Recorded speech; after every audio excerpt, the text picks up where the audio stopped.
भावातीतं त्रिगुणरहितं सद्गुरुं तं Namami.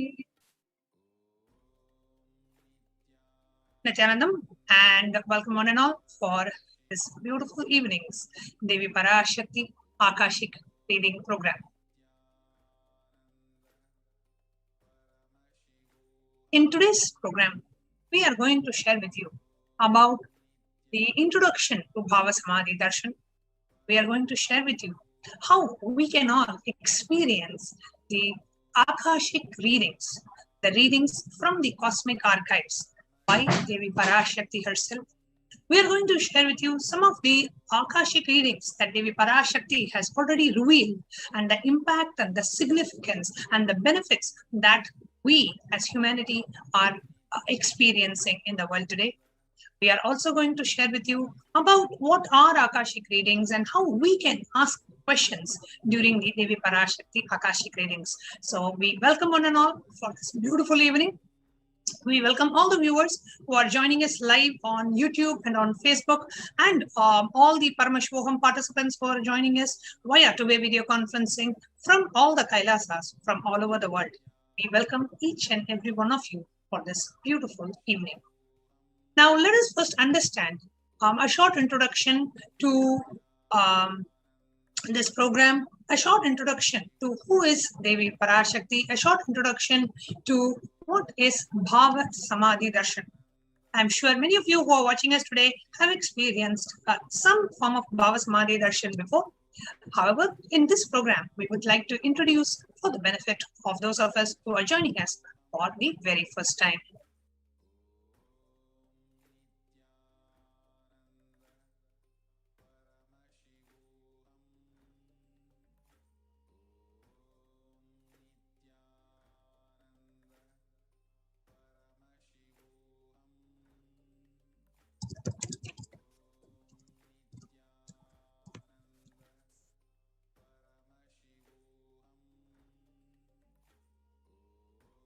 Devi Parashakti, the cosmic feminine, the cosmic mother. Devi is the ultimate pure feminine consciousness, the cosmic mother. She is the source Shakti. It is her cosmic womb, Brahmanda Yoni, from which billions of universes comes out and goes in. The source where the Big Bang and the black hole is on. Parashakti is the main deity of the sacred feminine, the divine consort of Bhagavan Paramashiva, the primordial divinity of Hinduism.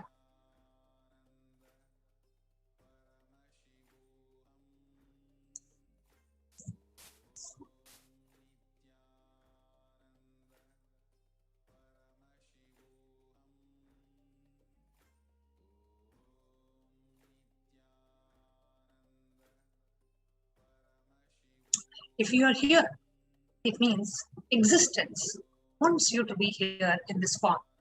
You are not an accident.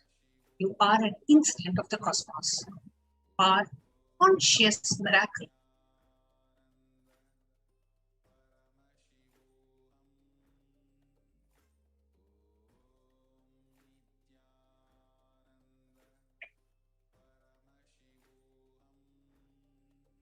Existence is trying to express itself through you. Welcome this sacred spiritual experience, your digital experience of the divine.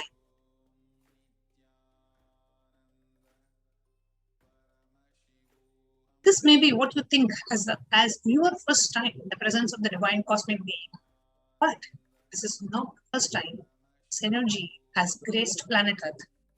You are watching this now, it's not a coincidence. It is the conscious intervention in your life to make you manifest what you want. How is this possible? How has this worked before? Experience these answers through powerful cognitions as referenced from the ancient scriptures and texts of Hinduism, as revealed and revived by the Supreme Pontiff of Hinduism. Now let us understand what is Devi Parashakti Akashic readings.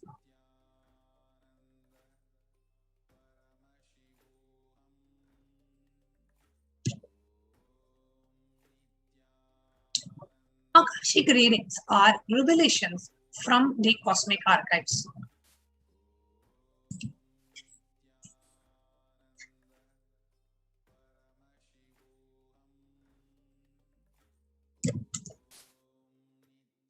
Akashic readings are not predictions, they are direct revelations from the cosmic archives. Whatever has happened in time is stored in the dimension of space. In the dimension of space, there is no past, present, or future. And it is only in the dimension of time starts past, present, and future. So what we call as happened, happening, is and yet to happen are already recorded in the space dimension. And the records that are stored in the dimension of space are called Akashic records. Akasha means space. The records that are stored in the dimension of space, where anything that has happened, happening, and yet to happen are already clearly recorded.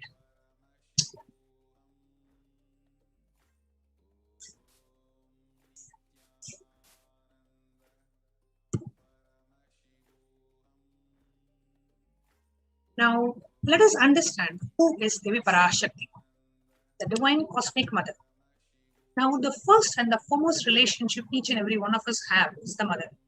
Ability to learn, even the idea to relate starts with the mother. How to relate starts with the mother. Our idea to relate starts with the mother. And mother is too important a way to connect with what we think as life.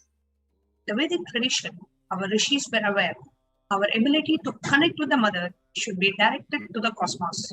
It should inspire, it should awaken our higher consciousness. And it should inspire our higher consciousness to express through us. It should awaken your higher consciousness. Connecting with the life as a mother is the most sweetest, beautiful, most easiest form to ever connect.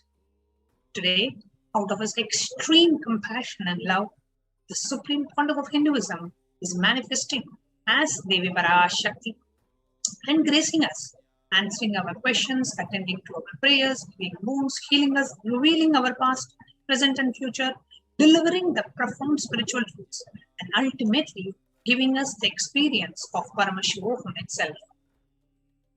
A short introduction to what is Bhava Samadhi Darshan. What is Samadhi? Sama is oneness and Adi means source. So Samadhi means one with the source. Bhava means attitude or aspect. Bhava Samadhi means being one with the source through this aspect. Darshan means to have a glimpse of. The Vedic tradition, it is used to describe the moment we behold a deity, an avatar, a saint, or an enlightened being. As just seeing such a being can cleanse karmas of lifetimes and create a deep and a lasting transformation in the receiver. Darshan is the powerful superconscious vibration that is present around the avatar at all times. He simply radiates darshan just as the sun continuously radiates light. The auspicious moment when the receiver is able to catch it becomes the moment of darshan for us, raising us to the next level of superconscious breakthrough, like hitting a reset button on your being. What is the science of Bhava Samadhi Darshan? Let's understand that the divine cosmic beings are real. They manifest from Kailasa, the enlightened time-space zone, deities and incarnations. The divine cosmic beings manifesting from Kailasa through the deities happens in temples, and it happens through Bhava Samadhi Darshan in the Nijavatara.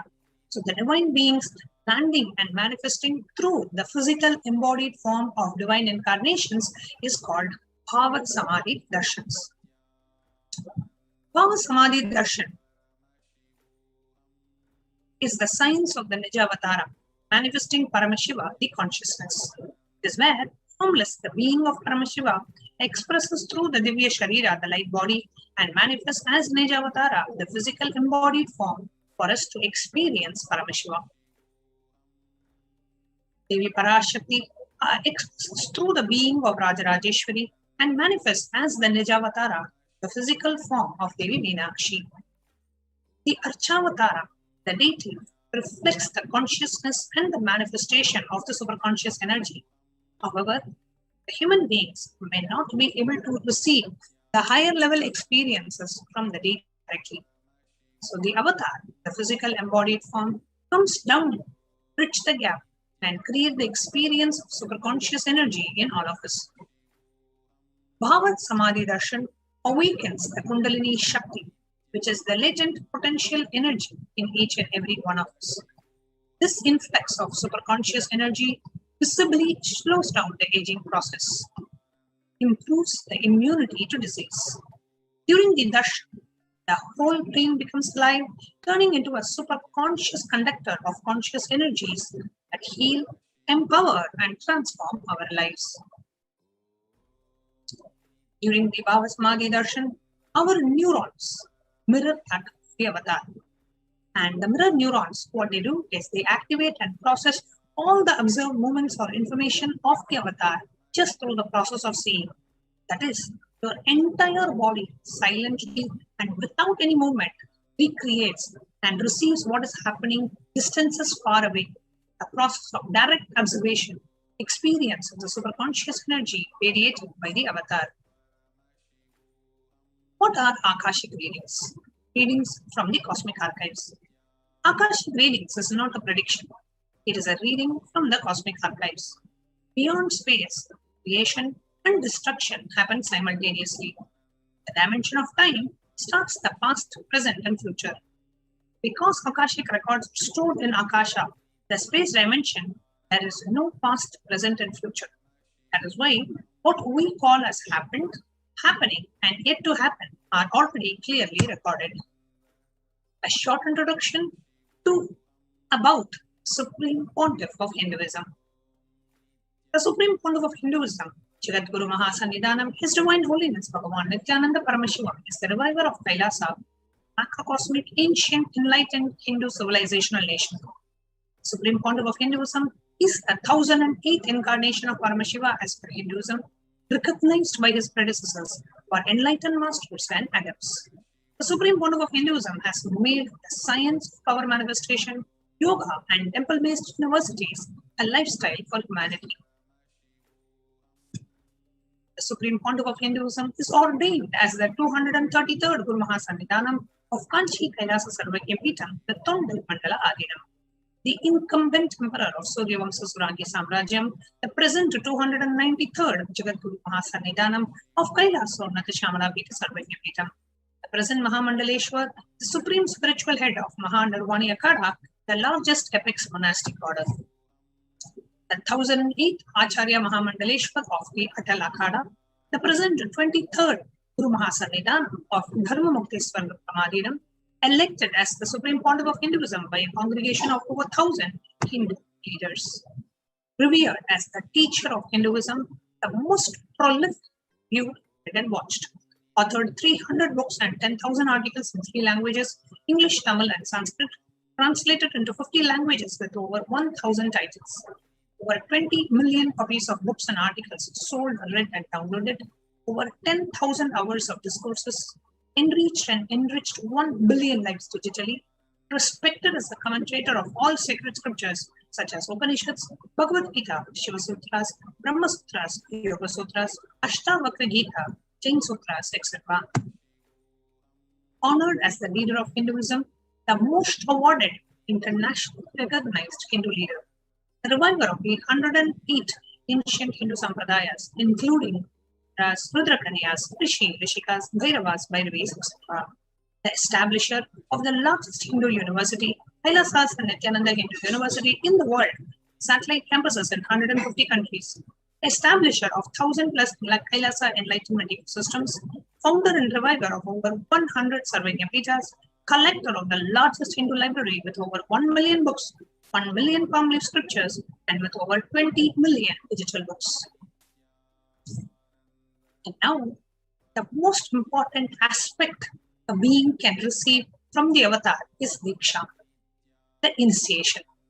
The Sanskrit word Diksha is derived from Da, to give, Shi, to destroy ignorance. It loosely translates as initiation in English. Diksha is a direct transfer of spiritual energy by an avatar through a look, word, or a touch, which destroys the ignorance of the initiate or the disciple.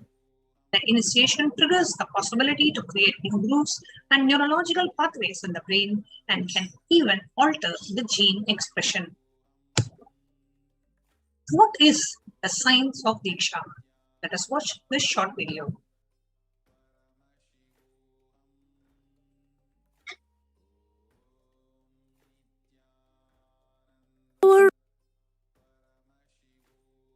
A look, a word, a touch. Power of initiation. Diksha is the direct transfer of spiritual energy by an enlightened being through look, word, or touch. The traditional Vedic book Navaratneshwara states, Sarvasamapi Dikshanam Muktihi Phalamakhanditam Avirodhat Bhavantyeva Prasangyastu Bhuktayaha. The main benefit of all initiations is moksha, enlightenment. As a side effect, health, wealth, leadership, and well-being happen.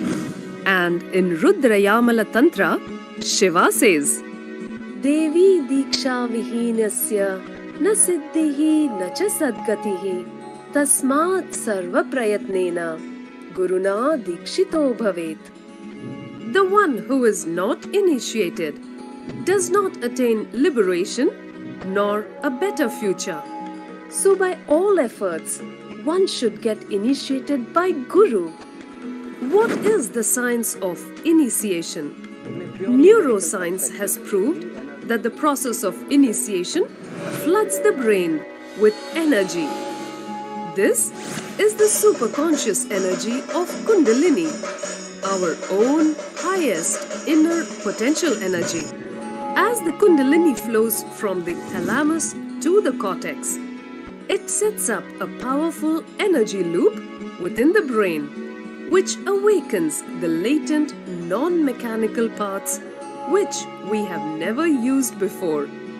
With increasing levels of coherence, the whole brain comes alive, turning into a superconductor of conscious energies that heal, empower, transform our lives, bliss and fulfillment. Initiation creates high awareness, visualization, creativity. It also slows the aging process and improves the immune system. Kundalini awakening, healing experience, levitation, teleportation, materialization. Experience the power of initiation through a range of exclusive programs conducted.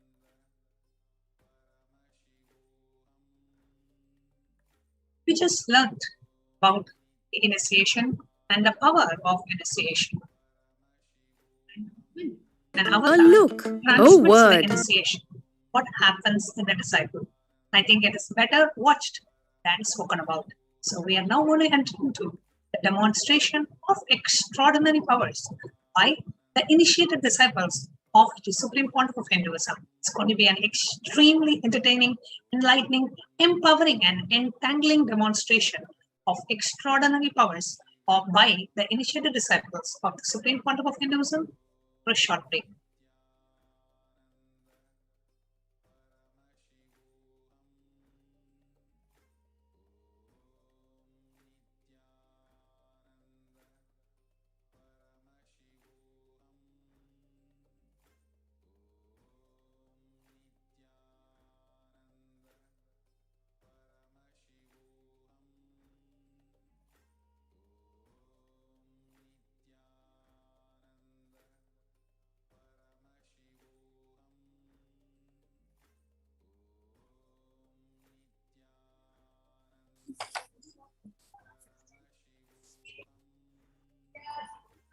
Yes. Thank you so much, Manianathan Swami, for that beautiful introduction. Now, we'll be moving on to the segment of manifesting extraordinary Shaktis. Understand? This manifestation of powers is one of the rarest happening in today's world. And you might have heard of these terms in movies and comic books, but this is the only platform I bet you'll be able to see Balasin's disciples, students of Swamiji, manifesting these powers live in front of all of you. So before we begin, we'll be moving on to a little more information about power manifestation and the scriptural references and where they all have originated from. So we'll be moving on to that segment right now.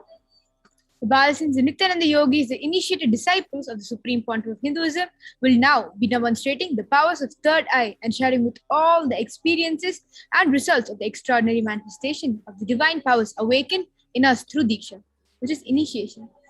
And meanwhile, while the Balasins and the Nithyananda Yogis are getting ready, we'll be looking at a short introduction about the whole science of power manifestation before we get ready to have them to demonstrate these powers for us.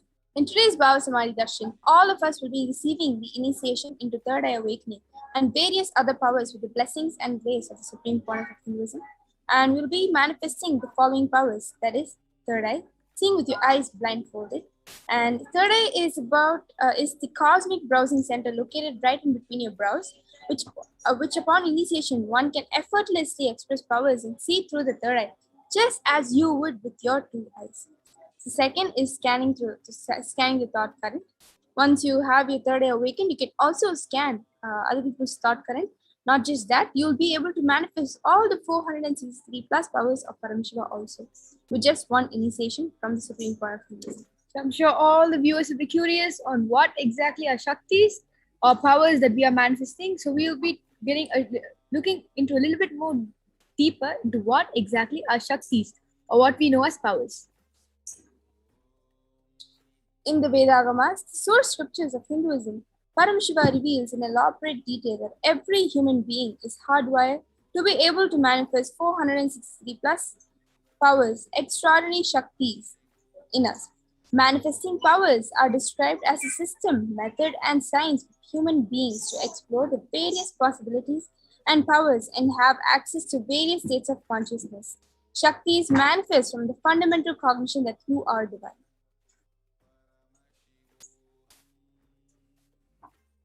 And now we'll be looking a little deeper into what exactly are Shaktis and Siddhis. Shaktis expressed in the space of enlightenment as a side effect of feeling connection with the divine and high integrity with the Guru. Shaktis are also a source of enlightenment. Siddhis are powers that manifest from tapas or penance for enlightenment, and Siddhis are on path of enlightenment.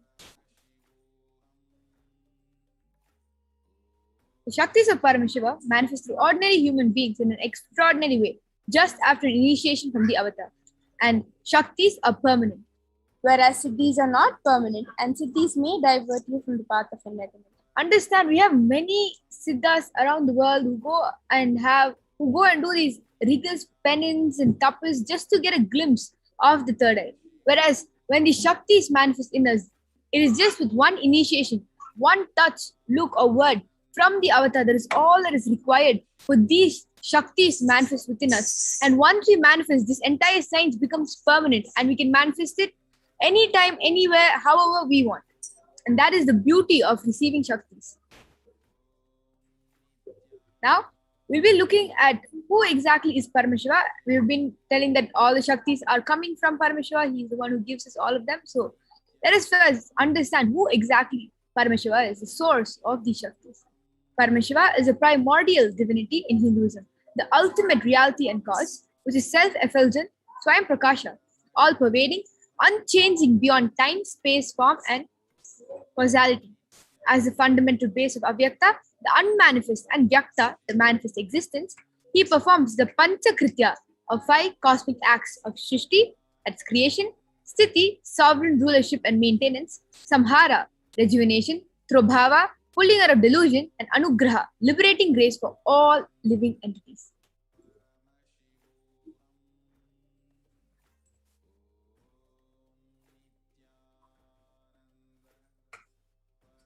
Now we'll be seeing who is Paramashiva and who is actually the avatar of Paramashiva. The Supreme Point of Hinduism, Jagat Guru Mahasamnidhanam, His Divine Holiness, Bhagavan, Nithyananda Paramashivam, is the 1008th living incarnation and representative of Paramashiva himself, and the reviver of Kailasa, the only Hindu nation standing in today's world, the ancient enlightened Hindu civilizational nation, the great cosmic borderless Hindu nation. Ever since the beginning of the civilization, the Sanatana Hindu Dharma has been the cradle of enlightened beings and highly advanced sciences.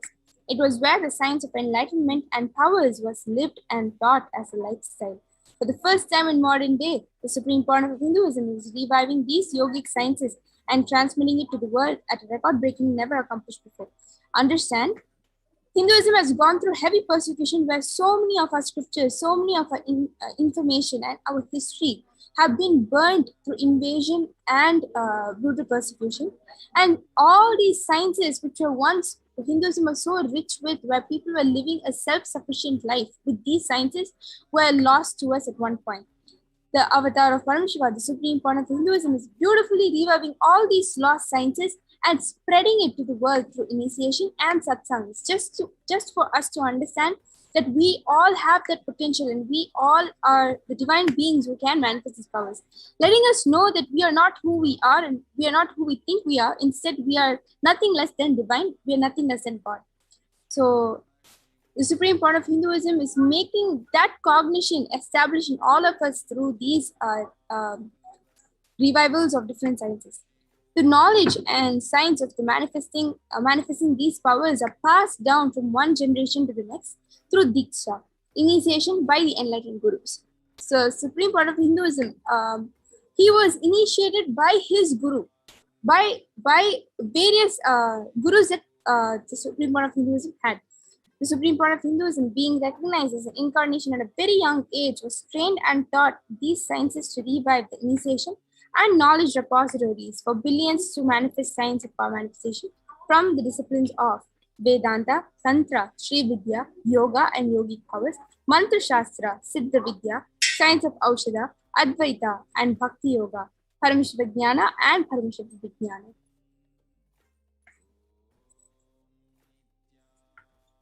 Now, how exactly do we awaken these divine Shaktis in us? I'm sure all of us are curious after getting an introduction to what these Shaktis are, and you will be much more curious after you see this beautiful demonstration by the Gurukul Balas and the Nithyananda Yogis. You will want to know how exactly we can awaken these Shaktis within us. So, every one of you will be thinking, how can I manifest Shaktis? Even if I'm initiated, what is it that I'm supposed to follow to manifest these divine powers? Understand, everything works from the right cognition, the right context set for you to do that action. So for manifesting the Shaktis, the cognition that you're supposed to imbibe and absorb is this.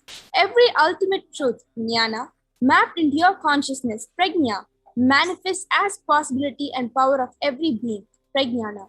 When you contemplate on this cognition of how to manifest Shaktis, you will understand and get powerful clicks every time you contemplate on different powerful clicks, and you'll be able to manifest all the 463 plus powers of Paramashiva effortlessly. Diksha is... And all of you had just seen a short clip just a few minutes before on what exactly Diksha is. Just with the initiation of the avatar is all that is required to manifest these extraordinary powers. We don't have to do penance or tapas to get them. Or the avatar has done everything for us to make these signs much more easier for us to receive, and is going on tirelessly initiating thousands of people every day. Now with this, we'll be moving on to the pramanas, which are the scriptural reference and reference from the life of the rishis, as well as the personal experience of the avatar. We'll be looking a little more deeper into what exactly these pramanas are. The first is the Shastra Pramana. Shastra Pramana is the eternal, unchangeable truths revealed in the source scriptures. The Apta Pramana is the experience and result of Aptas or authorities of Hinduism, the Vedic rishis and scientists who time-tested and verified these sciences. And Shastra Pramanas are given directly by Paramashiva himself in the Agamas for all of us. So we understand that these powers were not something that just came yesterday or day before. These powers have been there since the time the world exactly came into existence. That is how the science of power manifestation has been lost since the time it had been introduced by Paramashiva for all of us. And next is the Atma Pramana or account of the supreme point of Hinduism. This millennium's avatars, his personal experience of power manifestation in his life. And the Pratyaksha Pramana was the empirical evidence from observation and scientific experimentation, which have been taken. A lot of scientific experimentations have been taken place for all of you to know that this entire science is authentic and it is a possibility for each one of us to manifest and live this science. Now we'll be seeing where the whole thing came from, where all this knowledge, the references, everything came from. And it is from the Veda Agamas. And Veda Agamas is a living applied science. Now, Vedas are the ultimate superior authority for Hindus. Vedas are pure science where the ultimate truths are explained. Agamas are the scriptures where the applied technology, the applied science is expanded. Vedas and Agamas put together as Veda Agamas are given the status of Shruti as they are directly revealed by Paramashiva himself, and they are the ultimate, eternal, unchangeable truths. A reference cited from these Shastras or source scriptures is called the Shastra Pramana. Now, let us all get ready to witness a very unique and exciting demonstration of the power of third eye. The Balasins are eagerly waiting to show all of us and demonstrate this power. So all of you know what exactly it is to get the gift from Kailasa, to get initiated into the power of, into this science of power manifestation. And just before that, we will be looking at the references. Just a couple of minutes before, we just told about how these powers have been authenticated with the Pramanas. So we'll be moving on to the first Pramana, which is the Shastra Pramana, the scriptural reference to manifest the power of third eye. And the Shastra Pramana for the power of third eye goes, Kapalantar manonyasa tishtanmilita lochanaha kramena manasodhadyat lakshaye lakshamuttamam. And the translation goes, by fixing the mind on the inner space within the crown center and sitting stably without any movement, having the eyes closed in succession, by that stability of the mind and inner space to the power of the third eye, one directly sees the ultimate goal, Lakshyam, by having the vision beyond the sight that reveals any object or place, attaining the space of oneness with the source, Paramashiva. Now, we'll be moving on to the Apta Pramana. This is where Lord Bhagavan Krishna initiates Arjuna into the power of third eye during the battle of Mahabharata. And the Apta Pramana goes, Natu mam shakyase drishtum anenaiva swachakshushaha divyam dadami te chakshuhu pashyame yogamaishwaram. And Bhagavan Krishna says to Arjuna very beautifully, but you cannot see my cosmic form with these physical eyes of yours. Therefore, I grant you divine third eye. Behold my cosmic opulence. The Hindu Purana, Bhagavad Gita, Bhagavan Krishna initiates Arjuna into the power of third eye to behold Krishna's Vishwarupa Darshan, the vision of his cosmic form. The 11th chapter of Bhagavad Gita, which contains the description of Bhagavan Krishna's cosmic form, is completely narrated by Arjuna as he sees Bhagavan Krishna through his third eye. The next inside and outside broke. The first experience is that I was able to see everything around me, about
Yes, that was so beautiful.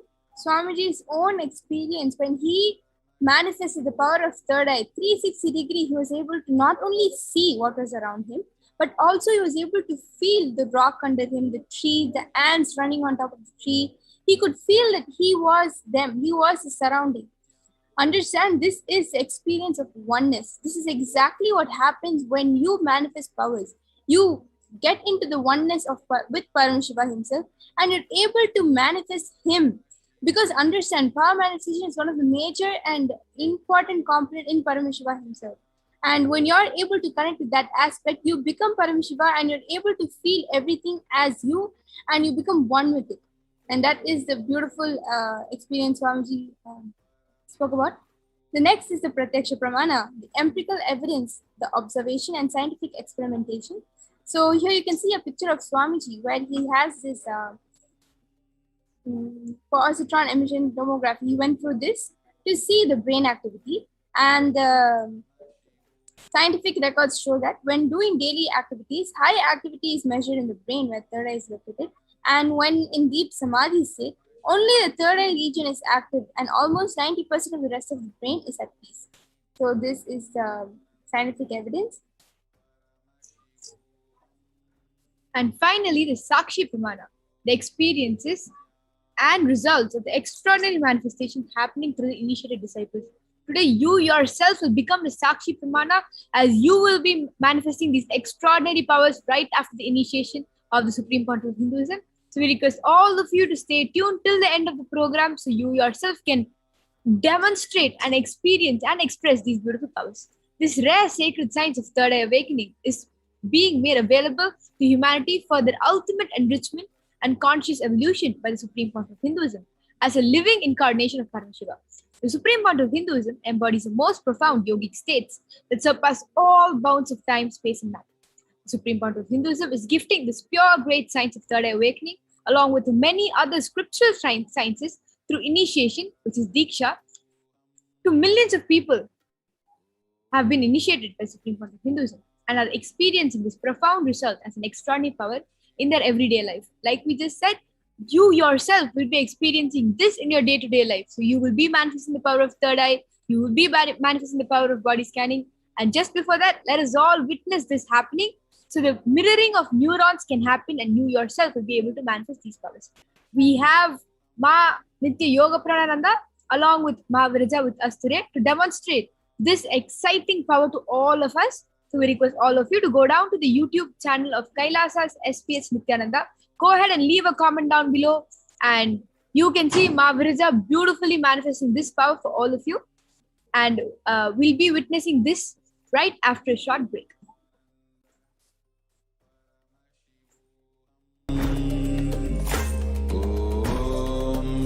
Nithyananda Paramashivoham. Om Nithyananda Paramashivoham. Om Nithyananda Paramashivoham. Om Nithyananda Paramashivoham. Om Nithyananda Paramashivoham. Yes. Om Nithyananda. Majilisha and Mavitisha for that beautiful introduction to the power of third eye. So now with that beautiful introduction and a beautiful context set, let us all witness this extraordinary Shakti being manifested by a Balasant of the Nithyananda Gurukul. So along with me here I have Manitya Virjananda, who is 16 years old and a Balasant of the Nithyananda Gurukul and an extraordinary power manifester. So she will be manifesting the power of third eye for all of you today. So as all of you can see, I have the medically tested eye band over here. So you can see in front is a complete opaque sheet and behind is a thick sponge. So you can see a thick sponge with 2 holes inside and the hole is completely covered from all sides and there's a strap which can comfortably strap the eye band to the head. So this is the IBAN we'll be placing on Mahaviraja's eyes, and it is medically and scientifically proven that no light can enter in this IBAN even with the eyes open. So this is what I'll be placing on Mahavirija now. I request all of you to start posting your comments in the YouTube chat section. You can all start posting, and I will be opening the IBAN in front of your eyes and placing it on Mahaviraja's eyes.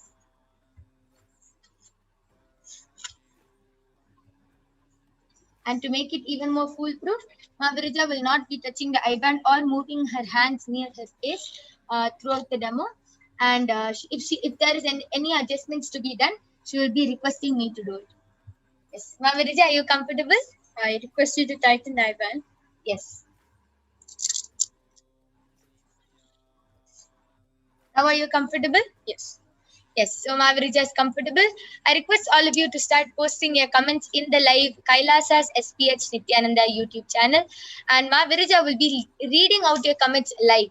If you feel that this power of third eye is fake and it is not possible to manifest, you yourself can post a comment and see how Mahavirija reads it effortlessly in front of your eyes.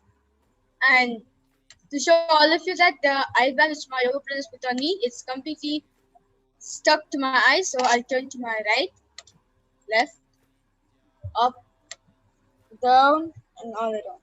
Yeah.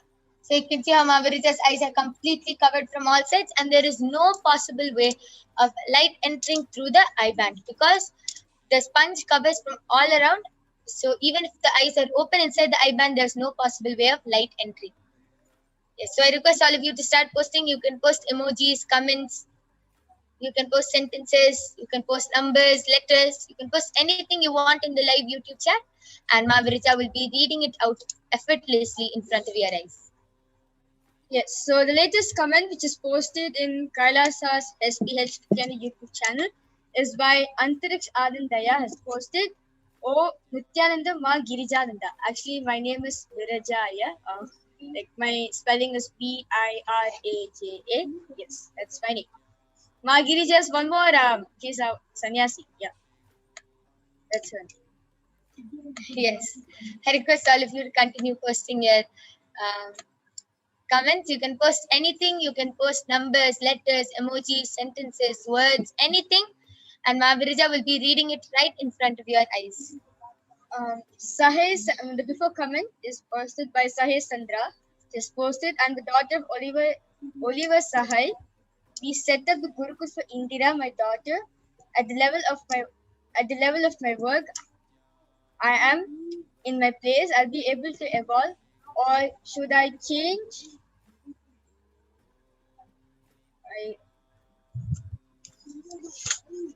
What is my voice? Sahil Sandra, actually I requested to post your question a little more clear. Yeah, and you can also post this very question to Devi Parashakti herself. When she comes live, you can post this to Devi Parashakti, and Devi Parashakti herself will be reading out your comment live. Mahavirija, you can continue reading. Yes. Benarde Lo has posted Om Nithyanandam, brackets Ma Saralananda, and a red color heart. Antrik Shan has posted okay Ma and 2 orange hearts. Benarde Volvo has posted War et non works. Yes, so Mahavirija actually read a different language. I think it's French or Spanish. I think it's French. Yeah, so Mahavirija was able to read a different language through her third eye. Amazing.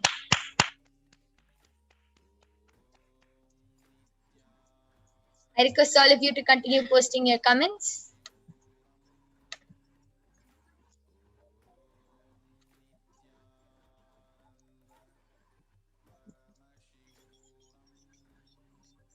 It can be anything. You can post emojis, numbers, letters, anything, sentences. You can post anything you would like, the most weirdest of emojis, stickers, anything. You can post in the live YouTube chat, and Mahavirija will be reading it out live in front of your eyes. Yes, Mahavirija, you can read the next comment. Benardi Buolo has posted a red color heart. Actually, Antariksh Anandaya and Benardi Buoloma, I request you to post like something which is really hard, maybe like the longest word in the world, or maybe like a scientific term or medical term, anything. Yeah, you can post scientific terms, medical terms, you can post anything in such a way that you are sure that a 16-year-old kid will not be able to guess. And Mavirija will be reading it out live. Yes, Mavirija, you can go ahead and read the next comment. Antriksh Anandaya has posted a Trishul, Namaskar emoji, an orange color heart, two flags emoji, a Trishul, a yellow color heart, a leaf, a green leaf, and a two round dried leaf emoji, a daisy flower, and a light pink hibiscus flower. Amazing. So that is a variety of emojis, and Mavirija was able to read it out exactly and correctly. Yes, I request the comment section to be scrolled down a little more.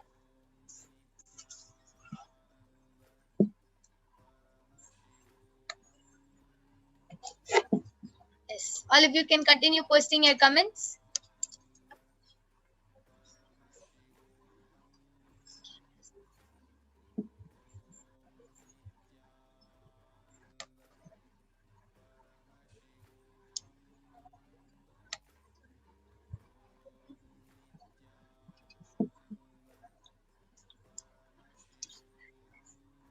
Okay. All of you can continue posting medical terms, scientific terms, anything which you feel that a 16-year-old will not be able to guess. Till then, Mavirija, why don't you go ahead and share? How are you able to manifest this power of third eye? Like, right now, you're with the blindfold on. What are you seeing? How are you able to see?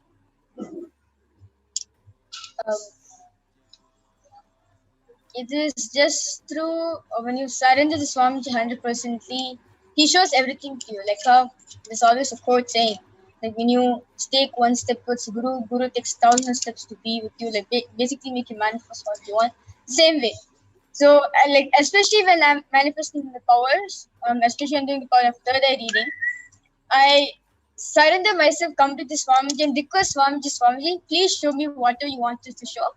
And whatever third eye shows, it is 100% right because it is Paramashiva's eye. And nothing can be hidden from Paramashiva's eye. Like, see the whole world's, like how the whole universe, like how the Big Bang of black holes happen right under his eye. So nothing can go. Yeah. Yes. Amazing. That was amazing sharing. You can continue reading the comments and then we'll be moving on to the next power. Okay, Antriksh Anand has posted a 4 heart shaped leaves emoji. You know the Canada flag, the leaf, that kind of leaf, which is like orangish yellow color, a yellow color heart, and two dry leaves emoji, and a green leaf emoji, a flag, a trishul, a orange heart, a sapling emoji, a light color hibiscus, a daisy, two yellow color hearts, namaskar emoji, a heart, one orange color heart, sunflower, and again the 4 heart shaped leaf, the leaf, and 2 moon emoji. Amazing. That is another variety of emojis, and Mavirija was able to read it out accurately. Yes. Benade Guolo Mas posted way for Sandra no voice. Chan Anandita has posted a clapping emoji like this. And Ashok Patel has posted Har Har Mahadev. Amazing. So you can actually see Ashok Patel Aya's comment is actually in Hindi. So Mavirija was able to read Hindi and was able to read Har Har Mahadev.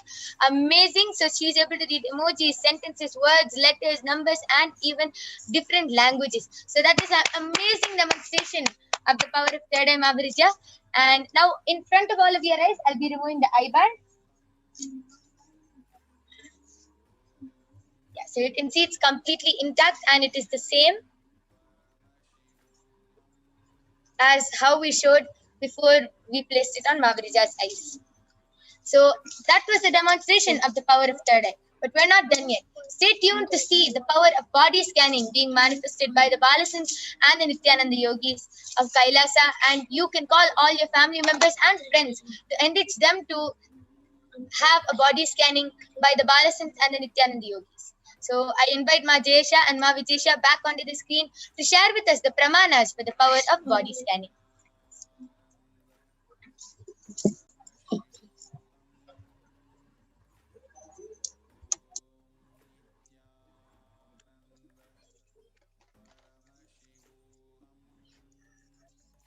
Oh,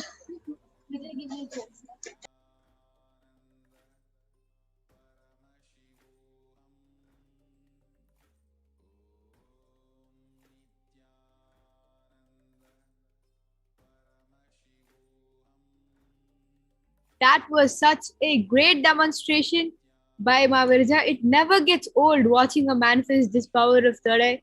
It's almost like every time I witness it happening, it's just like I'm watching it for the first time. So we request all of you will be demonstrating and expressing these powers. And we'll be moving on to just the second power of the 463 plus powers of Paramashiva, which is the power of body scanning.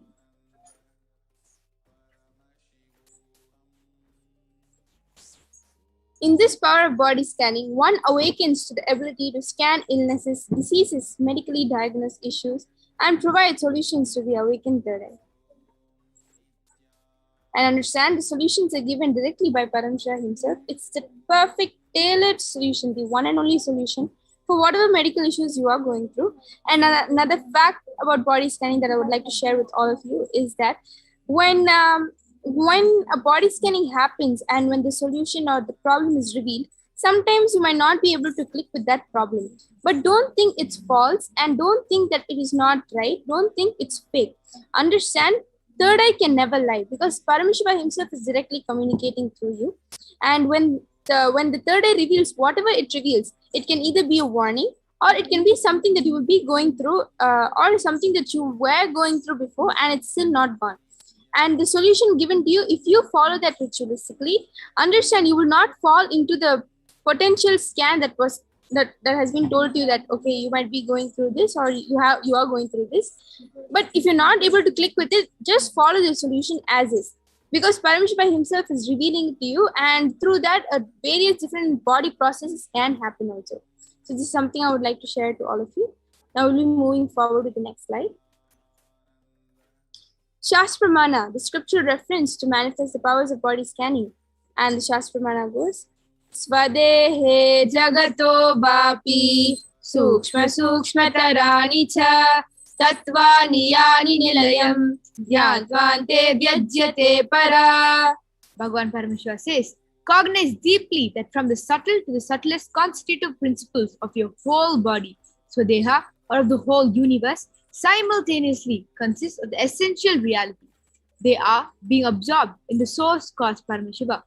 By the experience of such restful awareness, one becomes complete from all thoughts and the ultimate universal divine power, Paradevi Adi Shakti, is revealed and the supreme power manifestation happens. With this, we'll be moving on to the Apta Pramana. This is the reference from the life of Siddha. Terayar was a Siddha and one of the prominent disciples of Agathiyar. One day, a man suffering from severe headache comes to Agathiyar for healing. Agathiyar uses the power of body scanning and identifies the root cause of the headache. He reveals that there is a small tere, a type of frog, sitting in the person's brain. Agathiyar immediately instructs Terayar, his disciple, to perform an open head surgery and remove the frog. After the surgery is completed successfully, the person is healed and cured of the headache. Thus, he gained the name Terayar. With this, we're moving on to the Atma Pramana. On the 22nd December of 2019, the Supreme Court of Hinduism revealed how the power of body scanning was used by the Avatar. Paraphrasing his words, only when I had the multiple compound hand fracture, I was forced to go for surgery and therefore for medical checkups related to that.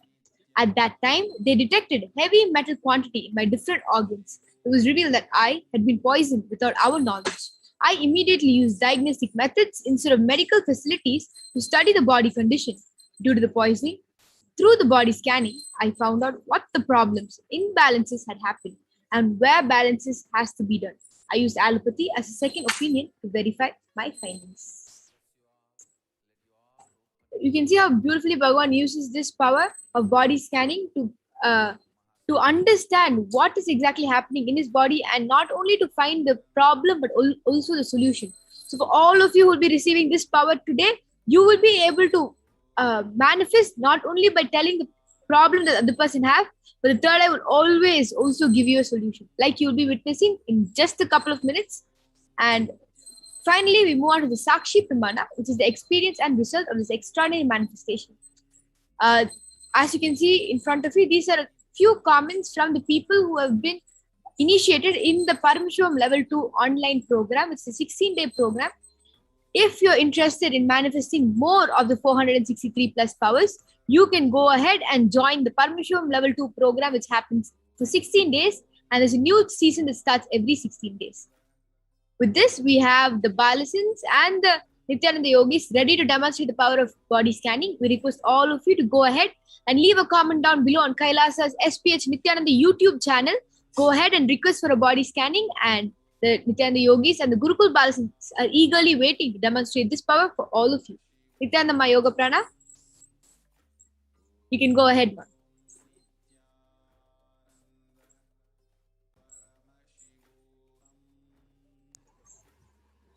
Yes.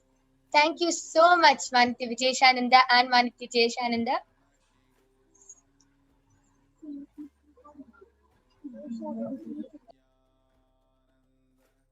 Yes, thank you so much, Manitya Jayeshananda and Manitya Vijayeshananda, for that beautiful sharing of the Pramanas for the power of body scanning. So along with me here, I have Ma Soni, Manitya Brahma Yogananda, Manitya Mahavidyananda, and myself, who will be doing the power, manifesting the power of body scanning for all of you today. So I request all of you to start posting your comments in the live Kailasa's HDH Nithyananda YouTube channel. You can post your comments and requests for a body scanning. And if you're requesting for any one of your family members or friends, we request you to get that permission, as it is our integrity to have the permission of the person before scanning. And if you're posting through another identity, another YouTube identity, I request you to post your actual name, as it is a personal scanning. It is a requirement to post your actual name for doing the body scanning. So I request all of you to start posting your comments and requests, and the Balasins and the Nithyananda Yogis are eagerly waiting to do the body scanning for all of you.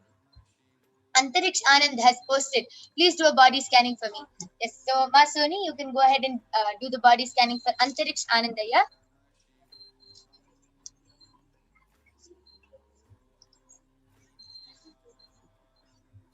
I request everyone to start commenting and posting all your requests and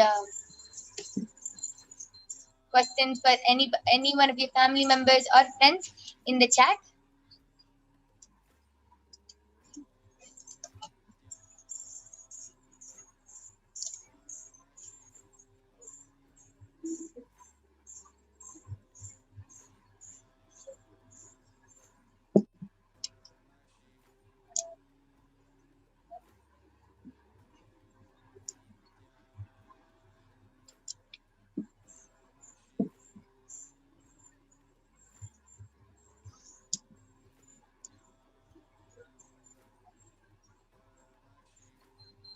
Okay, so while everyone posts, I'll be explaining how the power of body scanning works.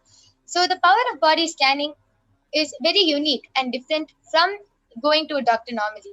How and why? Because any day, if you get any problem, if you feel sick, if you feel uneasy, dizzy, or anything, you'll go to the doctor, and the doctor will diagnose you. Okay, you have this problem, you have this disease. They'll diagnose you with the problem and give you a medicine to heal your problem. But the medicine can only help you and heal you temporarily. And as all of you know, our body is very mysterious. Even a small stomach pain, leg pain, head pain, anything can be related to childhood incompletions, mother incompletion, spouse incompletion, can be related to anything. As all of you know, our body is very mysterious. So the one thing the doctor cannot find out is the root cause of the problem. Why the problem even started in your body. Few people can have some muscle cramp or some body pain because of attention need. They can have because of anger. They can have because of anything. So the one thing the doctor can't find out is why the problem started in your body. And when you come and request Paramashiva to do a scanning for you, when the third eye falls on you, the first thing Paramashiva reveals is the root cause, the root problem, why the problem started in your body. There are many cases where the person has gotten back telling, no ma, I'm not able to relate with what you are sharing, what the scanning was. I'm not able to relate. But if you actually see, that is the root cause. Even though the person was not able to relate, that is the root cause of why the problem started in the first place. If the person actually goes back and checks properly, he will actually find out that the root cause of the problem is what Paramashiva has revealed, not only the problem which he is able to relate to alone.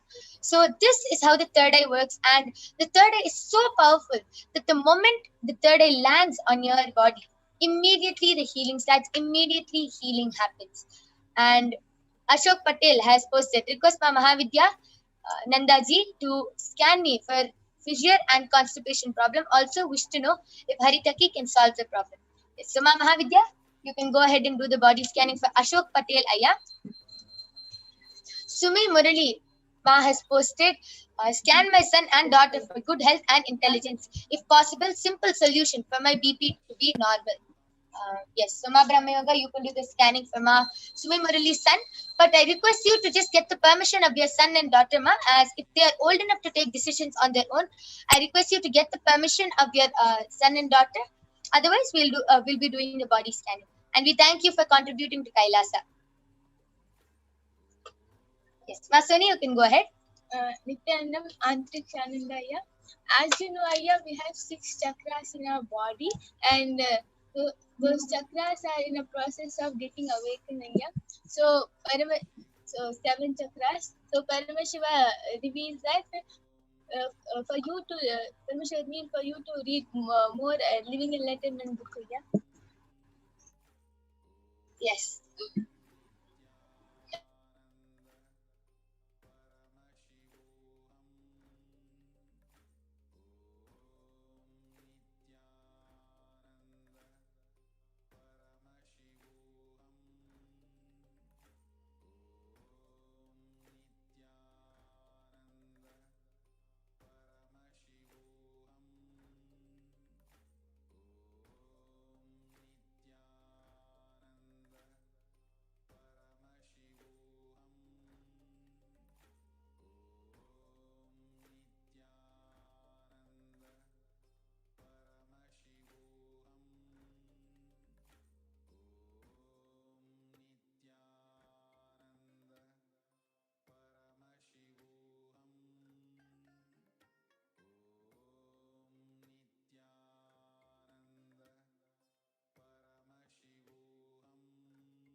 Paramashivoham. Om Nithyananda Paramashivoham. Om Nithyananda Paramashivoham. Om Nithyananda Paramashivoham. Nithyananda Paramashivoham. Om Nithyananda Paramashivoham. Om Nithyananda Paramashivoham. Om Nithyananda. Yes. Paramashivoham. Om Nithyananda. We're completing for the technical glitch. We request all of you to please be patient with us. We will complete it for the technical glitch. Yes. So for the Masoni, you did the scanning for Antrikshyananda. Yes. So Antrikshyanandaya, Paramashiva has revealed that the 7 chakras are still in the process of being awakened. So Paramashiva revealed that you should read the Living Enlightenment book. Yes. So this is a body scanning for Ashok Patel. you specifically asked for a solution for the constipation problem. So Paramashiva is revealing that every morning you should have little warm water. So first thing you do in the morning, have warm water and wait for your digestion to happen and stools to come out. And also remember, actually, Swamiji is showing that this problem has happened because of you're not taking care of your digestion and food and diet over the years. So this is why it is prolonged. So please have warm water, wait in the morning, and then Haritaki in the night will happen. Yes. And Antarikshananda has gotten back. Okay, ma, thanks a lot. And I request Ashok Patel, I request you also to get back. Yes, ma Brahmayoga, you can go ahead.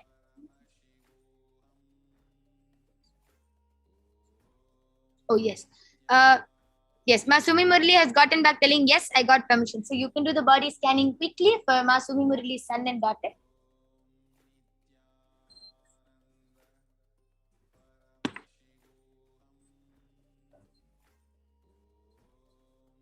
And Ma Mahavidya, Masumi Murli has requested for a simple solution for her BP to be normal. So you can do a body scanning and reveal a solution.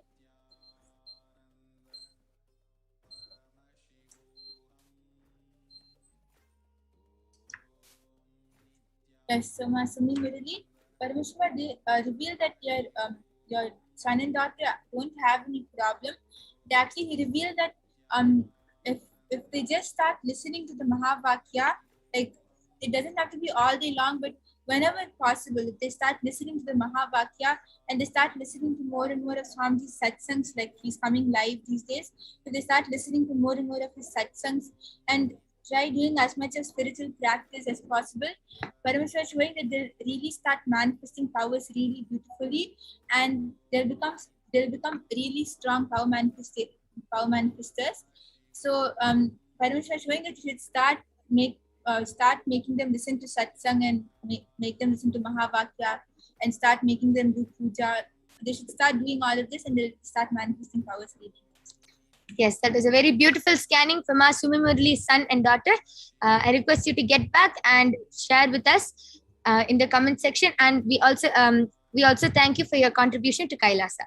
And Ma Sumi Murli, for your body scanning, simple solution for your BP problem is more prana in the day. So try to be in a place where you are getting more oxygen, or if that's not happening, please do the Trinetra Kumbhaka. And more permanent solution for your BP problem is a completion with the stress and the worries. There are a few things that are specifically bothering you, and when that happens, or when you're reminded of that in the day, that's when your BP is raising. So immediately when that happens for you in the day, when that situation is occurring, just calm yourself down, sit down, unflutch for a few minutes. 11 minutes of japa will help you, and then that will be permanent healing for your problems. Yes, and I would just like to add on, Masumi Murali, Paramashiva actually just showed me that you have a lot of heat in your body, ma. So please put a wet cloth on your stomach before going to sleep, and every night apply castor oil on your head and on your legs, and just rub your legs, ma, and you will be healed. Yes, and I can see so many people flooding the comments for requests for themselves, for their family members, friends. I can see so many comments, but due to the interest of time, we have to finish this power manifestation segment now. We thank all of you for joining us, and Ashok Patel Aya has gotten back telling thank you, ma, for the customized solution. Really enjoying the session every day. Yes, Aya, thank you. Just follow the solution which Paramashiva has revealed, and you will be completely healed. And yes, so we have to conclude this power manifestation segment now. We thank all of you for joining us. And if you are not able to get a body scanning for yourself, your family members, or friends, you can come back every day at 2 a.m. IST and 4:34 p.m. IST every day. And you can get a body scanning for yourself and anyone else who you want. And there will also be a form which will be posted in the YouTube comments. You can also fill that form and get a body scanning by the other Balasins and the Nithyananda Yogis. And with this, we would like to conclude this session. We thank all of you for joining us. Thank you, Nithyananda.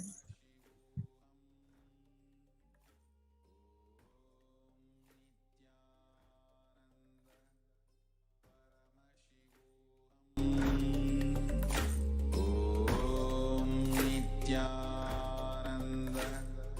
Paramashivoham.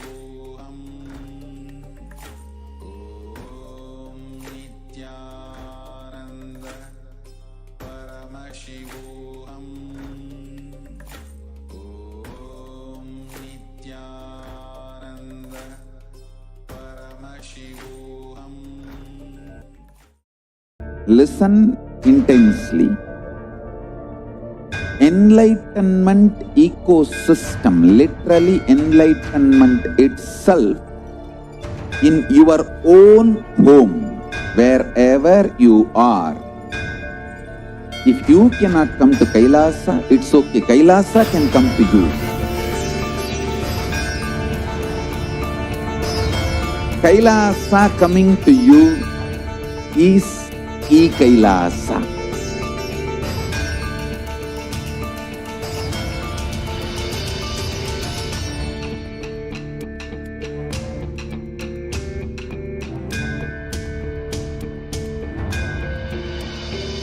I will revive Hinduism. I am a Hindu revivalist, not by any revolution, but by evolution.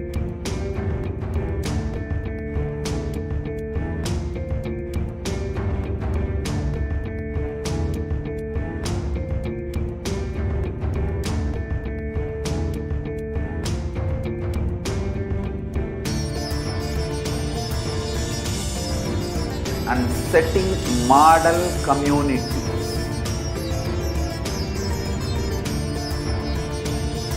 Kailasas, enlightenment ecosystems, Sarvanya Pitas all over the world.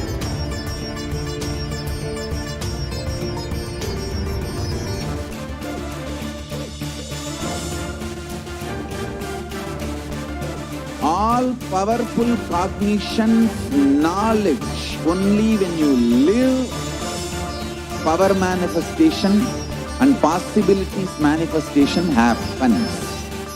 This is a fundamental truth.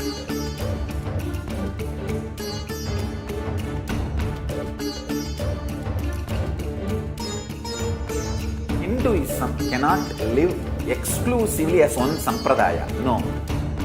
All sampradayas of Hinduism is an ecosystem.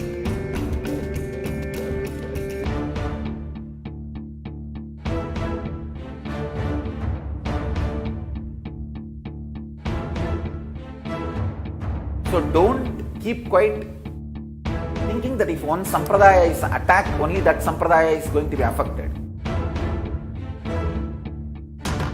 All of us are ecosystem.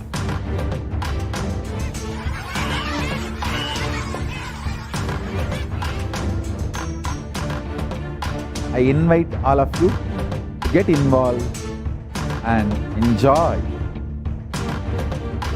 Hinduism by the principle of Dharmo Rakshati Rakshitaha. When you protect Dharma, Dharma protects you. We will make the whole planet flourish spiritually. The spiritual prosperity will happen to the whole planet. We all have to coexist together.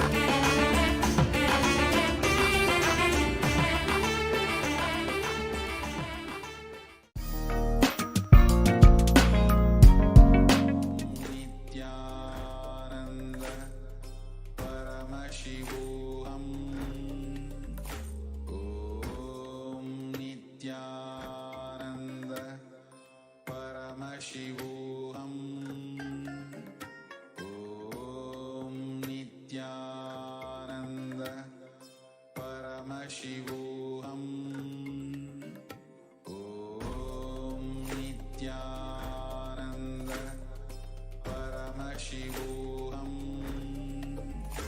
Om Nithyananda Paramashivoham. Om Nithyananda.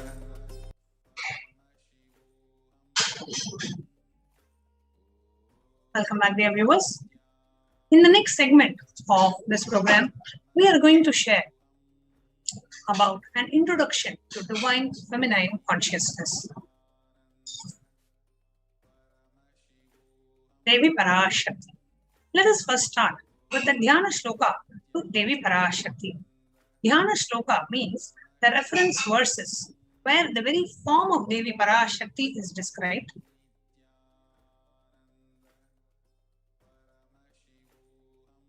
And where we can just meditate on the very form of Devi Parashakti. That is what we mean in Dhyana Shloka. So let us now first see the Dhyana Shloka of Devi Parashakti.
The first Dhyana Shloka of Devi Parashakti.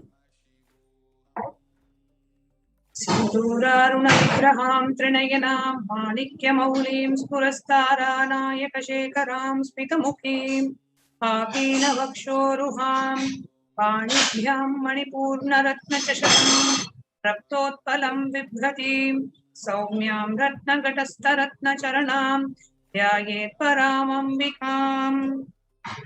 The Divine Mother is to be meditated upon as shining in the vermilion red body, with triple eyes sporting a crown of rubies, studded with the crescent moon.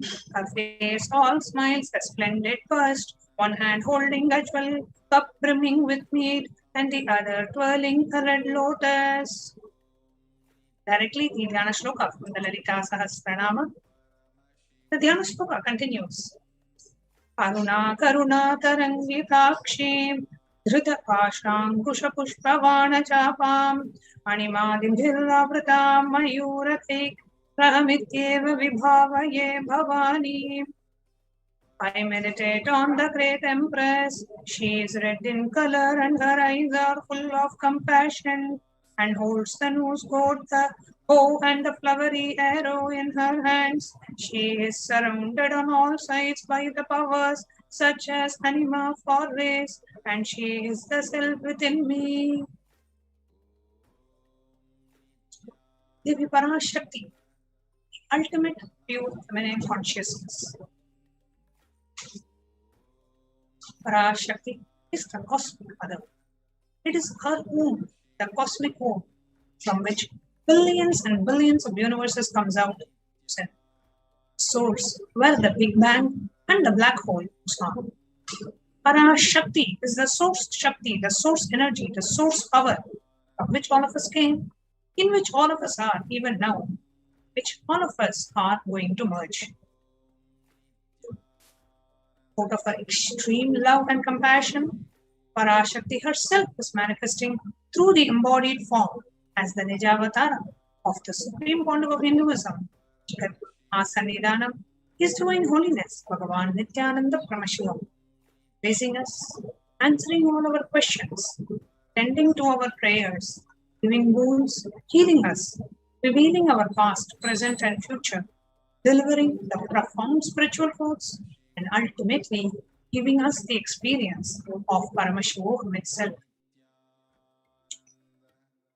Let us now see how Devi Parashakti reveals herself in her own words. Raising as Omkara, expressing as the Vedas and the Agamas, blossoming as Hirimkara, filled as Parashodasi, living in the 40 triangles, the Kailasa Swamini, who is in Kailasa, Sri Purachintamani Parashodasi, sitting as a part of Paramashiva, Parameshwari, who rules the world, Paramashakti Manonmani Meenakshi as Nithyananda. I took the Nija Avatara here. Give good boon to everyone. to bestow all goodness. Hiranyagarbha Swarupini, Brahmanda Yoni, Shami, Chandramouli, Prabala, Aparna, Uma, Parvati, Savitri, Navayavana, Samrajya Lakshmi, Parameshwari, Parashodasi, Meenakshi, taking the form of Nithyananda, I came here as Nijavatara. Great compassion, I am blessing. Listen, people, to do good to all of you, I took the form of Nithyananda and came down as Nijavatara.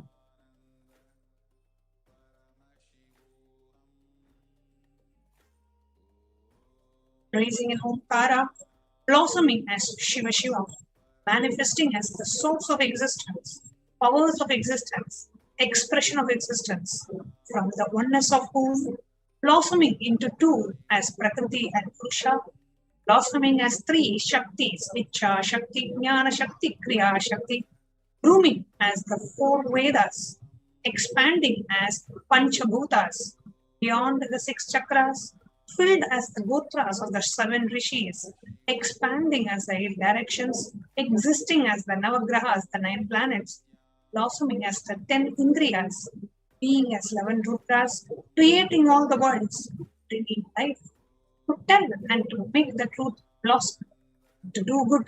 Parashodasi Meenakshi is coming down, the form of Nithyananda.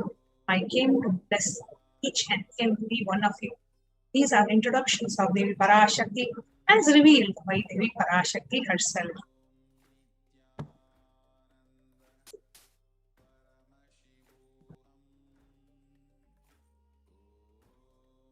Now, the question is, how do we receive Devi Parashakti? Literally, we are seeing Paramashiva and Parashakti at that moment. She is there in your screen. So always receive her very traditional. Keep 2 betel leaf, 1 banana, 1 betel nut, and 1 coin in front of the screen. Watch Devi. Coin is considered as a traditional dakshana. The Hindu tradition can be a lowest value. It can be just 1 rupee or just a quarter, $1, whatever it may be. Just keep it. And so for 100 days, if you have darshan, it will probably be equivalent to $1. Even if you put like just 1 cent. In India, even 1 paise is okay. Some amount is a dakshana. Offer that to Devi. After the darshan is over, do the namaskara, the prostrations, and eat the banana, the betel leaf, and the betel nut. Take it as a prasadam immediately after the darshan. Collect these coins and then send it to the Los Angeles temple. Now, this betel leaf, betel nut may look too small, but in a few days you will see how much it adds to your sentiment that yes, really she is there. You will not take the Devi Darshan for granted. Rituals will break your monotonous and conscious mentality and lifestyle and remind you and raise you to the powerful cognition. It will break the unconscious behavior. So, how do we receive Devi Parashakti? Have a plate, betel leaf, betel nut, bananas, and some dakshina, some offering, a coin. Next, we are going to share with you about Akashic readings. What are Akashic readings and how we can benefit from Akashic readings?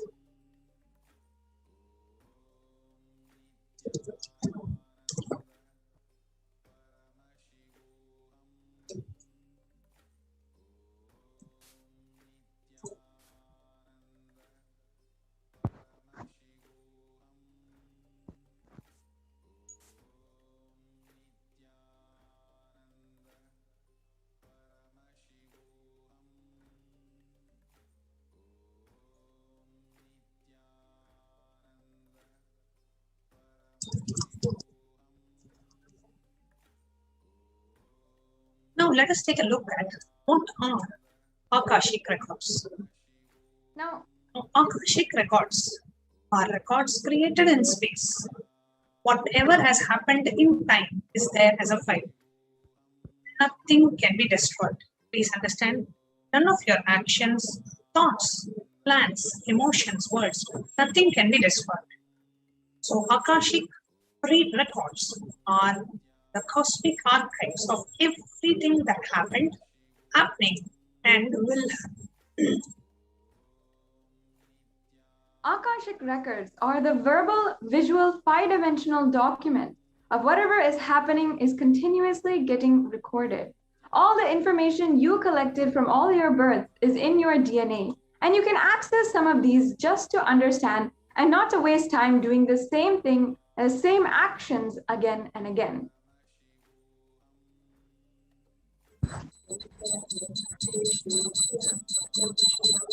What is Akashic reading? Akashic reading is not a prediction. It is a reading from the cosmic archives. Now, there is no such thing as past, present, and future. Beyond space, creation and destruction happen simultaneously. In the dimension of time starts the past, present, and future. But in Akashic records, there is no past, present, and future. That is why whatever you call as happened, happening, and yet to happen are already clearly recorded.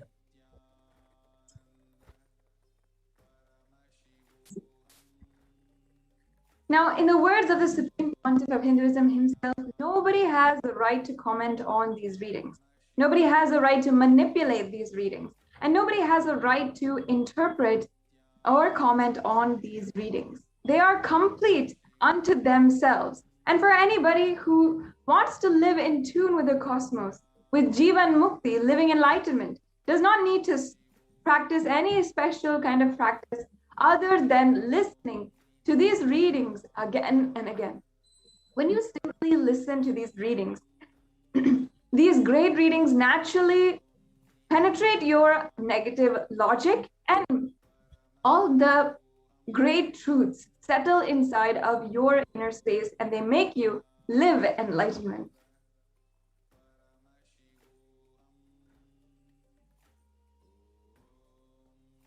Only an avatar can decode Akashic readings.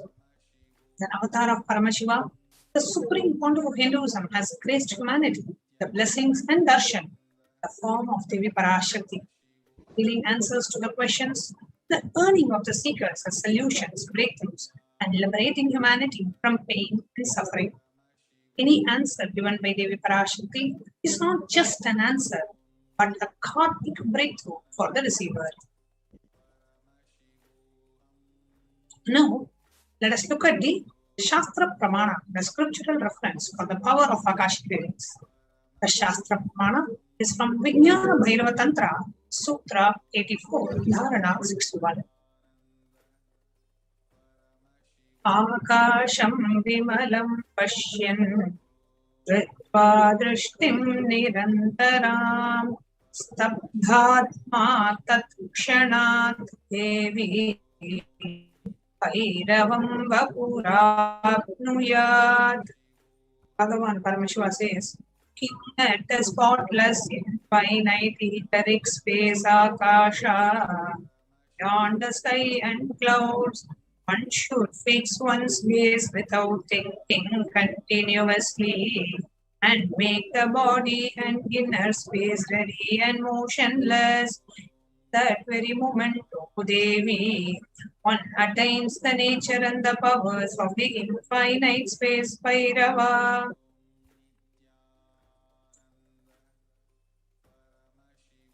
Now, in the Pramana, the reference of the powers of Akashic reading comes from the Mahabharata. In the Hindu Purana, the Mahabharata narrates the story of the great sage Maitreya, who reveals the secrets to Vidura, the story of his birth in the human form and the reasons of all his suffering. Sage Maitreya actually accessed the Akashic records and told Vidura that he is not an ordinary man, but he was in fact an incarnation of Yamraj, the Lord of Death. He was to play the part of a so-called Shudra for 100 years, being cursed by Manduka Muni. What are the benefits of attending an Akashic reading session? Please understand, all the information that we collected from all of our births is in our DNA. You can access some of them just to understand, not to waste time doing the same actions again and again. Accessing the DNA code, reading the Akashic records will be useful for us to be liberated from our default future, bringing an end to binding cognitions, known and unknown suffering, leading you to experiencing enlightenment. Paramashivoham.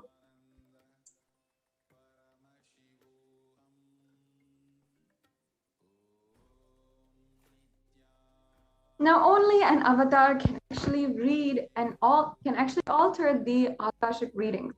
Some of the initiated Balasans of the Nithyananda Gurukul view the Akashic record. However, it is only an avatar that can alter, edit, upgrade, and change the Akashic record.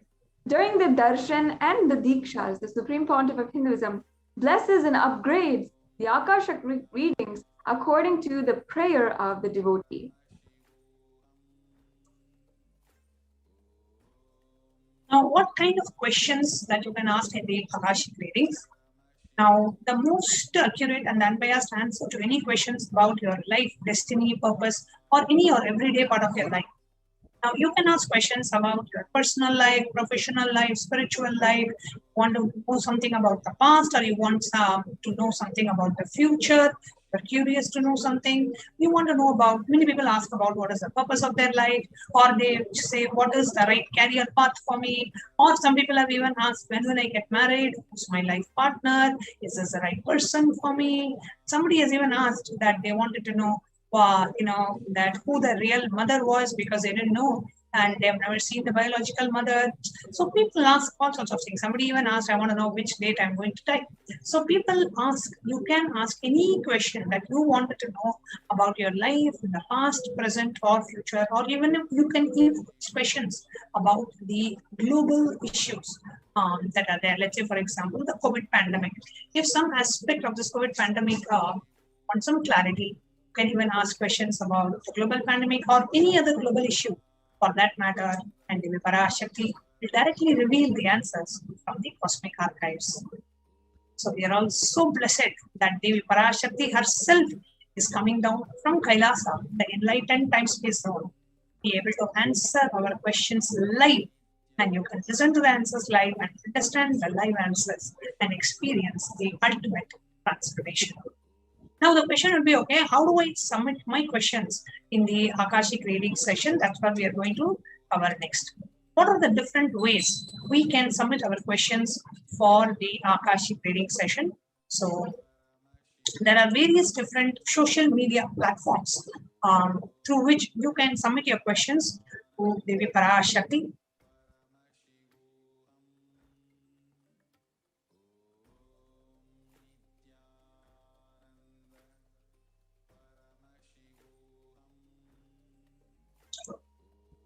So Devi Parashakti Akashic readings, the social media segment.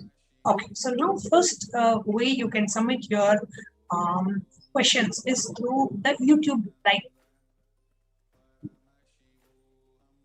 When you go to the live feed on YouTube, you will, below the video, you will see a join button. If you are not yet a member of the channel, see the join button. If you are already a member of the channel, it will not show you the join button. So you can join the channel to become a member of the channel, and all the members have exclusive privileges to be able to ask questions directly to Devi Parashakti, and your questions will be directly seen by Devi Parashakti, and whichever Devi Parashakti chooses to answer, she answers those questions. But the questions are falling the eyes of the divine. That itself is the greatest, biggest blessing and good. So you can post your questions in the live feed. So when you open the live feed on YouTube, on the right hand side, you will see a live chat box. You can post your question directly to Devi Parashakti, but do it only during the live session, and do not keep bombarding the live chat with your same question over and over again. Just ask your question once. If it had to be answered, it will be answered, whether immediately or later. So just go ahead and submit your question in the YouTube live chat option. Now if Facebook, you can also visit the Kailasa's HDH Nithyananda Paramashivam official Facebook page of the Supreme Pontiff of Hinduism. And first of all, make sure that you have liked and followed the Kailasa's Nithyananda Kailasa's SPH official Facebook page. Now here you can get all of the notifications for the live darshan and the live announcements about the different live telecasts, the temple rituals, and all the different celebrations that are going on throughout the year, different announcements and so forth. So don't miss out on liking and following the official page of the Supreme Pontiff of Hinduism. And if you'd like to ask your question through Facebook, you can just go to the live Facebook video, which is for the live Parashakti Akashic reading. And during the live telecast, you can ensure that you put your question in the comments down below. So if you're already watching on Facebook, it'll be in the comment section right below this video. If not, it'll be in the comments of the live Parashakti Akashic reading program or event that is going on Facebook.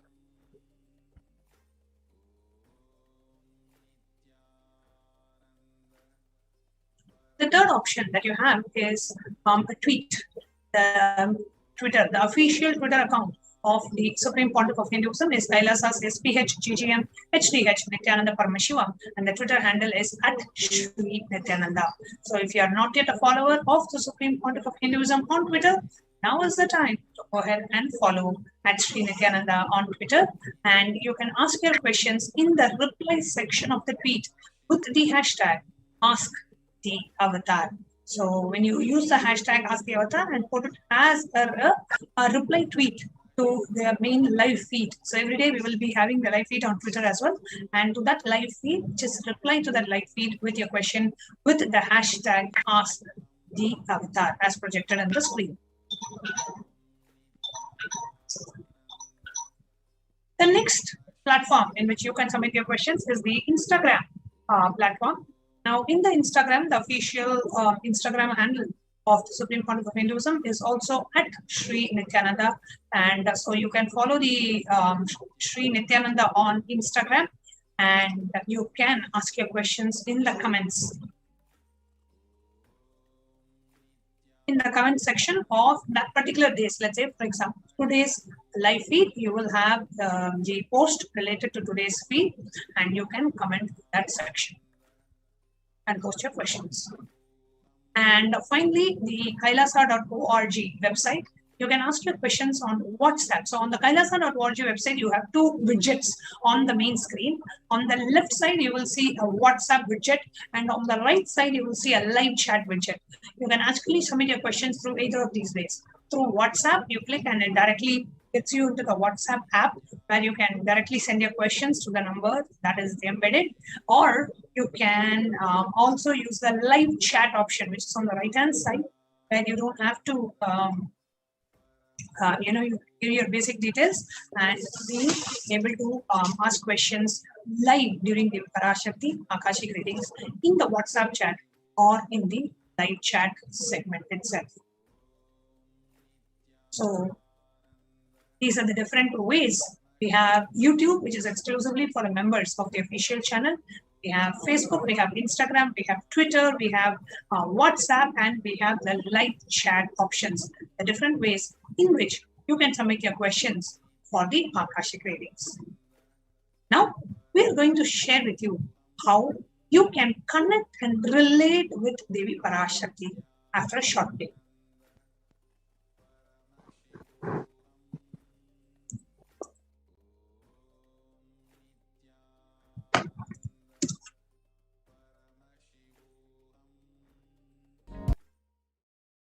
We get you ability to build beautiful relationships in your life. We get you direct spiritual support, and we make sure you become wealthy.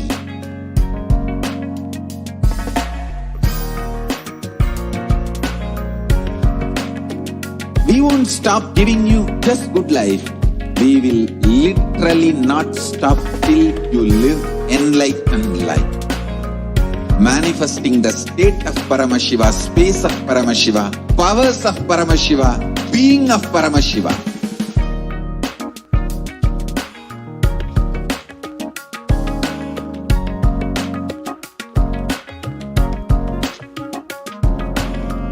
Whole world should become e-Kailasians.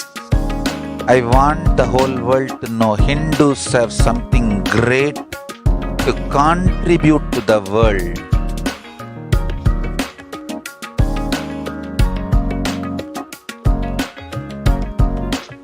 We have something great to contribute to the world. Let us do that.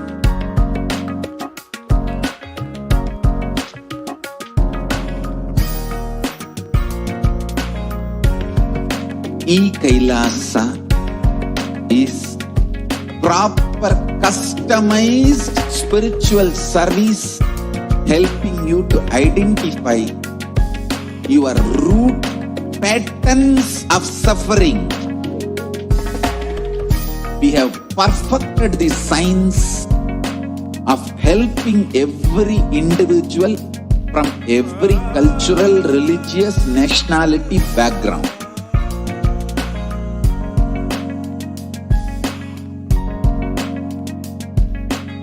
You will have lowest reactionary assumptions, highest awakened response, alive response for life continuously.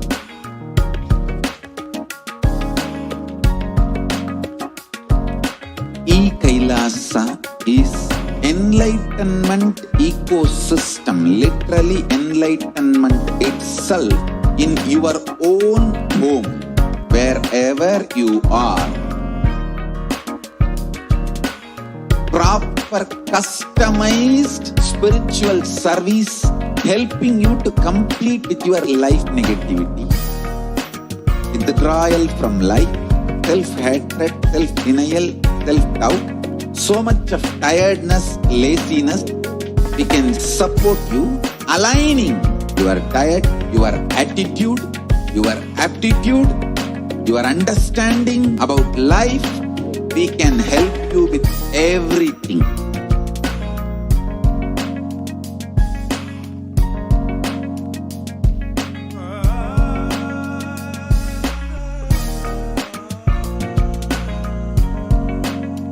If you are interested in enlightenment, we will immediately bring this to you.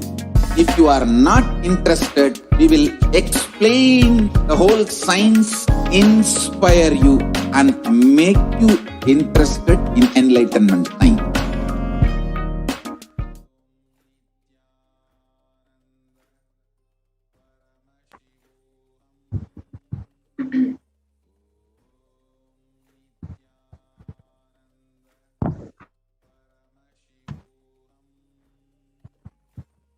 Nithyanandam.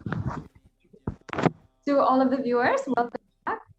After a very quick break, now we'll be entering into a very exciting segment where we understand how we can deepen our relationship, our deep existence and oneness with Devi Parashakti through the offerings and through the sevas. So let us now understand what is the significance of offering. What is the real context behind these offerings and sevas? The Supreme Pontiff of Hinduism has literally revived the science of worship and the science of rituals through the Nithyananda Paramashivam Devalaya and through so many other different entities, different ways that we can offer the ritualistic worship to the divine cosmic beings through the Supreme Pontiff of Hinduism. And each and every one of these sevas has a unique significance and is referred to in the Shastras, in the ancient Hindu scriptures of Sanatana Hindu Dharma. And that is from where the Supreme Pontiff of Hinduism has revived them and ultimately revived the science behind how we attain supreme oneness and a deep feeling connection to Devi Parashakti. Devi Parashakti has been answering, granting boons, giving the request of all of humanity, different people from all over the world. If they just ask a question, regardless of the fact if they are offering, if they're feeling gratitude for it, if they're understanding or anything, if you ask a question, Devi Parashakti has been answering. And out of a person's gratitude, out of their individual gratitude, later on or even before that, if they'd like to offer these sevas and make sure They deepen the relationship that they have with Devi Parashakti and offering the gratitude for making whatever they wanted manifest into reality. These are the different sevas. So let us now enter into this segment and understand the significance of offering. Now, what is really an offering mean? Does Devi Parashakti really waiting for us to offer? For whom is this offering? Now, just to give a small example of what is the significance of this offering. Now, let us say you are, it's, I know most of you in the US have just finished a long weekend. So let's say you are just sitting in your house and it's a holiday, and suddenly you are hearing a knock on your door. And you're wondering, I wasn't expecting any guests or my friend to turn up today. Who is this? So you kind of anxiously and curiously peep out through the window and see that it is Devi Parashakti herself standing. You run to the door and open the door, and you're not able to believe your eyes. It is literally Devi Parashakti standing there, right? And you just know that she has come down, and you're not able to believe your eyes. You're pinching yourself and you're seeing, is this true? Is this really Devi Parashakti? Am I dreaming or is it real? Immediately what you will do, you will fall at her feet and you'll say, please, please, please come inside, come inside. You will make her sit. You will do what you can. You will offer some flowers. You will, whatever you can. You will worship her. You will talk to her. You will still not be able to believe that it is actually Devi Parashakti who has come down to to bless you, shower you with all the boons, to connect with you and to make you feel that, you know what, you are taken care. She is there taking care of you, protecting you. So let us say Devi Parashakti is in your living room and she's sitting on a couch and you're just talking to her and connecting with her and relating with her. So then what really happens at that time?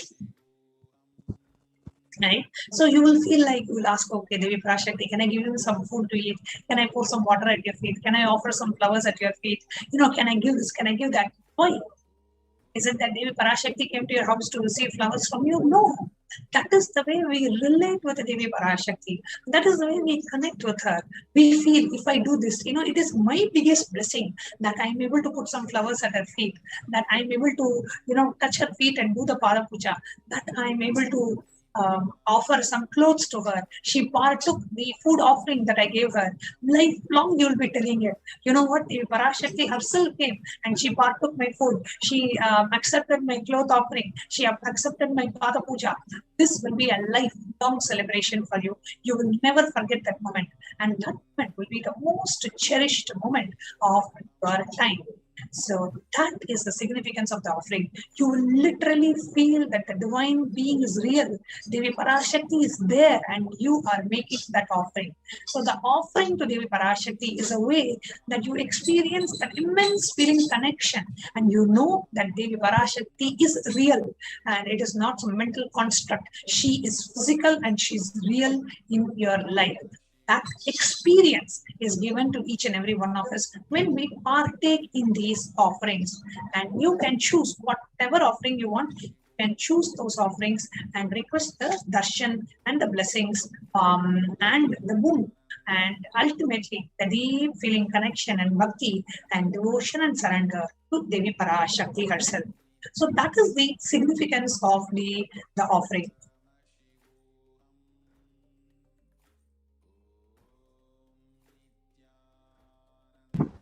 Now, an offering is giving of a divine gift of pure love, devotion, and oneness, and it consists of two parts, giving and accepting. Only when divine accepts what one offers, the offering becomes complete. The offering is not made out of fear or out of greed. When an avatar lands, the offerings are purely a part of the grand Leela played out for the purpose of enlightenment.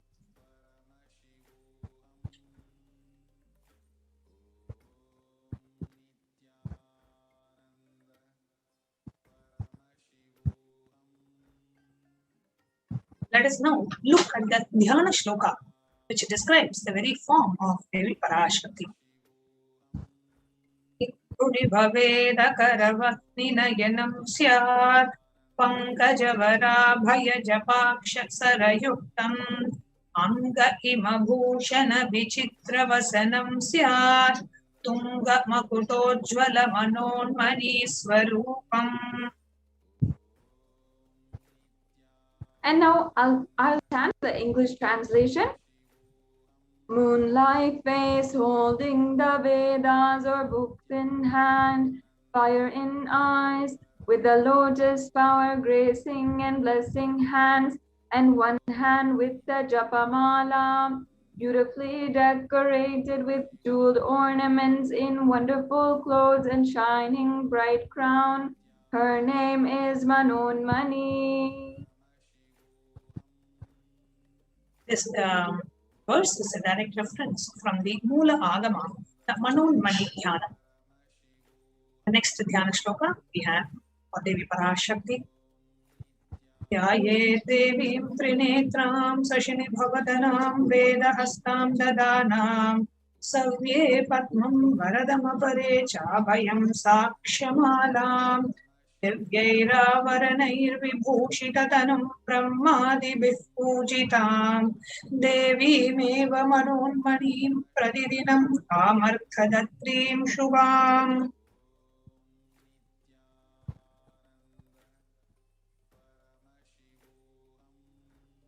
And now the English translation. I meditate on Devi with 3 eyes glowing like a moon and holding the Vedas, lotus and gracing with blessing and gracing hands. She is wearing beautiful ornaments and she is worshipped by Brahma and the other many gods and showers auspicious boons for all actions every day. This reference is also from the Mula Agama, the Manonmani Dhyana. Now, you will be saying, and sometimes you may be even curious, what is the significance of gold? Why do we offer, why many of the offerings that we do to the divine beings and the divine, to Devi Parashakti and all the other divine beings of Hinduism, why do we make the offering in gold? The direct reference is from the Atharva Veda, which talks about gold. Let's understand that the gold is a divine element. Gold doesn't have dosha. Gold is therefore considered as a divine element. When I say dosha, gold and rudraksha, these two do not have dosha. Means if you wear it and you can even, what you are wearing, the chain, you can even offer it to the divine. Because that jewelry or whatever you are wearing, because it is gold, the gold doesn't carry the dosha of the person who's wearing it, or you do not add anything to it. You do not add any impurities, or it doesn't carry anything, even though you may be using it. So the gold as an element itself doesn't have any dosha. It purifies anything it touches. Hence, it is an element of spiritual significance and great spiritual power of healing and enlightening. The vibration of the gold has the power to infuse sattva energy and positive thought currents for anyone, wears, and anyone who sees or operates it in its vicinity. Gold is actually present, referenced in all of the scriptures, including the Agamas, the Vedas, the Shrutis, Smritis, and Itihasas and Puranas. In all of the Hindu scriptures, gold is the most auspicious and purest metal which purifies our being. In Hindu civilization, everything was built in gold, exchanged in gold. Ritual feasts were offered in gold bricks. When one was to be saved from a life-threatening disease, gold was offered as the ritual fee. Gold was in abundance and used for weighing equivalent amounts of commodities, including cows. Kingdoms were built in the huge doors of gold. The streets would have huge columns and huge archways made out of gold, and the horses, cows, elephants, and all of the animals were also dressed in gold as they lived in coexistence and harmony in the whole Hindu civilization.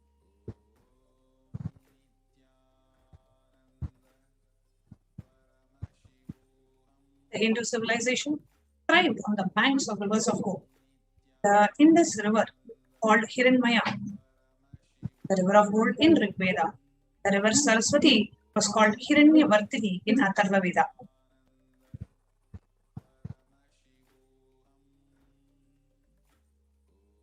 Gold is the supreme element for offering gifts to the ones you love and revere.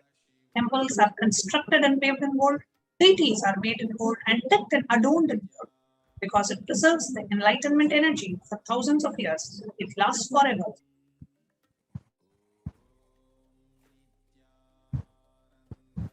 Now we will begin the different various array of offerings that we have to present to all of you with the first and foremost one of the offerings that you can even make today at any amount.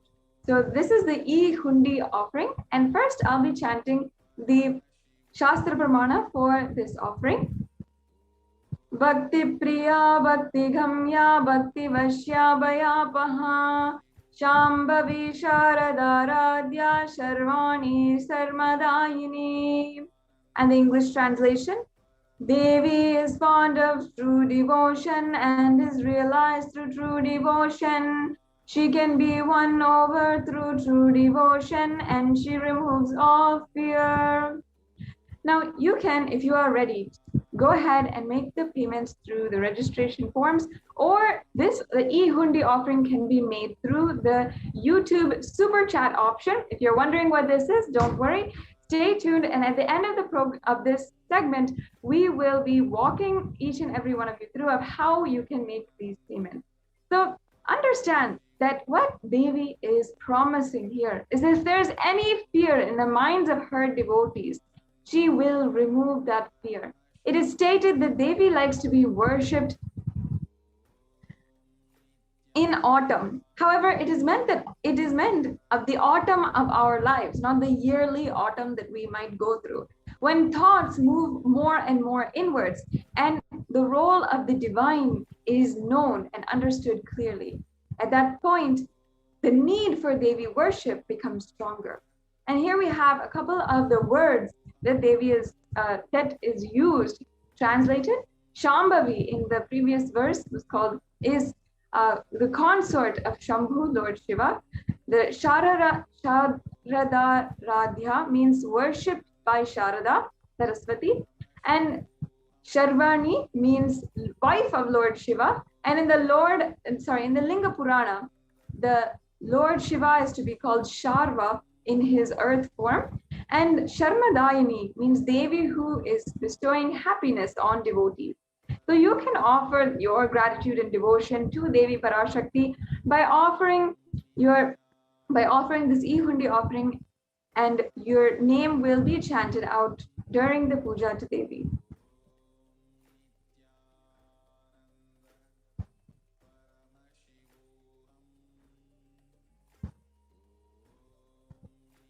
The next offering that we have for the Parashakti is the offering of the Sankalpa.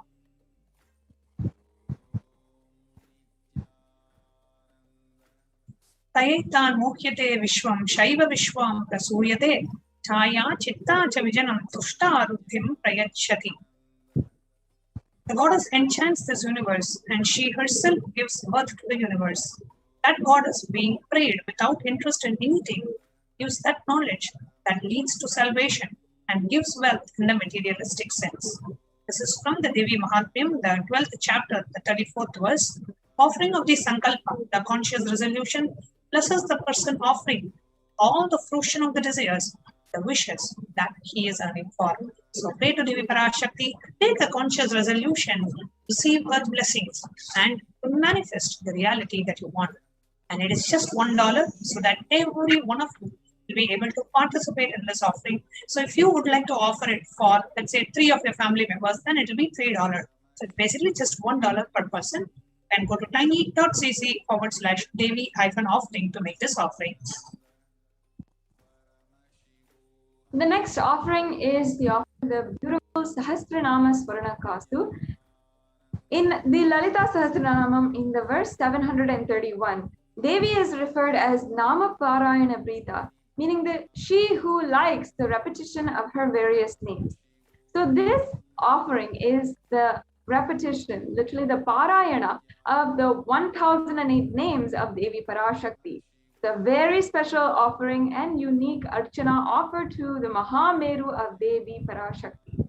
In this offering, you can offer a gold coin inscribed with each of the 1008 names of Devi Parashakti and receive the blessings to have the Ananta Kalyana Gunas, all the divine qualities of Devi Parashakti.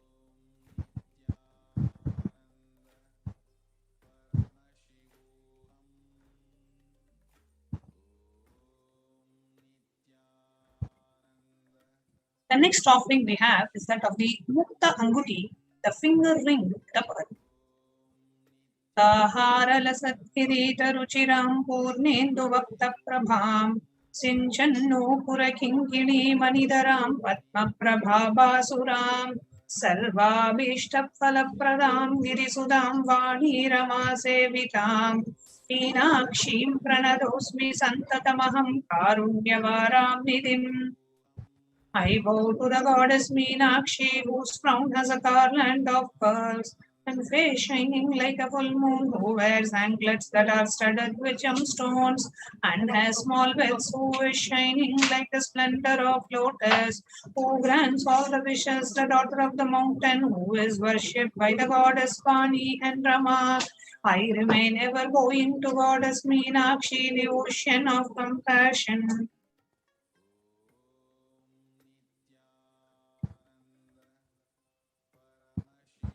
Offering, offer the pearl finger ring and receive the blessings to be showered by her compassion and pure love in all your business endeavors.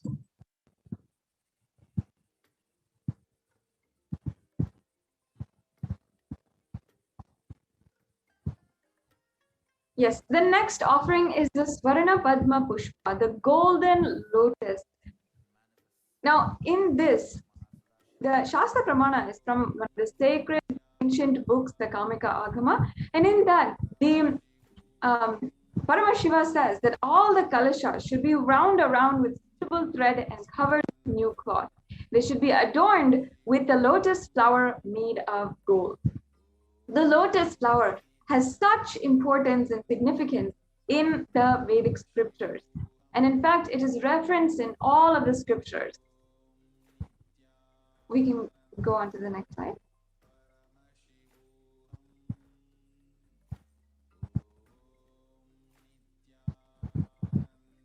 And there are hundreds of scriptural references for using the lotus in the worship of Paramashiva. In fact, almost everything in worship of the ultimate involves the consecration of deities, of worship, or meditating on the mudras and asanas used during worship involves the lotus flower, the lotus leaf, the lotus pericarp, and the lotus petals. The lotus is thus considered a very divine, sacred flower. And further, the lotus is also referenced as Shakti of Paramashiva, which is also understood as the lotus. Even the base of the Paramashiva Linga, as you're seeing in the picture, is a lotus, and the disciple of Paramashiva is considered as a lotus as well, which is about to bloom. So you can offer the Swarna Padma Pushpa in any size which you wish to, and be blessed to have the state, space, powers, and being of Parashakti in your inner space amidst any and every adverse situation in your life. The next offering we have is that of the golden touring, the Swarna Metti. The reference in the Lalita Sahasranama, it says, Nakadiditi Samchanna Namachana Tamoguna Padadvaya Prabhajala Parakrata Saroruha. You, Devi, whose brightness from the two nails destroy the darkness of ignorance from the minds of your devotees, prostrates at your feet. Whose brightness from your 2 feet overpowers that even of the lotus flower. So, offering of the Swarna Metti, the golden touring, Devi Parashakti, adorning her sacred feet, be in the space of constant gratitude for receiving her blessings in even the most difficult aspect of your life. So the offering of the Swarna Metti is $750. You can visit tiny.cc/Devi-offerings. Make this offering. The next beautiful offering is the Swarna Mangalika. Now, Devi Parashakti is described as the Shuddha Sarabhi Varshani, meaning She who makes the nectar flow in all of our nerves from the Sahasrara. She who gives the very pleasant experience of the ultimate. Actually, in Hinduism, the Mang Tikam, which all of the women, the Hindu traditional women, will wear on their forehead, on their hairline. And we're offering it here, the golden hairline jewelry. So the Mang Tika actually represents the nectar which is flowing from the Sahasrara Chakra, which is fully opened. And the Sahasrara Chakra is described to be 1,000-petal lotus. So when it is open and the nectar is flowing from it, the Mang Tika is the representation of the nectar of the flowing from the Sahasrara Chakra. The next slide, please. So you can offer this golden hairline jewelry in order to experience the overflowing gratitude and complete completion with Devi Parashakti in your life.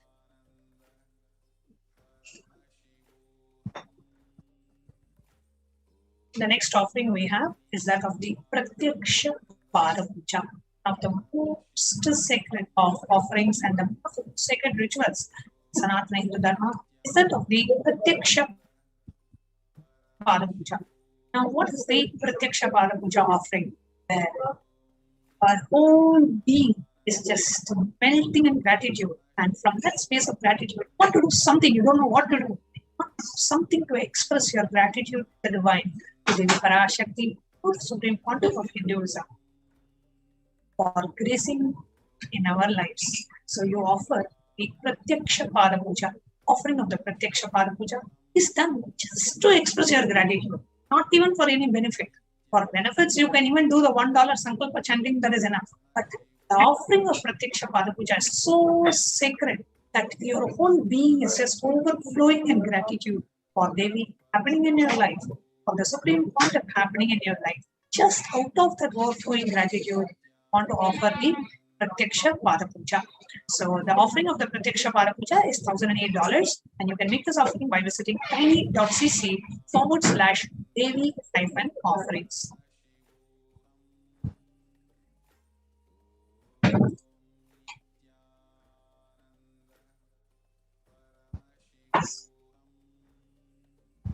Yes, and the next offering that you can make at the feet of the Supreme Pontiff of Hinduism himself is the Vastra Seva.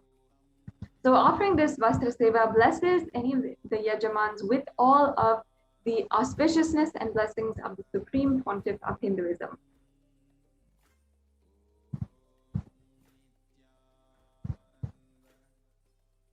And the offering of the Vastra Seva is the sacred offering of the divine cloth for wearing. So after the Pratyaksha Parapuja, you can offer this Vastra Seva as a beautiful divine gift of love and gratitude to the Supreme Pontiff of Hinduism.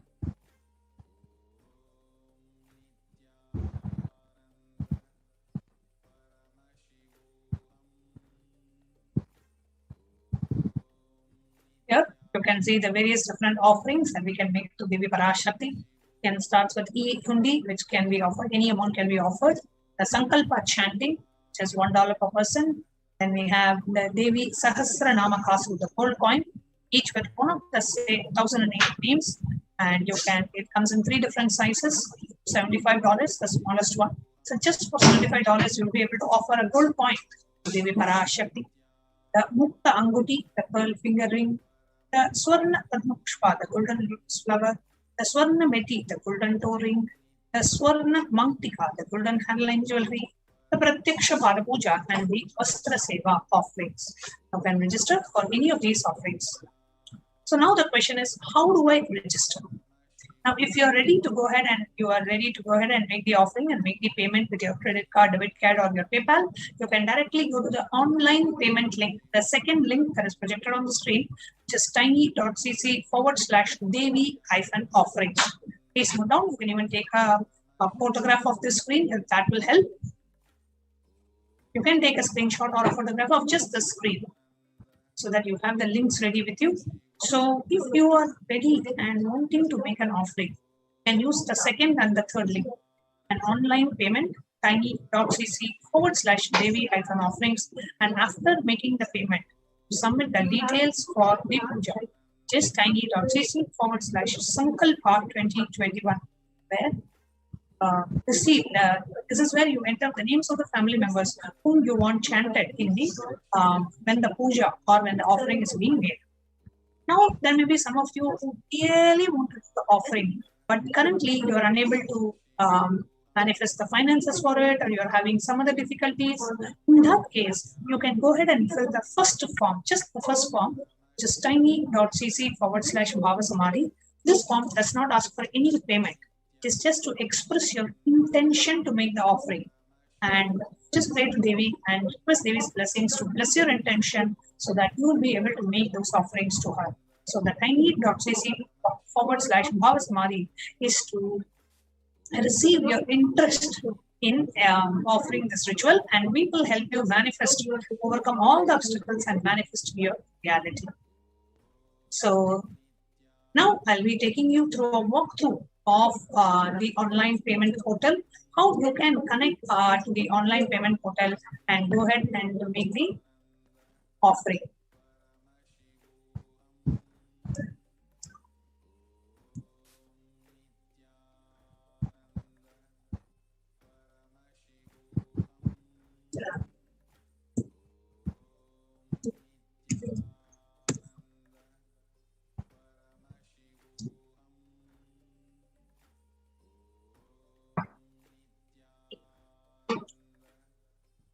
I will now be taking you through a step-by-step walkthrough.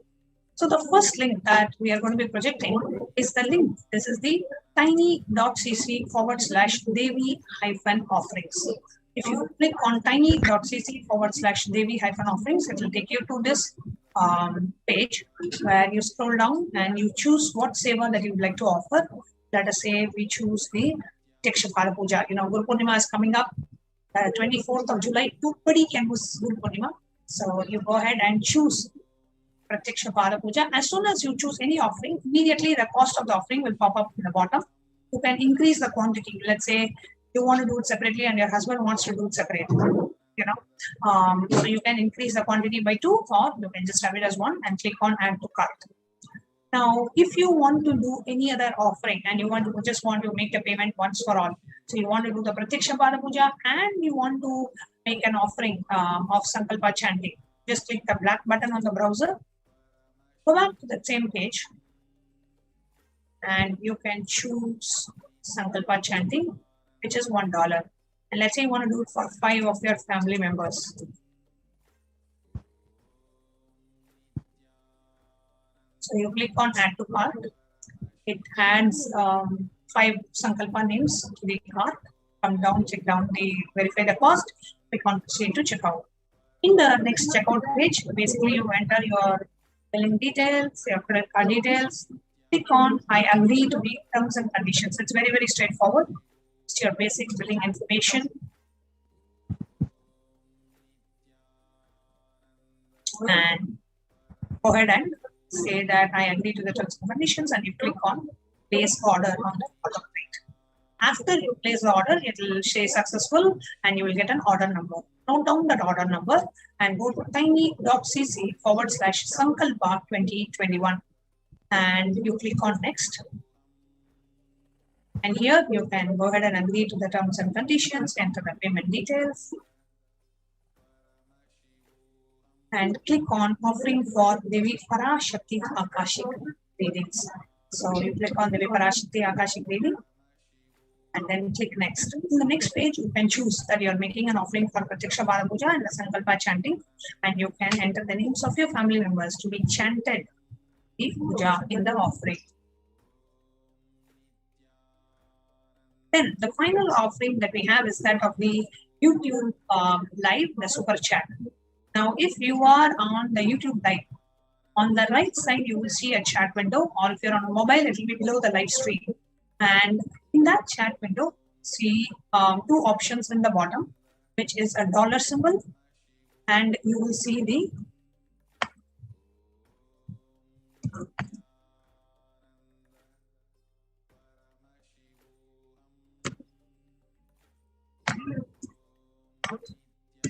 you will see a dollar symbol and you will see an emoji. an emoji and then a dollar symbol. Click on the dollar symbol. You will see three options.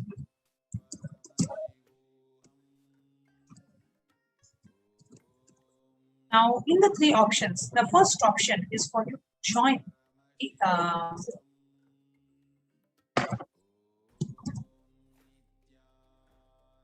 the channel and become a member of the YouTube channel. And you will see an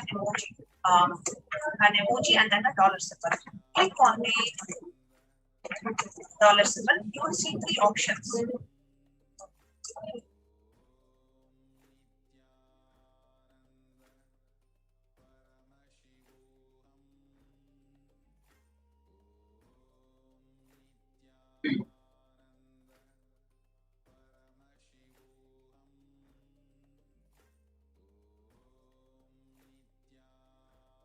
Yes.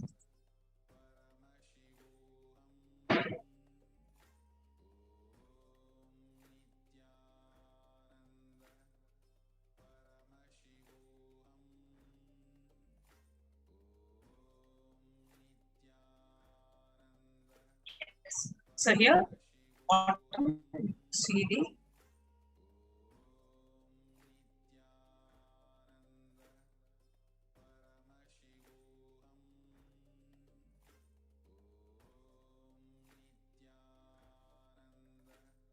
okay. So here you can see the member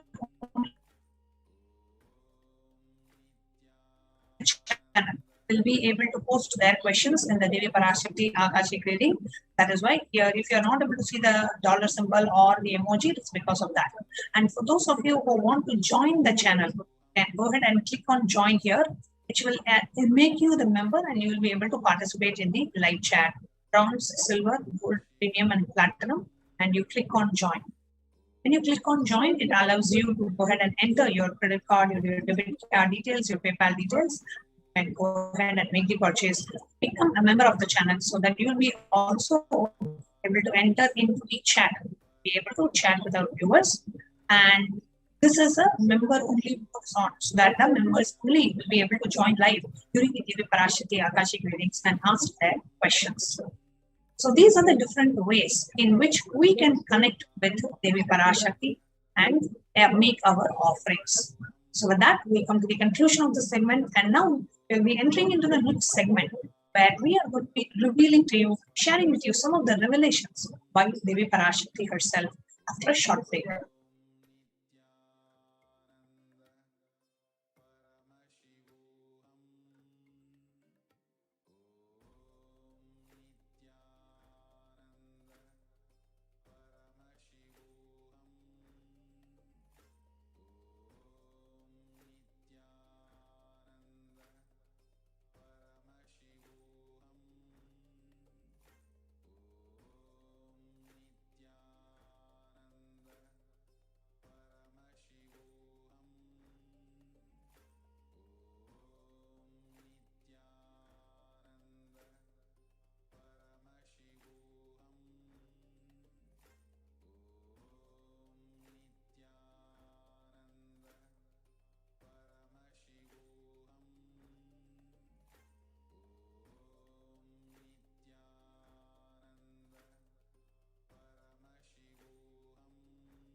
Need to cater this enlightenment science to the whole world wherever they are, because enlightenment is the birthright of all human beings. Kailasa is responsible to provide that to all human beings.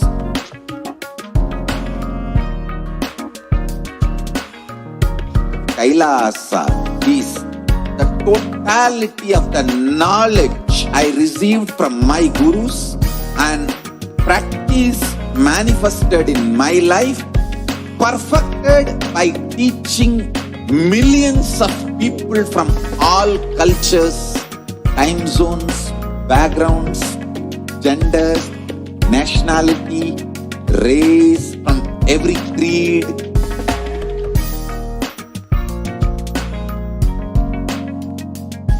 So this absolutely perfected knowledge available to you, served to you in your home without even you moving out of your couch, free of cost.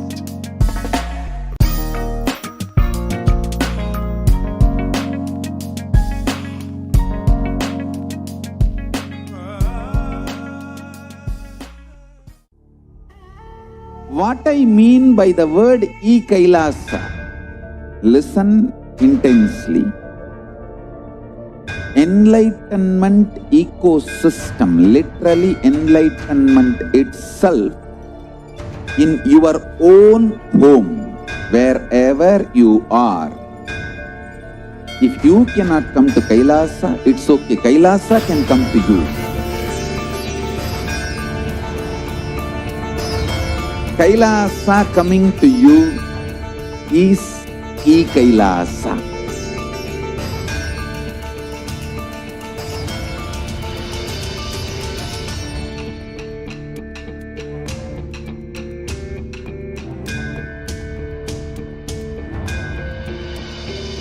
I will revive Hinduism.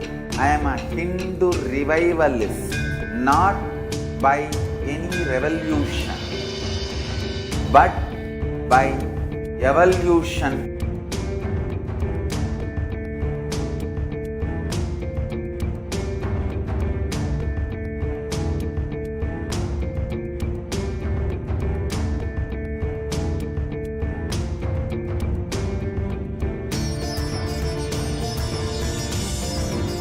And setting model communities.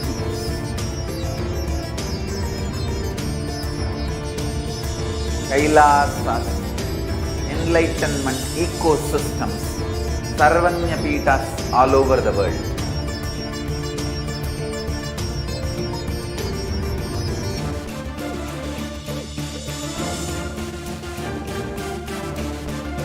All powerful cognition, knowledge, only when you live, power manifestation and possibilities manifestation happens. This is a fundamental truth.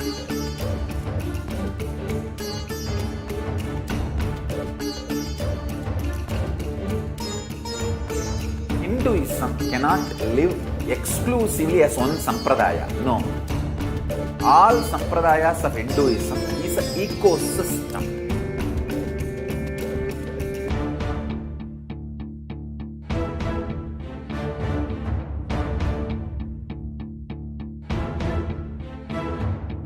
So don't keep quiet thinking that if one sampradaya is attacked, only that sampradaya is going to be affected. All of us are ecosystem.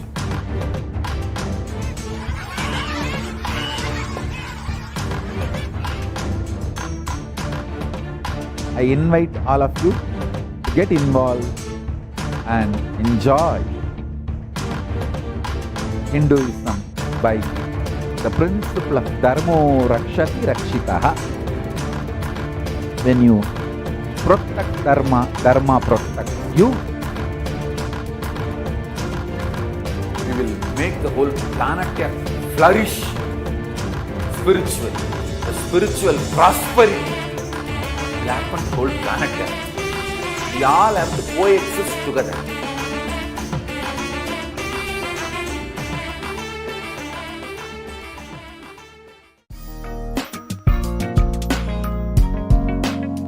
We get you health. We get you ability to build beautiful relationships in your life. We get you direct spiritual support, and we make sure you become wealthy.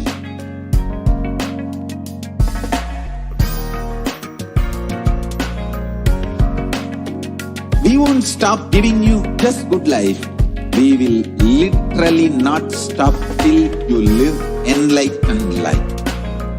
Manifesting the state of Paramashiva, space of Paramashiva, powers of Paramashiva, being of Paramashiva.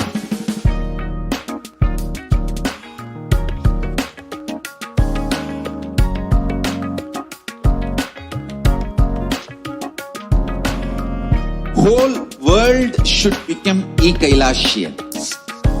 I want the whole world to know Hindus have something great to contribute to the world.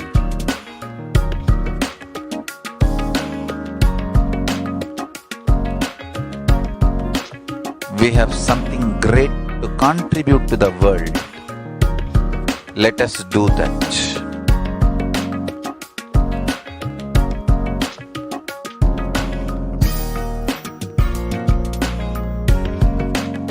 Kailasa is proper customized spiritual service helping you to identify your root patterns of suffering.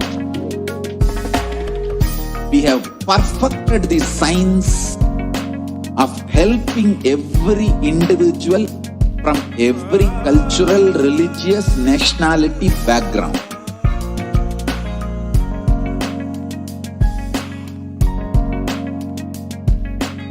You will have lowest reactionary assumptions, highest awakened response, alive response for life continuously.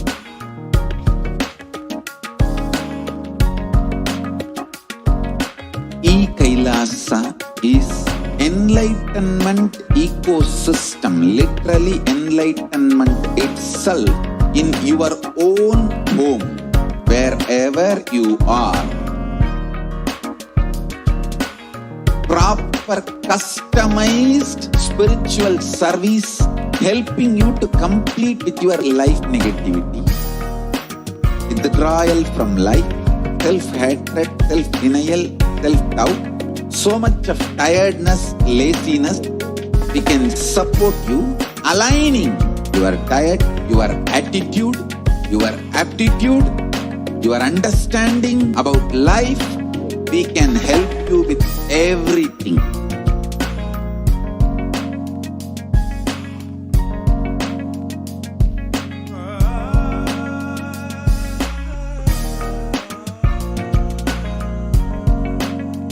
If you are interested in enlightenment, we will immediately bring this to you. If you are not interested, we will explain the whole science, inspire you and make you interested in enlightenment time. We need to cater this enlightenment science to the whole world wherever they are, because enlightenment is the birthright of all human beings. Kailasa is responsible to provide that to all human beings.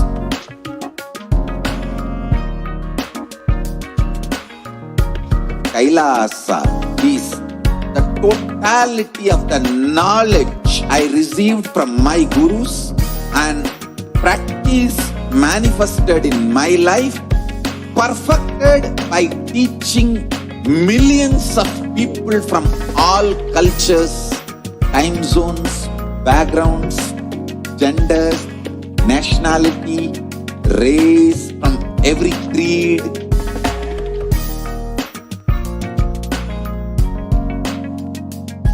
So this absolutely perfected knowledge available to you, served to you in your home without even you moving out of your couch, free of cost.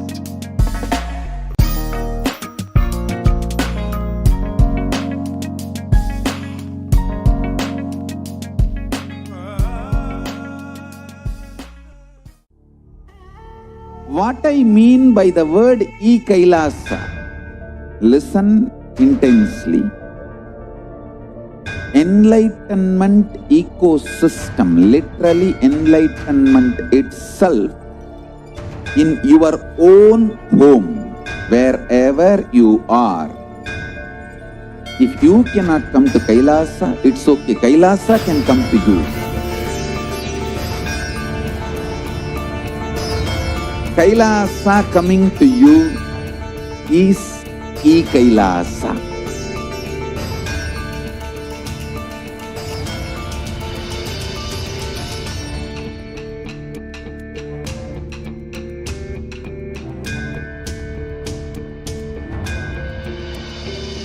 I will revive Hinduism.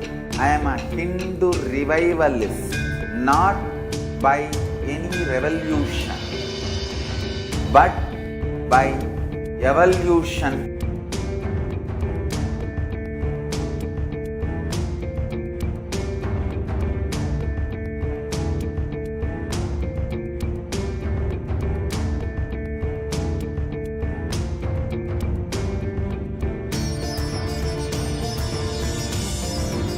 And setting model community.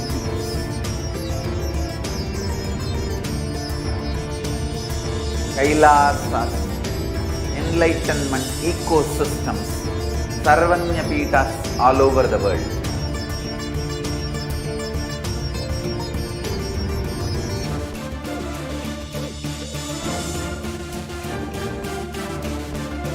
All powerful cognition, knowledge, only when you live, power manifestation and possibilities manifestation happens.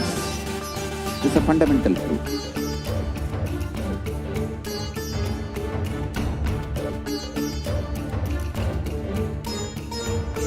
Hinduism cannot live exclusively as one sampradaya. No. All sampradayas of Hinduism is an ecosystem.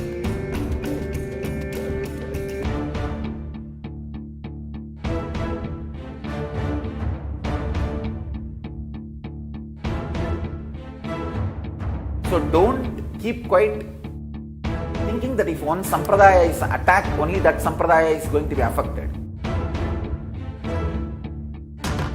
All of us are ecosystem.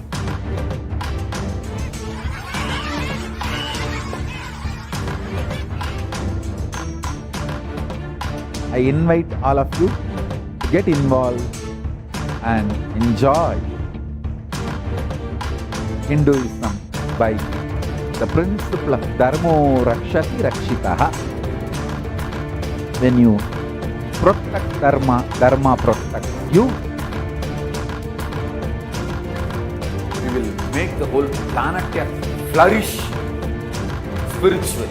The spiritual prosperity will happen to the whole planet Earth. We all have to coexist together.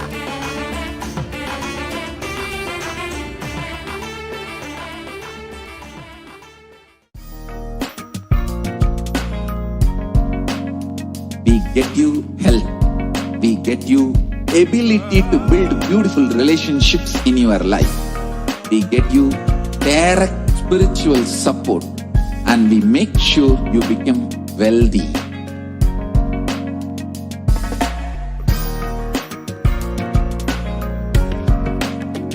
We won't stop giving you just good life. We will literally not stop till you live enlightened life. Manifesting the state of Paramashiva, space of Paramashiva, powers of Paramashiva, being of Paramashiva.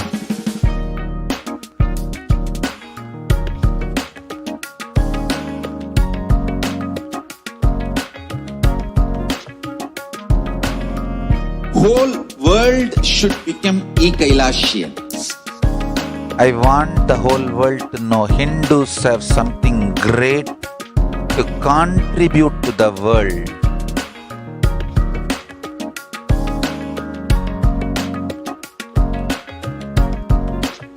We have something great to contribute to the world. Let us do that.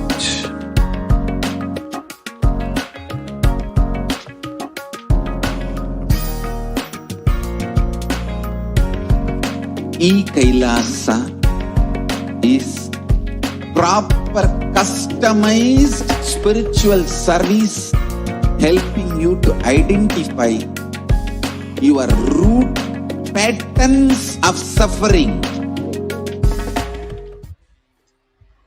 Nithyanandam, welcome back. So we'll be moving on to the next segment of this program of Devi Parashakti's revelations to this whole world during this pandemic, COVID-19 pandemic. So let us now listen to Parashakti's revelations to the world about the black fungus. and the effects of the black fungus.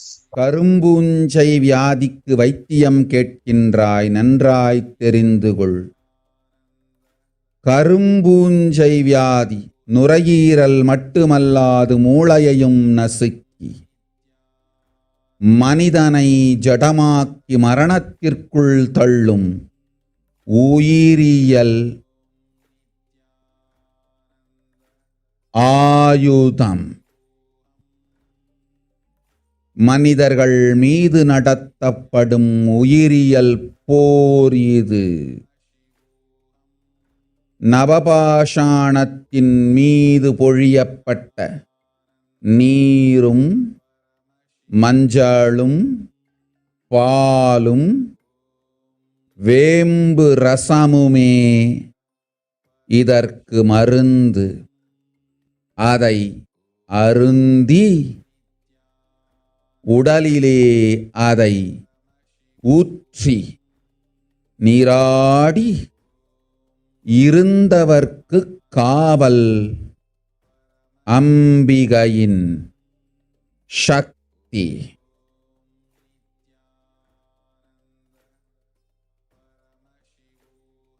ஓம் ஓம் ஓம். சிருஷ்டி நஷ்டமாகாதிருக்க தேவ ரகசியங்களை தெளிவாய் உலகத்திற்கு சொல்லிவிட்டேன்.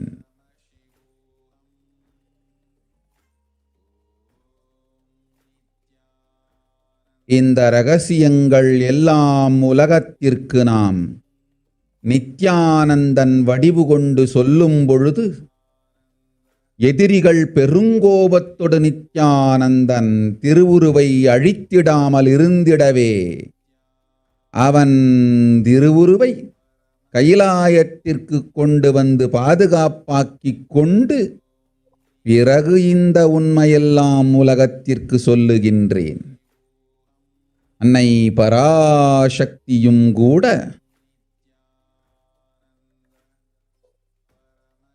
உண்மைகளை உலகிற்கு சொல்லும் முன் தற்காப்பு செய்து கொள்ள வேண்டிய அளவிற்கு மனிதர்களின் அரக்கத்தனமும் அட்டூழியமும் உலகத்தில் அரண்டு ஆடுகின்றது.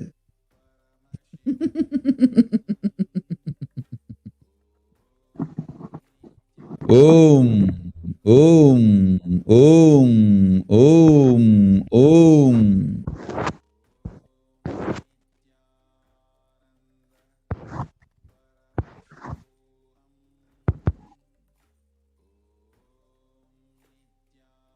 Yes. So this is the translation of what Parashakti has revealed exactly in the Akashic reading about the black fungus. So you are asking remedy for black fungal disease. Know properly black fungal disease. Not only it will affect the lungs, it will smash the brain also. It is a bio weapon that makes humans lifeless matter and push them to death.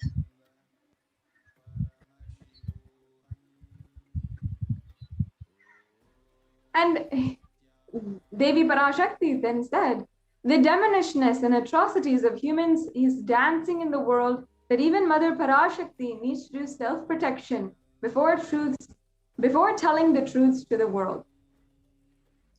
Yes, you see, this black fungus was denied and dismissed as a rare disease, declared as an epidemic by several states, declared as a pandemic within the pandemic, which literally eats the brain.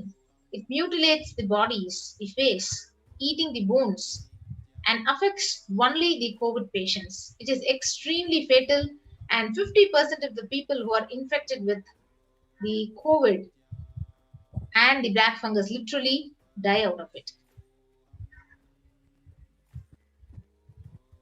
And as you can see here an article where where they're speaking about the black fungus disease linked to COVID that spreads across India. This is from the 23rd of May 2021. And here it's saying that the fungal disease with the name is having actually 50%, is affecting 50% of the COVID patients, and is initially initially, but now the fungus can spread to others and can be literally spread to anyone within anyone who, even if they do not have COVID. So they're stating here how many people, 7,200 people in India have this black fungus disease, and this was 2 months back in May. And it's also said here that the high incidence of diabetes is one of the causes of how this disease is affecting so many people across of India. Yes. So you can see another news article which presents the COVID-19. It increases the black fungus infection risk in India. So if you see the black fungus, which is also called as the mucormycosis, where India has been facing high rates of this COVID-19 and with more than 27 million confirmed cases since January 2020. And also, the World Health Organization has announced that the B1617 variant of this SARS-CoV-2 virus is a variant of real global concern. So, literally, some scientists believe that the severe COVID-19 could potentially weaken the body's immune response. So COVID-19 is increasing the risk of black fungus, the mucormycosis infection risk in India.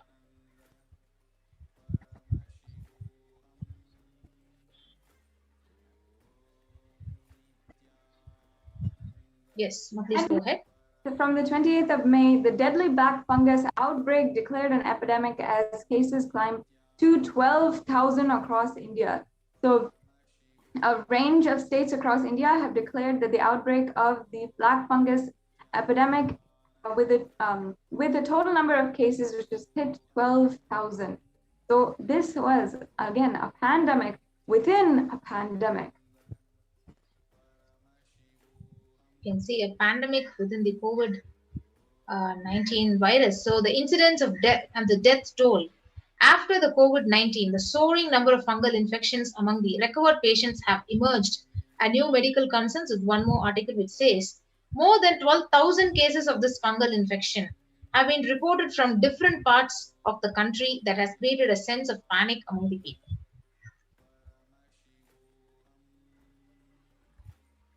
And here, flesh-eating black fungus killing off patients who even survive COVID-19. Here you can see black fungus has a near 50% mortality rate and is tragically killing many who were relieved to have beaten COVID-19. The infection can eat through skin, soft tissue, or even bone as it attacks the brain or other critical organs. Once it starts growing that way, it's very difficult to control.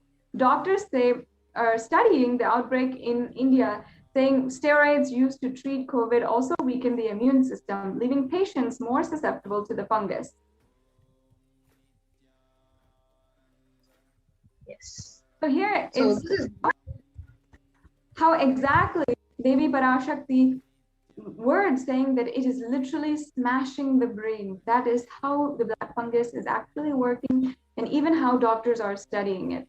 And Devi Parashakti even revealed to the world, saying that human beings will die like rats and cats on the streets.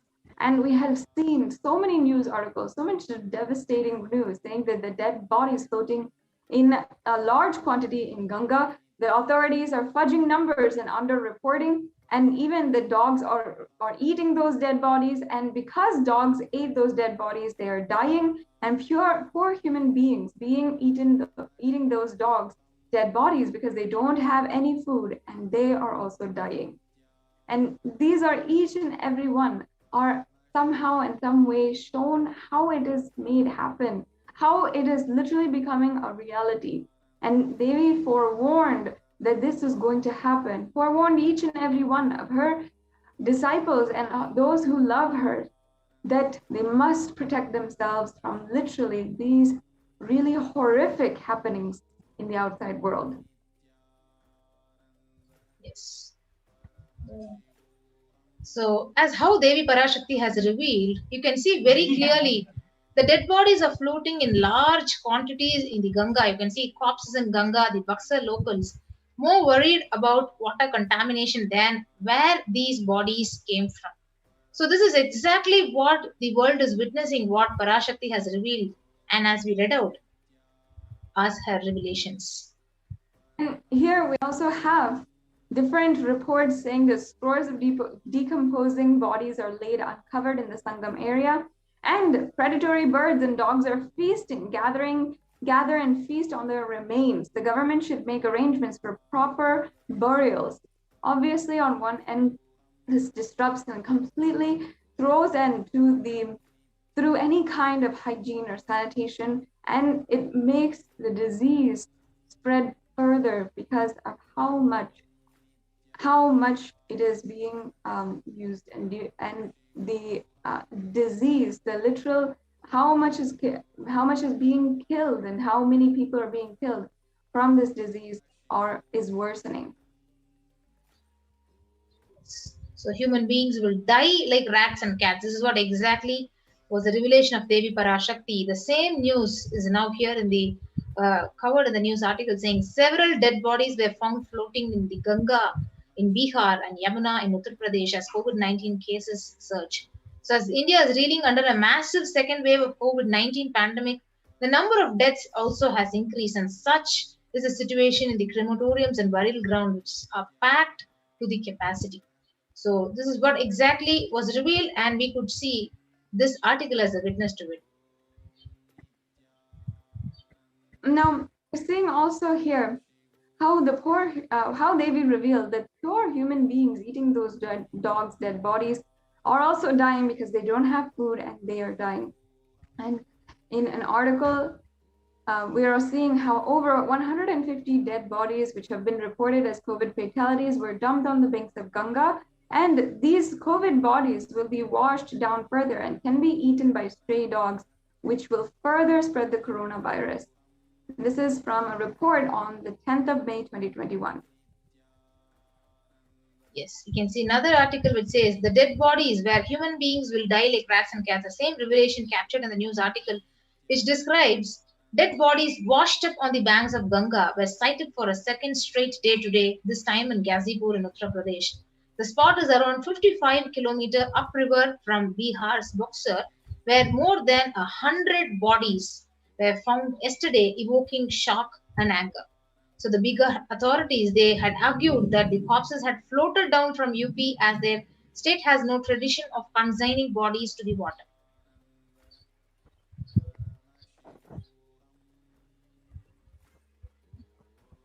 And here we also have that another article where it's showing that dozens more bodies wash up on Ganga River.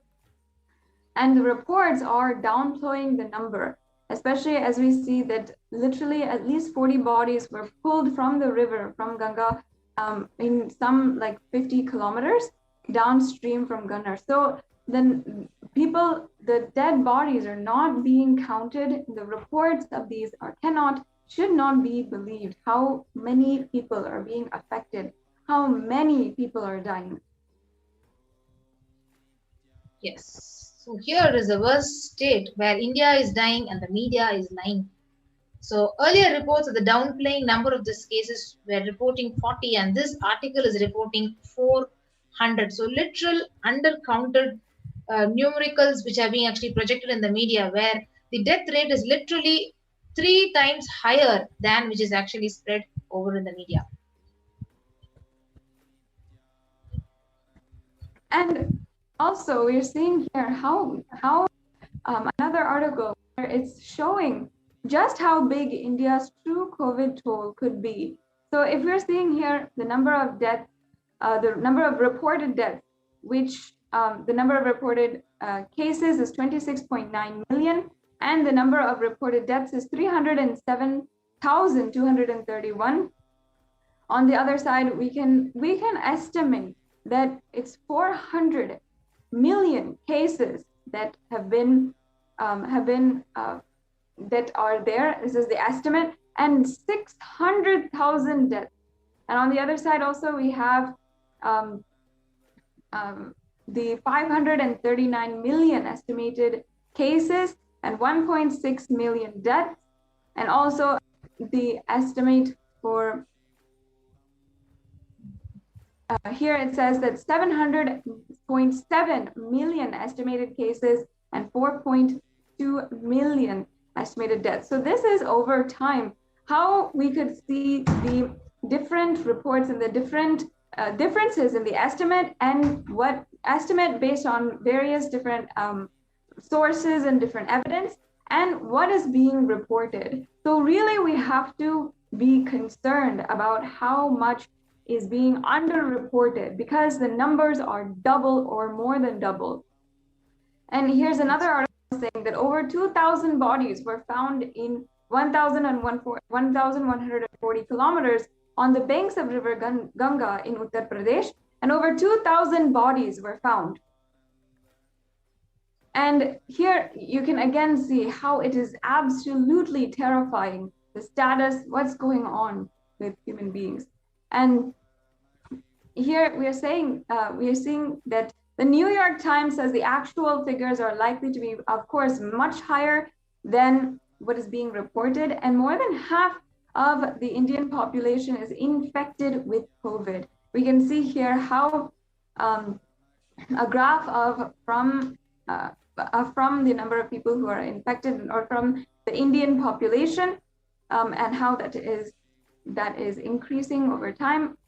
And we also have the New York Times, the New York Times saying that the actual figures are likely to be more higher. And here's another source, The Print, saying at worst case, India's COVID deaths are 14 times higher than the government count. So it's actually extremely appalling what is going on.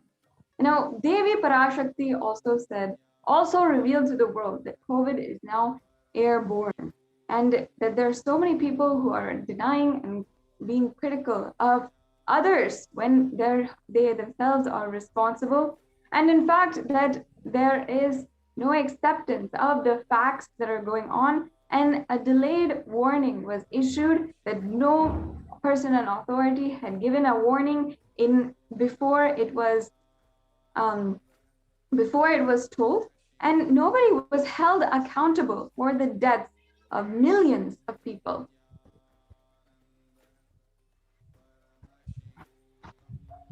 The COVID vaccine is creating variants, and here we have the Montenegro has promoted several controversial and unverified claims surrounding vaccinations, homeopathy, and the COVID-19 pandemic.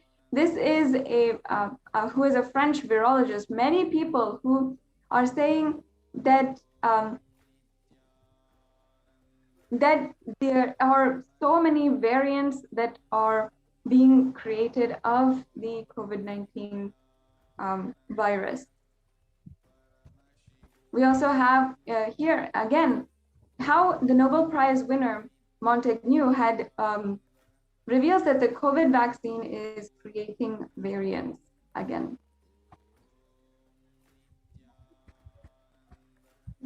And here another article which goes to say that the COVID is airborne, scientists say, and now authorities think so too. So we have data. We have the data that COVID-19 is airborne. However, authorities, the people who are giving the message, relaying the message, and guiding the people on how to be precautious about the pandemic that is ongoing, they are delayed in accepting the whole truth.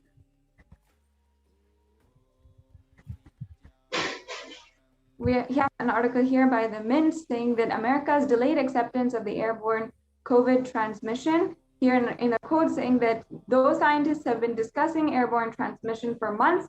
It was only last week that the WHO and the CDC made this official. Again, until now, they have denied certain evidences. They have denied the fact that there are ways that we have to be precautious.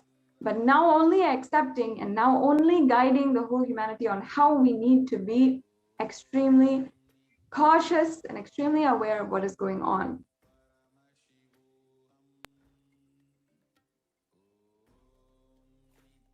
And again, now after there's so many people affected by the disease, by millions of people being infected and then millions of people dying, now they're releasing the guidance on how they should, what to do about the airborne transmission, about how it's airborne, and so forth. But nobody is held accountable for the people, the millions of people who died before this because they didn't know and they weren't guided properly on how the COVID-19 pandemic was airborne.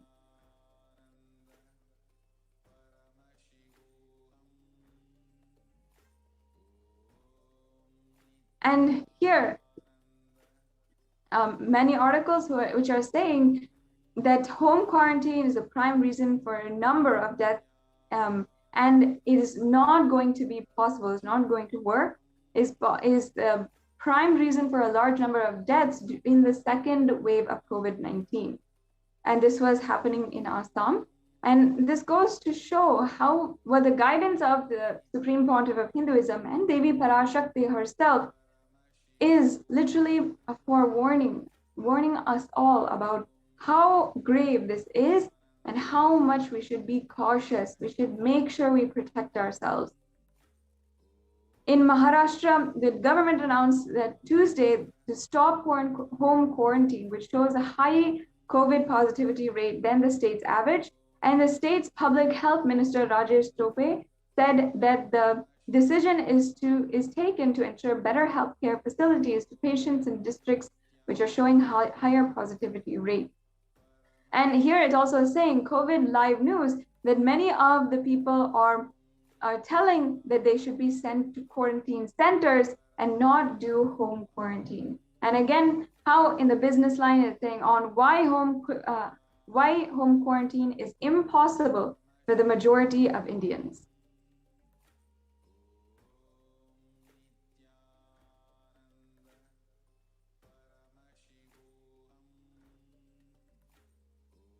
And again, another article saying self-isolation for COVID-19 is impossible for 40% of Indian families. Again, this is something that many of us had known in our large families, in our larger households. How do we self-quarantine when there is maybe four to 10 people in one single room? This doesn't give us an explanation of why the guidance was never thought through, was never explained to each and every citizen across the world well in advance. Again, another article asking, where is the space for home quarantine in cities? And it says here, following the ministry's guidelines on home quarantine is nearly impossible. Again. Yes, so with that, we understood what Devi Parashakti had revealed had exactly come true, and it is all these articles, news articles which we saw, like what exactly Parashakti had revealed in the Akashic reading is literally coming true. So with that, we will now move on to the next segment of this program after a short break.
helping every individual from every cultural, religious, nationality background.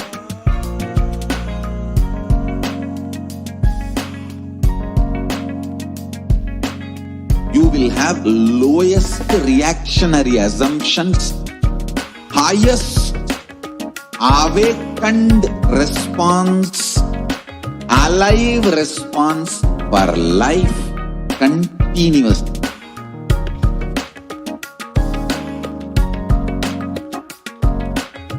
Kailasa is enlightenment ecosystem, literally enlightenment itself in your own home, wherever you are. Proper customized spiritual service helping you to complete with your life negativity, withdrawal from life, self-hatred, self-denial, self-doubt, so much of tiredness, laziness. We can support you, aligning your diet, your attitude, your aptitude, your understanding about life. We can help you with everything.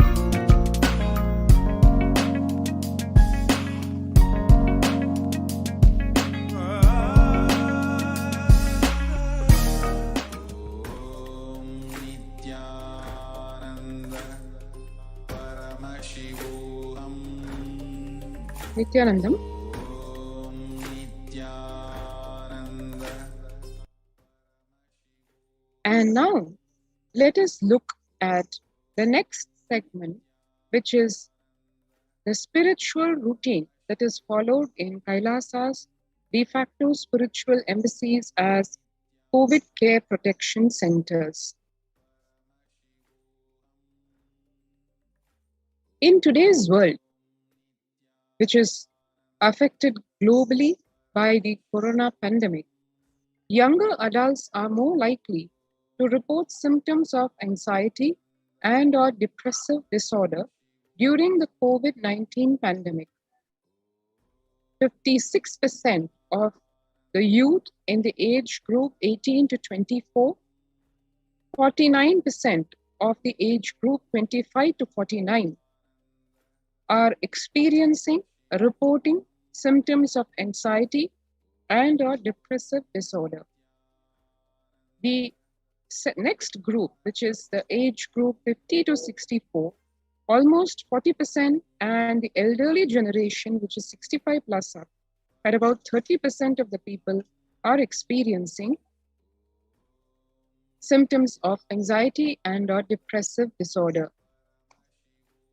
The average share of adults reporting symptoms of anxiety disorder and/or depressive disorder, if one compares between 2019 and 2021, which is about 2 years back to today, it is a whopping increase of about almost 4 times, 11% to 41%.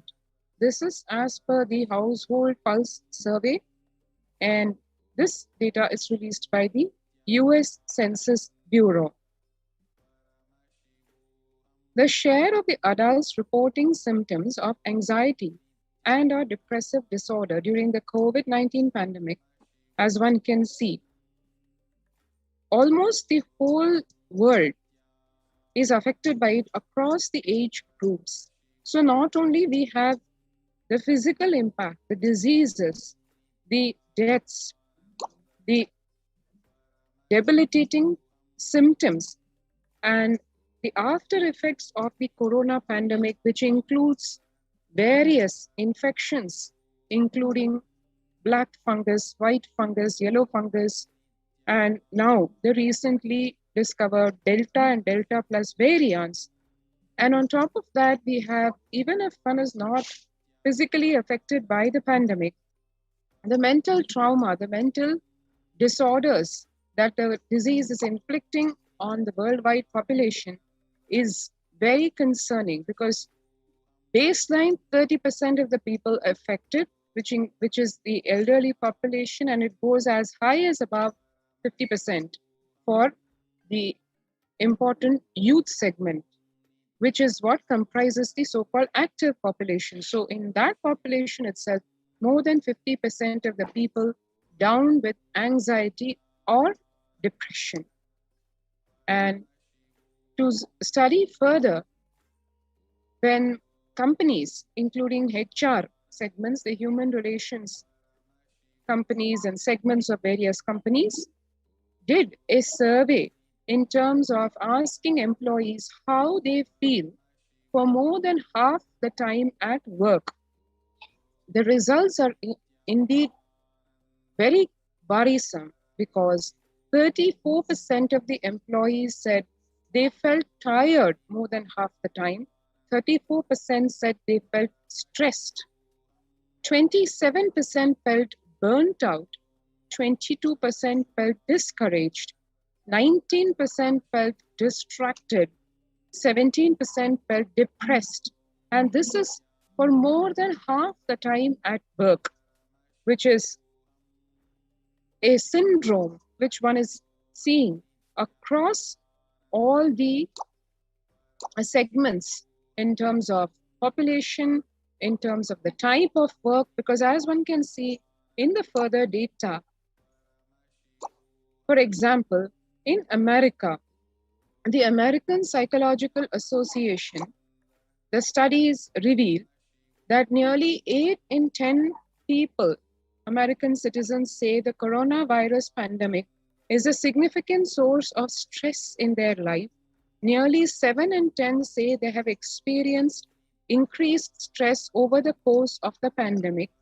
And these statistics lead one to declare, because it's more than 70% of the population, it is now a national mental health crisis, because COVID-19 is now the significant stressor for most Americans. To add to this, 1 in 4 essential workers, which is 25%, have been diagnosed with mental health disorders since the start of the pandemic. And COVID-19, the reports say, could exacerbate doctors' existing mental health burden. Because on the physical level, more than 60,000 healthcare workers in the US have contracted COVID-19, 300 have died, and if we compare relatively, an estimated 300 to 400 physicians die by suicide every year.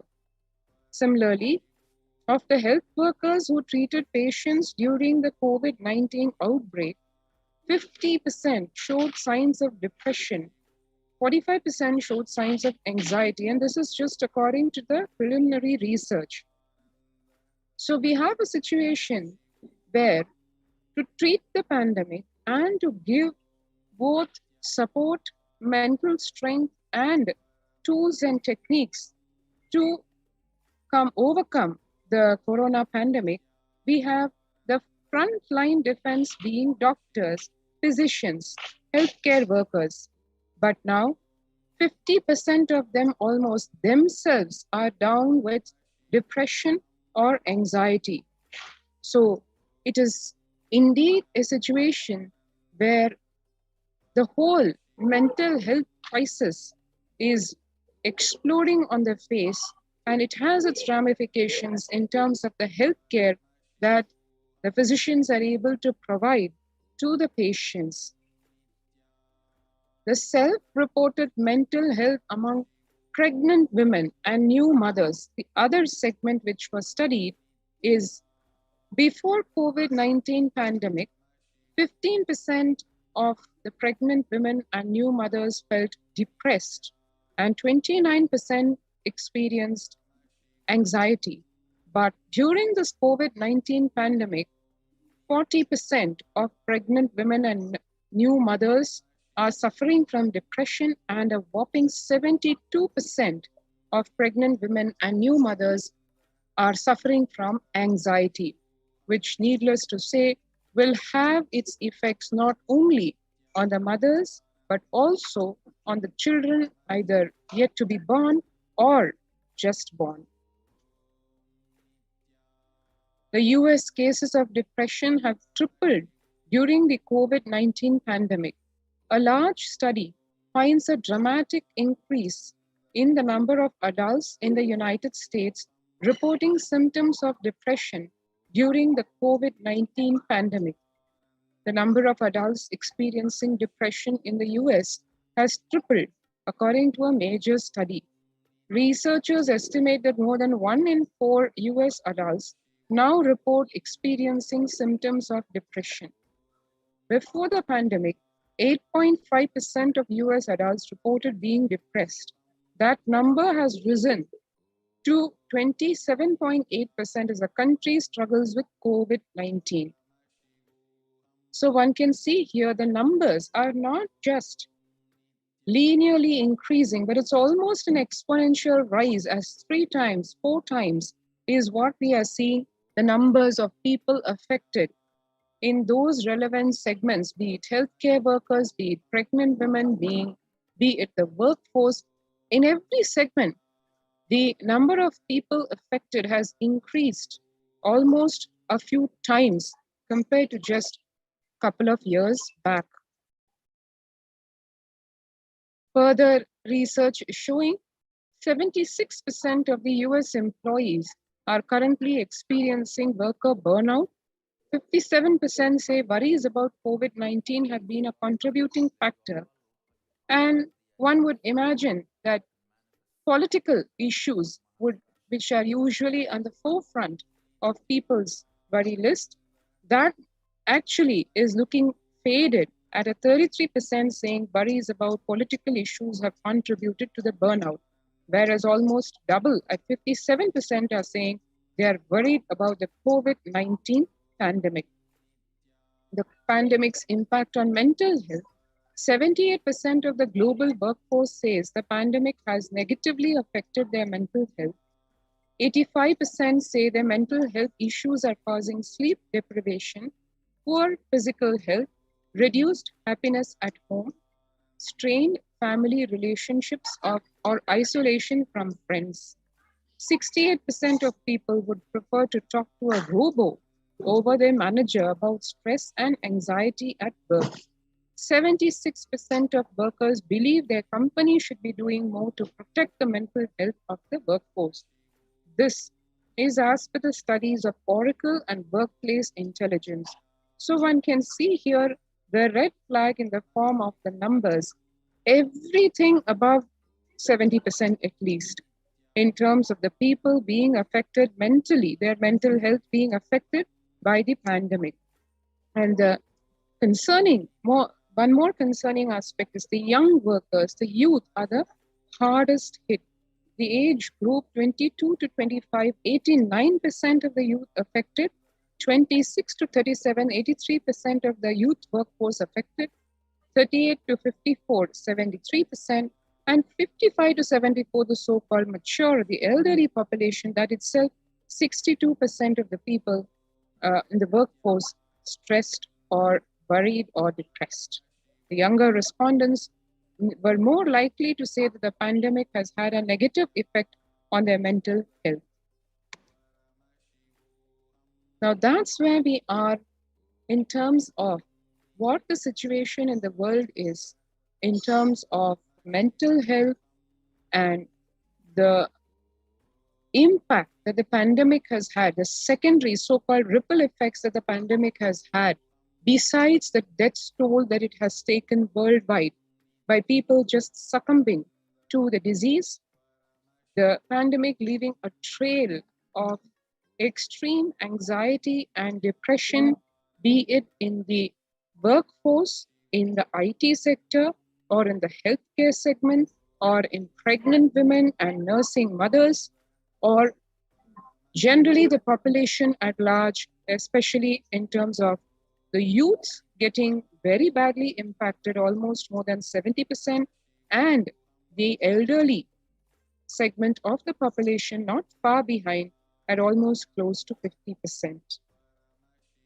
And in the light of this, what are the contributions that Kailasa under the guidance and aegis of the Supreme Pontiff of Hinduism, Jagat Guru Mahasannidhanam, His Divine Holiness Bhagwan Nithyananda Paramashivam, has to give to the world in the time of this extreme crisis.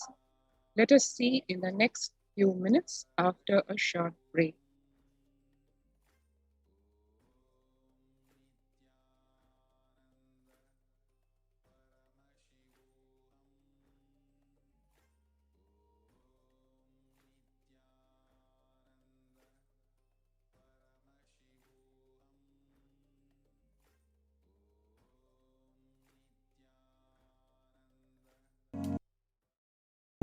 If you are interested in enlightenment, we will immediately bring this to you. If you are not interested, we will explain the whole science, inspire you and make you interested in enlightenment science. We need to cater this enlightenment science to the whole world wherever they are, because enlightenment is the birthright of all human beings. Kailasa is responsible to provide that to all human beings.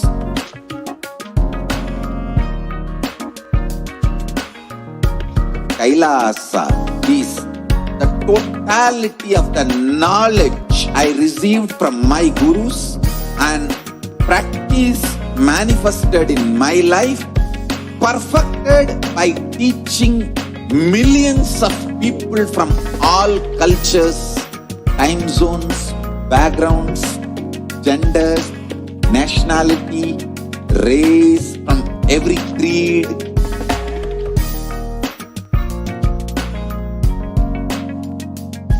So this absolutely perfected knowledge available to you, served to you in your home, without even you moving out of your couch, free of cost.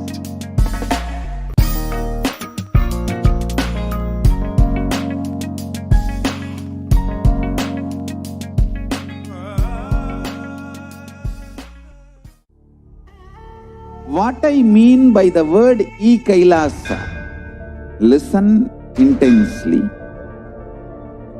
Enlightenment ecosystem, literally enlightenment itself, in your own home, wherever you are. If you cannot come to Kailasa, it's okay. Kailasa can come to you. Kailasa coming to you is Kailasa.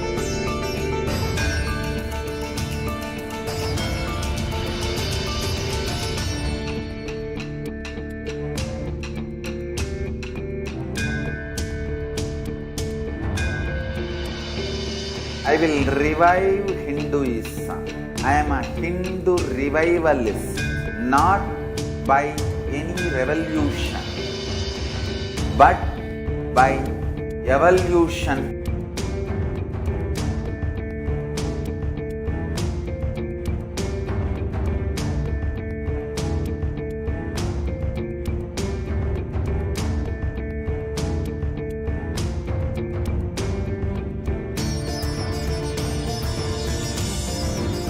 And setting model communities.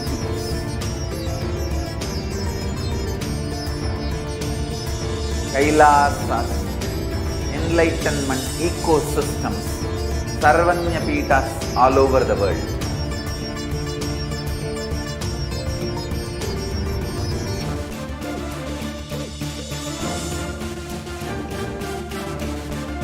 All powerful cognition, knowledge, only when you live, power manifestation and possibilities manifestation happens. This is a fundamental truth.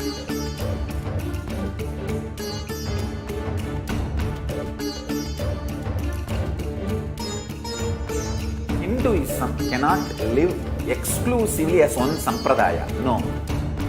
All sampradayas of Hinduism is an ecosystem.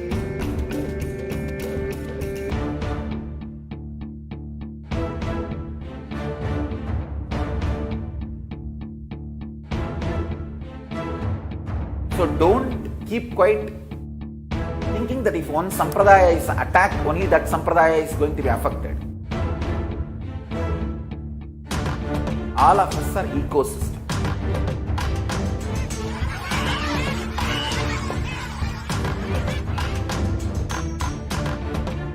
I invite all of you to get involved and enjoy Hinduism by the principle of Dharmo Rakshati Rakshitaha. When you protect Dharma, Dharma protects you. We will make the whole planet flourish spiritually. The spiritual prosperity will happen to the whole planet. We all have to coexist together.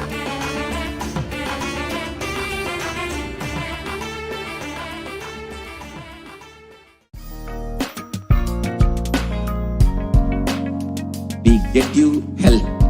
We get you.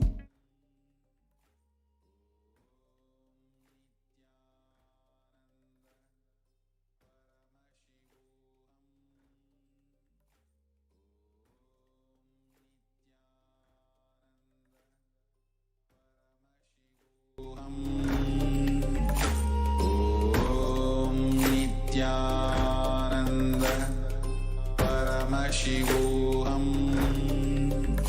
Om Nithyananda Paramashivoham. Om Nithyananda Paramashivoham. Om Nithyananda Paramashivoham. Om Nithyananda Paramashivoham. Om Nithyananda Paramashivoham. Om Nithyananda Paramashivoham. Om Nithyananda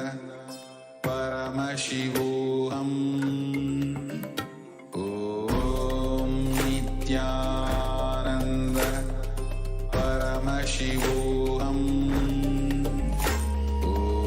Om Nithyananda Paramashivoham. Om Nithyananda Paramashivoham. Om Nithyananda Paramashivoham. Om Nithyananda Paramashivoham. Om Nithyananda Paramashivoham. Om Nithyananda Paramashivoham. Om Nithyananda Paramashivoham. Om Nithyananda Paramashivoham. Om Nithyananda Relationships in your life. We get you direct spiritual support and we make sure you become wealthy.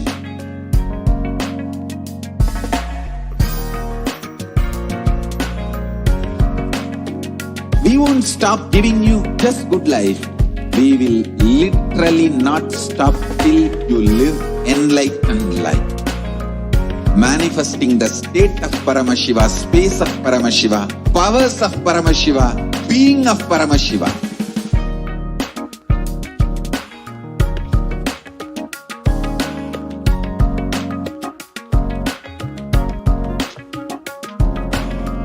Whole world should become Kailasians. I want the whole world to know Hindus have something great to contribute to the world.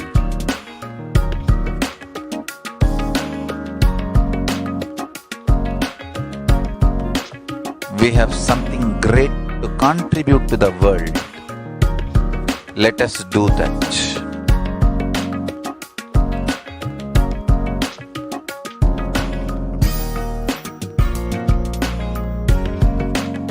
Kailasa is proper customized spiritual service helping you to identify your root patterns of suffering.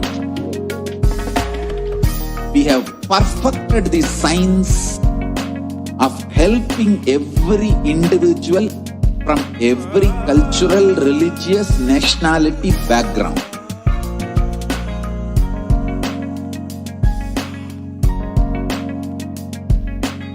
You will have lowest reactionary assumptions, highest awakened response, alive response for life continuously.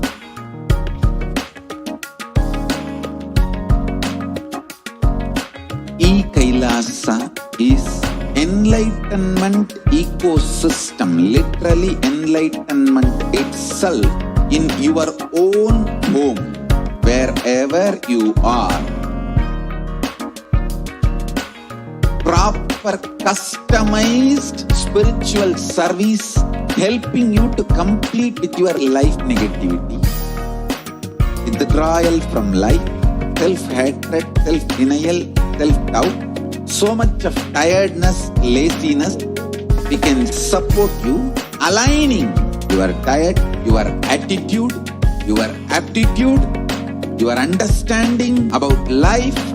We can help you with everything.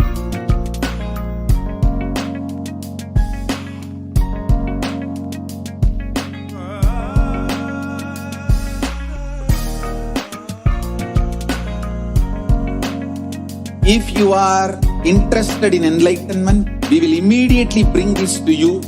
If you are not interested, we will explain the whole science, inspire you and make you interested in enlightenment time. We need to cater this enlightenment science to the whole world wherever they are, because enlightenment is the birthright of all human beings. Kailasa is responsible to provide that to all human beings.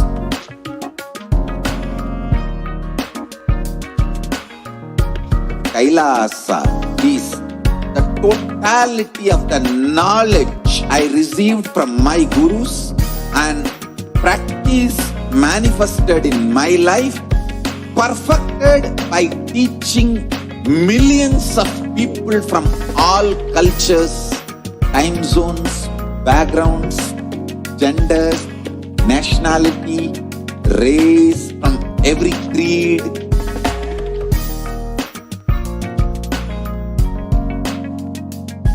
So this absolutely perfected knowledge available to you, served to you in your home without even you moving out of your couch, free of cost.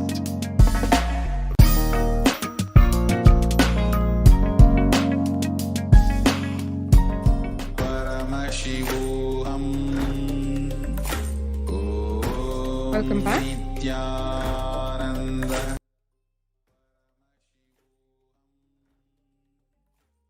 And now we will see the contributions from Kailasa's Department of Human Services.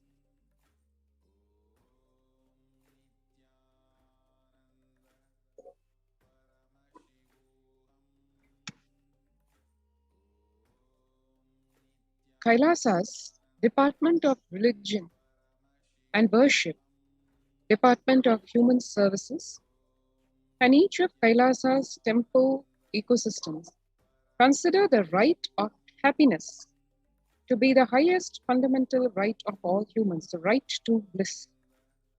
The ultimate for Hinduism and Kailasa, led by the Supreme Pontiff of Hinduism, Nithyananda Paramashivam, is the material and spiritual well-being and prosperity of humanity.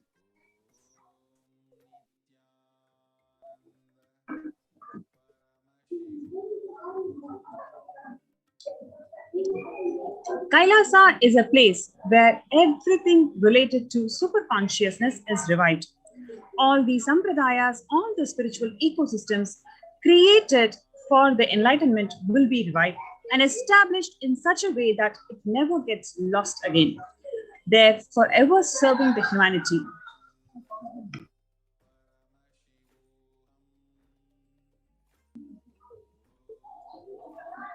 What you're seeing is on 21st of October 2006, following a meditation under the sacred banyan tree, the Kalpa Vriksha in Adi Kailasa, the peacekeepers of Kailasa, along with the children of Nithyananda Gurukul, celebrate the auspicious occasion of Deepavali.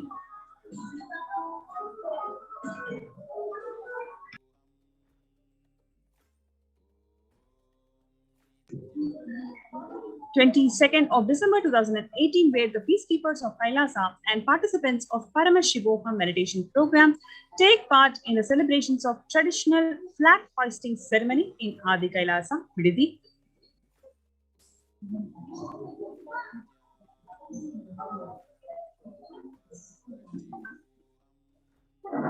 Next is on 14th of December 2006, where the Supreme Pontiff of Hinduism conducting the Nithyananda Paramashivam Convention, which is Life Bliss Program Level 2, a meditation workshop in Chennai, India.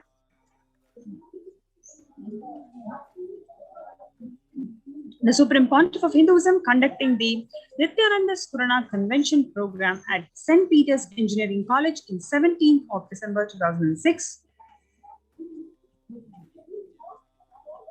This is from 26th of May 2006, where the peacekeepers of Kailasa and the Supreme Pontiff of Hinduism embark on the Himalayan Yatra, the traditional sacred pilgrimage to the Himalayan mountains and up the river Ganga.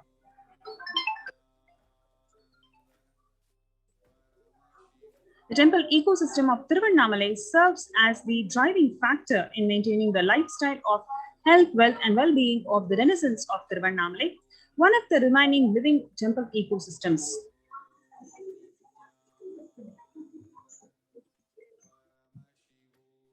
On 31st of December 2018, where the peacekeepers of Kailasa and the participants of Paramashivoham meditation workshop who take part in morning meditation and traditional puja or the ritualistic worship.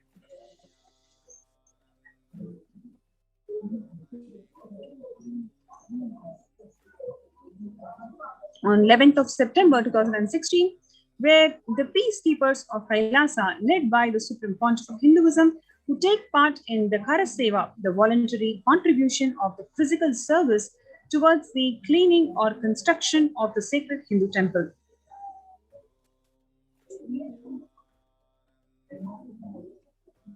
Next, what we are seeing is the Kailasa's establishments, Kailasa's ecosystems around the world.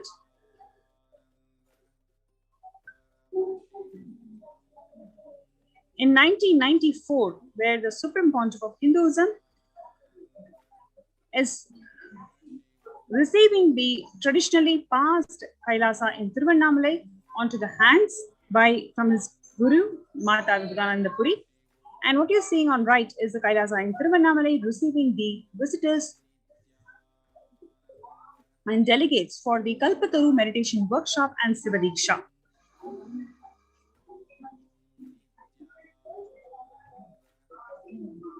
11th of March 2017, where thousands of people arrived to celebrate the living Enlightenment ecosystem and to traditionally meet the Supreme Pontiff of Hinduism, Jagadguru Mahasannidhanam, His Divine Holiness Swamiji.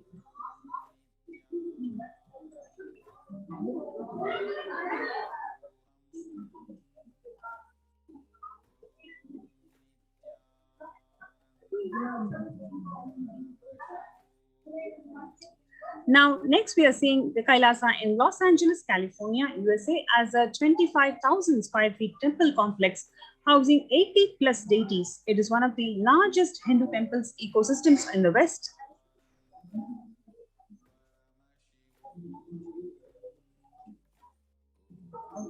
Next is the Kailasa in Columbus, Ohio, the first temple established by the Supreme Pontiff of Hinduism outside India. The temple physically came into life in just 9 months The chief presiding deities of the temple are Sri Nithyananda Paramashivam and Devi Nithyanandeshwari Parashakti. The deities are 7 feet tall granite weighing about 6 tons, and their divine faces have been directly hand-carved by the Supreme Pontiff of Hinduism.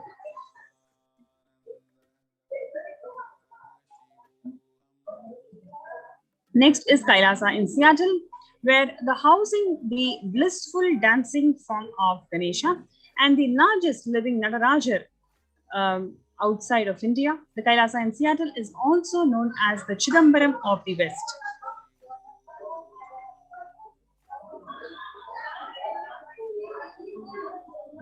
Next is Kailasa in San Jose, which is inaugurated in 2009.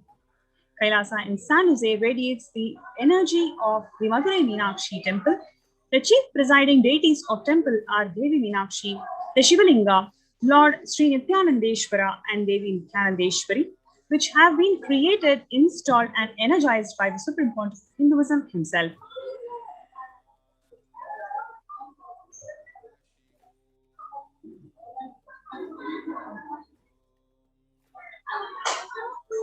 Kailasa in St. Louis, Missouri, along with the Sivalinga and Nithyanandeshwara Ganesha, Kailasa in St. Louis carries the energy of Tirumala Tirupati of South India and houses one of the tallest Venkateshwara deities in North America, along with his consorts Sri Devi and Bhudevi.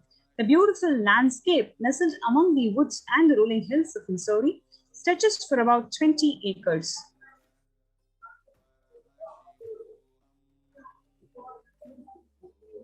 Next is Kailasa in Phoenix, Arizona, which is a home to over 21 deities and with a temple structure of 2,500 square feet.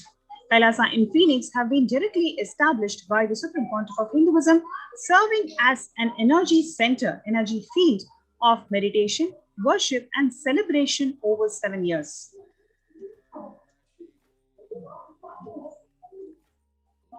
Kailasa in Houston, formally inaugurated in 2017, the Supreme Pontiff of Hinduism has declared the Kailasa in Houston as the Parihara Sthala for all the Navagraha doshas.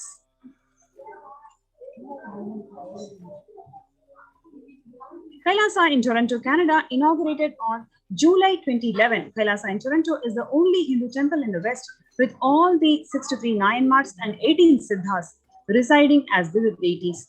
The temple deities here are seated exactly as the existential preside in Kailasa around Paramashiva, the primordial deity of Hinduism.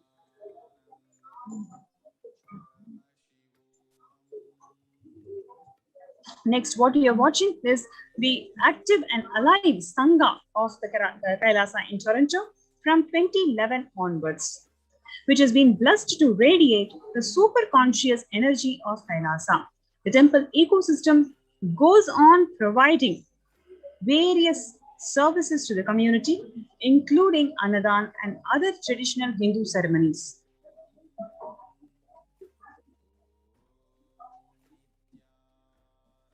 So far what we have seen is the different contributions from Kailasa since its inception. And now what we're going to see is a special segment on the spiritual routine during Brahma Muhurta and its effectiveness in overcoming the pandemic fatigue.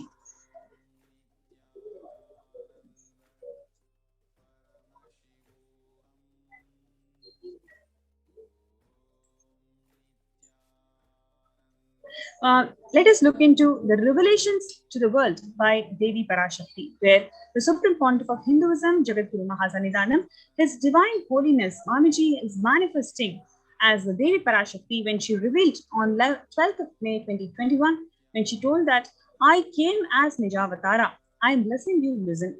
People, listen. To do good to all of you, I have taken the form of Nithyananda and came down as the Nijavatara. People of India, listen, carefully listen. Time after time, Bharadam is a Jnana Bhumi, where the enlightened beings comes. We cannot make the Jnana Bhumi as infertile. Enlightenment beings have to come.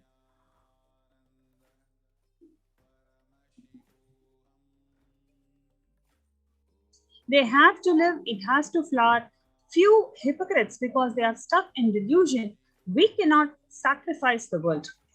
Cosmos cannot be destroyed. The ship I did to save the cosmos from being destroyed, that is called Adi Kailasa. The ship I did to protect the beings from Pralaya is Adi Kailasa. Because of the conspiracy of Drohis and enemy rules, captain has to leave the ship.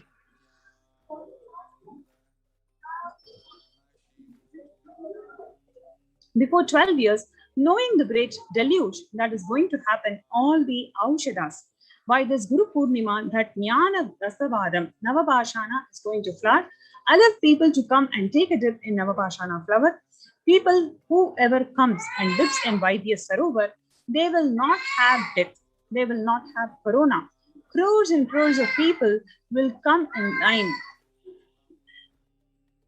Every day they will come and dip in the Ananda Lingam.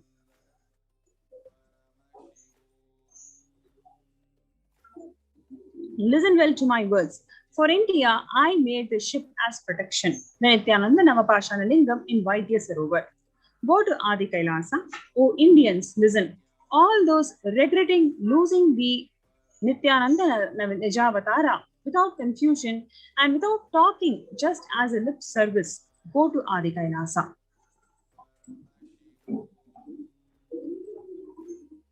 Crores of people will come there looking for help, Navapashana, water feast and medicine to get health and protection and enlightenment. To protect India from the great destruction, I, Parashakti, made this huge ship. Even if the captain is not there, the ship is there.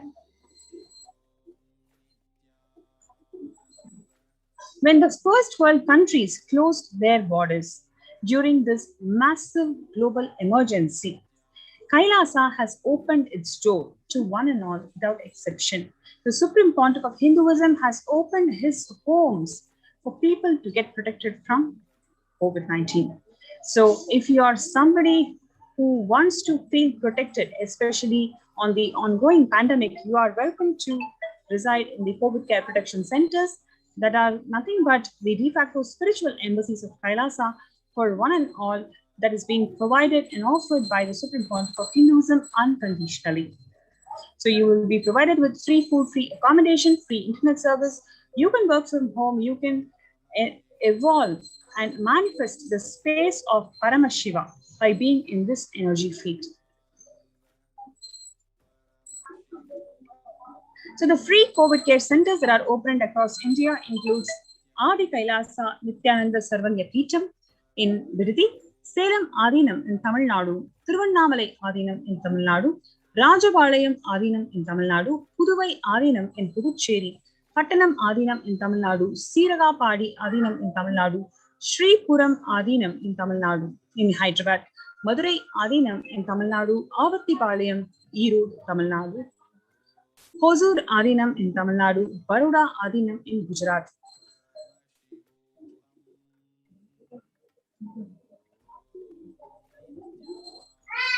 Free multiple COVID care centers are opened across India that offers various spiritual services and social services in Kailasa's de facto spiritual embassies across India. And we have this cosmic revelations on global pandemic.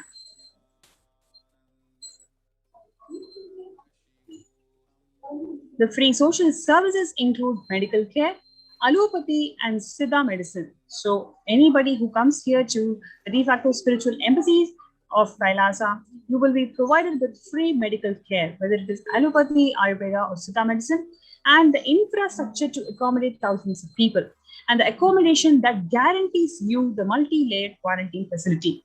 You will be completely protected from the environment to interact with anybody who's not in quarantine. And you have enough amount of personal protective medical equipment, and then you have emergency ambulances, food security management through food banks, and you have organic farming that you can do.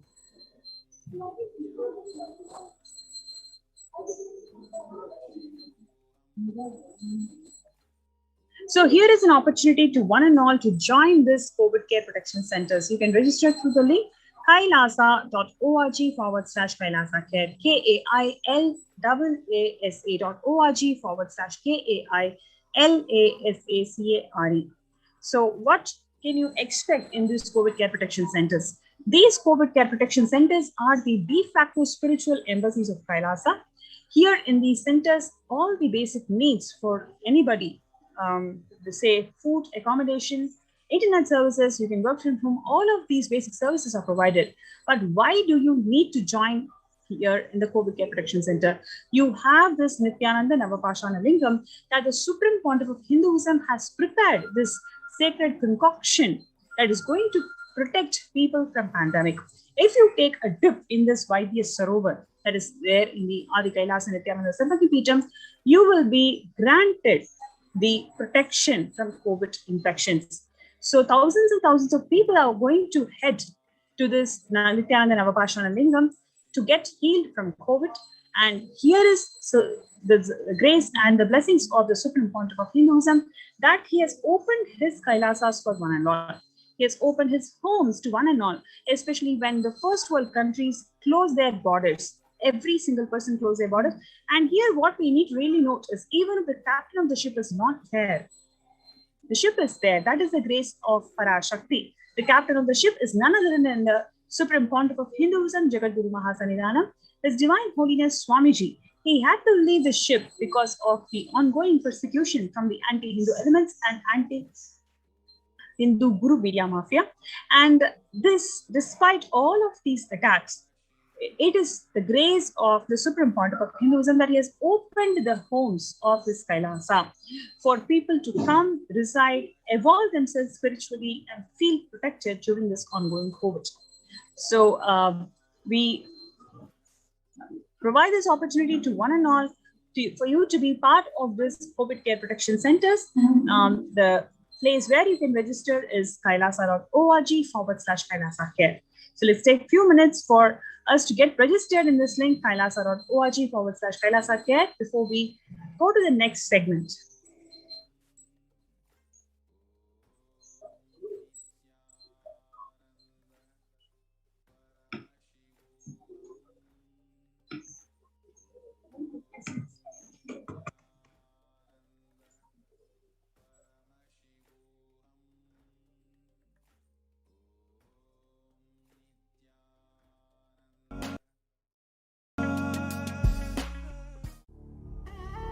What I mean by the word Kailasa, listen intensely.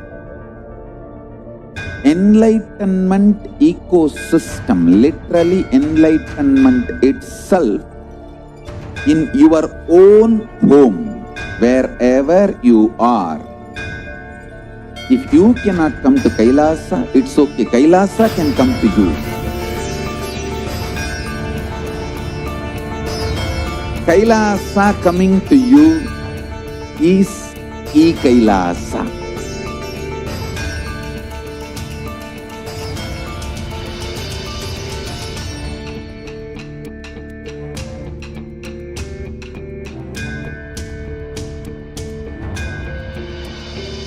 I will revive Hinduism. I am a Hindu revivalist, not by any revolution, but by evolution.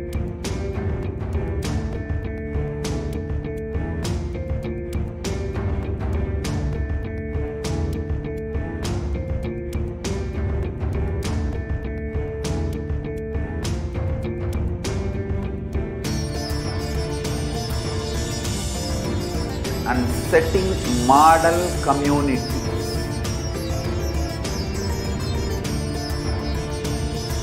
Kailasas, enlightenment ecosystems, Sarvanya Peethas all over the world.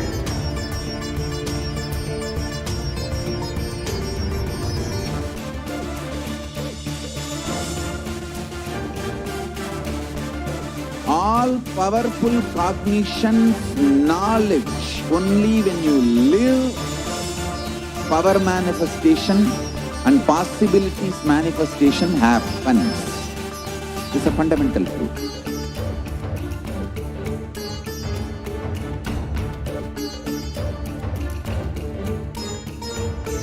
Hinduism cannot live exclusively as one sampradaya. No. All sampradayas of Hinduism is an ecosystem.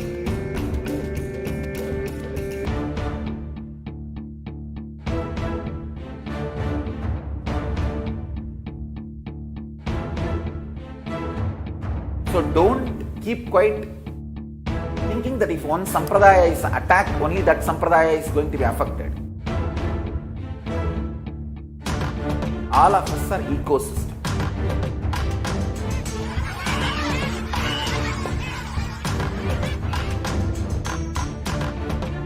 I invite all of you to get involved and enjoy Hinduism by the principle of Dharmo Rakshati Rakshitaha. When you protect Dharma, Dharma protects you. We will make the whole planet flourish spiritually. The spiritual prosperity will happen to the whole planet. We all have to coexist together.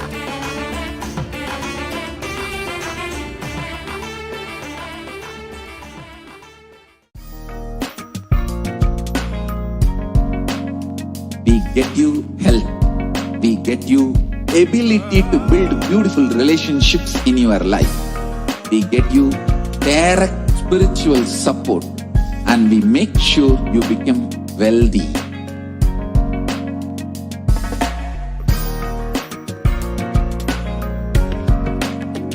We won't stop giving you just good life. We will literally not stop till you live enlightened life. Manifesting the state of Paramashiva, space of Paramashiva, powers of Paramashiva, being of Paramashiva.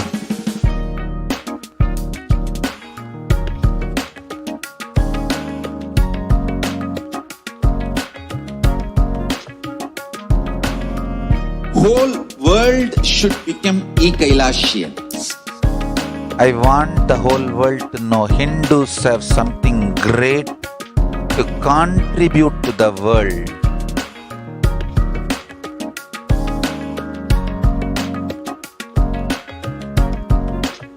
We have something great to contribute to the world.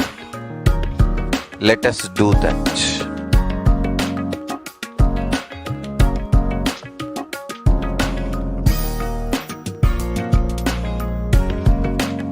Kailasa is proper customized spiritual service helping you to identify your root patterns of suffering.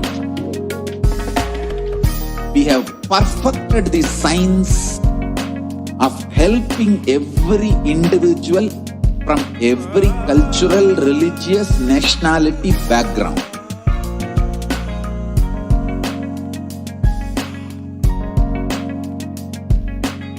You will have lowest reactionary assumptions, highest awakened response, alive response for life continuously.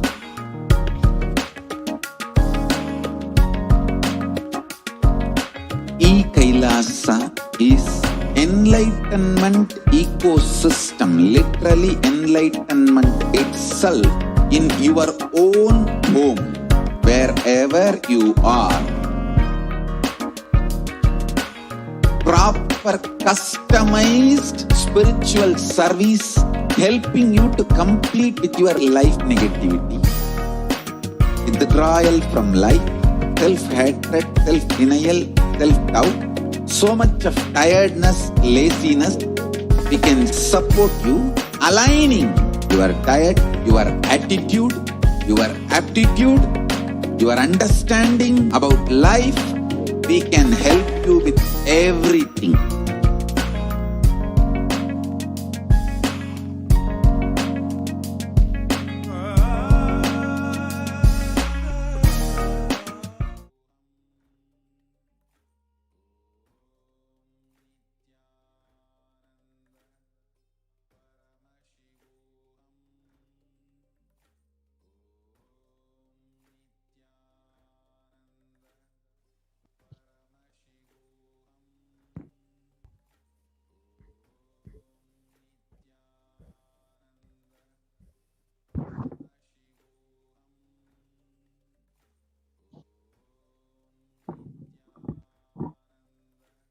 Nithyananda.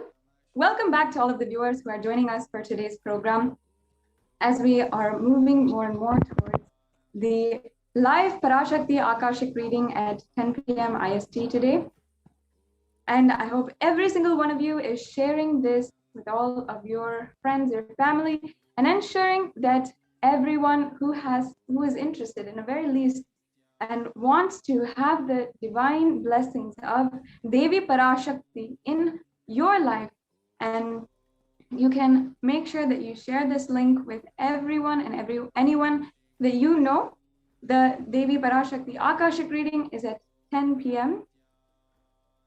IST and 9:30 a.m. PST. Make sure that you are tuning in and you're staying tuned for the live Parashakti Akashic reading. Now we're moving into the next segment in today's program, the continuation in the series of presentations on the persecution of the Supreme Pontiff of Hinduism. And in so many different ways, we've heard the stories of survivors of child sexual abuse, the stories of survivors of brutal assault and rape, the stories of survivors who have literally seen their homes just light up in flames and need to be kicked out onto the streets. And in each of these instances, it is not just an attack against one adinam, one monastery, one person, or even if you say it's an attack against the Supreme Pontiff of Hinduism, still it is an attack against Hinduism in its entirety. Hinduism for the last 1,000 years has been under continuous series of attacks and is literally going through genocide after genocide. And today, the dying population of Hindus is extremely alarming. But we have to ask ourselves, why are the bells not ringing? The number of Hindus in Pakistan is slowly dwindling to less than 1%. And even officials do not know how many Hindus are actually living there and continuously who are being attacked and needing to flee. And the Hindus in Afghanistan, Hindus in Bangladesh, Hindus in Malaysia, in every single country that was once a Hindu desha, Hindu country, the Hindus are under attack. They're continuously facing violence by different anti-Hindu forces and supremacist forces. And the population of Hindus is dwindling, is dying, and is becoming more and more vulnerable. We have to ask ourselves, why isn't an alarm going off inside of each and every one of us? Why aren't the bells ringing that Hinduism is dying, that Hinduism is actually losing its numbers, losing its existence slowly in the world? We have to be disillusioned by the reality that we are living in. We have to be disillusioned by whatever idea that we have that Hinduism is still alive and that it is still in its most authentic form. We have to understand that it has gone far from what it once was, and it's losing its origins, losing its roots. Today, we are going to be presenting to each and every one of you what's happening in the heart of the Hindu civilization in India itself, in Madurai, one of the most prolific and most powerful centers for Hinduism, an epicenter for the ancient Hinduism that is still alive today, and at least in the infrastructure. And one of the longest surviving, the first and the longest surviving Hindu ecosystems that exist today. The Kailasa Dvadashanta Shyamala Pita Sarvagna Pitam was established in the midst of time by Lord Paramashiva and later revived by Devi Meenakshi and Lord Sundareshwara, who as deities and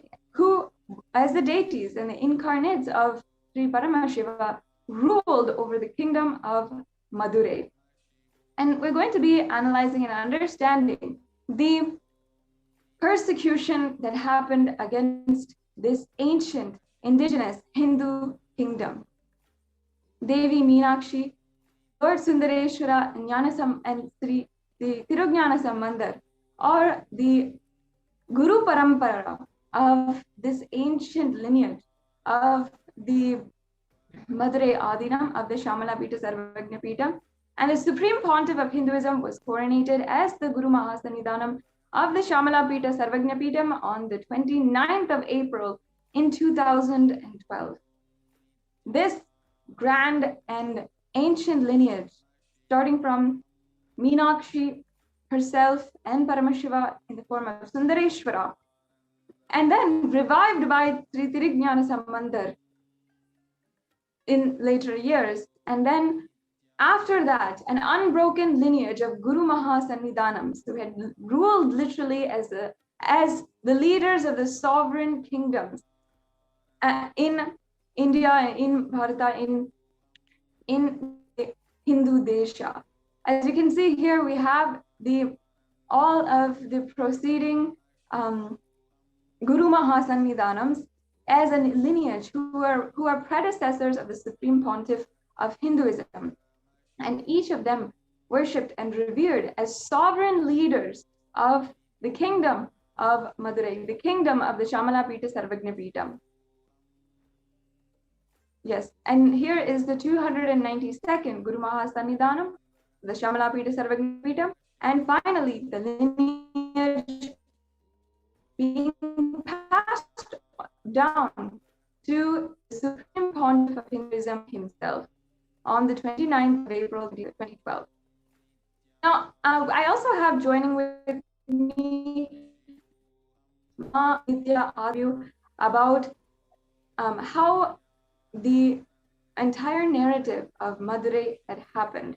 And I'd just like to welcome Ma Atmapriya Swami to the panel. Nithyananda. Yes, so as we were narrating the glory and history of the ecosystem, the kingdom of Madurai, you could see these pictures which are actually displayed, where the Supreme Pontiff of Hinduism, His Divine Holiness, was declared as the 293rd Guru Mahasannidhanam of the Shamala Pita Sarvagna Pitam, the Madurai, the oldest papal state and the monastic kingdom, at the age of 34 on 27th of April 2021. You can see the 292nd Pontiff who is coronating His Divine Holiness and giving him the staff, the traditional staff of Meenakshi to His Divine Holiness on the 27th of April 2012. And actually, Ma, I'd like if you can just describe it. Actually, I remember from our previous conversations about the glory of the Madurai Adinam and the coronation of the Supreme Pontiff of Hinduism, that you actually had mentioned how the 292nd Guru Mahasannidhanam actually saw and declared the Supreme Pontiff of Hinduism as an incarnation of Sri Tirujnana Sambandar himself. Could you just share a little bit more about that and about how, what that means really to the whole world, what that means in the history of Hinduism, that Guru Mahasannidhanam is declaring this for the Supreme Pontiff of Hinduism? Yeah, yes. So it was way back in 2012 when some of the disciples of the Supreme Pontiff of Hinduism had met the 292nd Pontiff. And after a while, he had actually told that he got a dream, and Paramashiva had literally told that Swamiji, the Supreme Pontiff of Hinduism, is going to be his successor of the Madurai Adinam. And literally, it is blessings of Paramashiva and Meenakshi herself to have Supreme Pontiff of Hinduism as the 293rd Pontiff of Guru Mahasannidhanam. So this was what exactly he had actually told in all the media, in the press, and that is after which he came to Adi Kailasa Sarvagna Pitam. He met the Supreme Pontiff of Hinduism and he coronated him in both places, in Adi Kailasa and in Madurai. These are the pictures, as you had said, I remember very clearly. So he came to Adi Kailasa Sarvagna Pitam, where this is the picture which is projected over here, and also in Madurai, when he coronated him, saying that he had a dream and revelation to him that the Supreme Pontiff is an incarnation of Tirujnana Sambandar. And this has happened only by the blessings of Paramashiva and Meenakshi.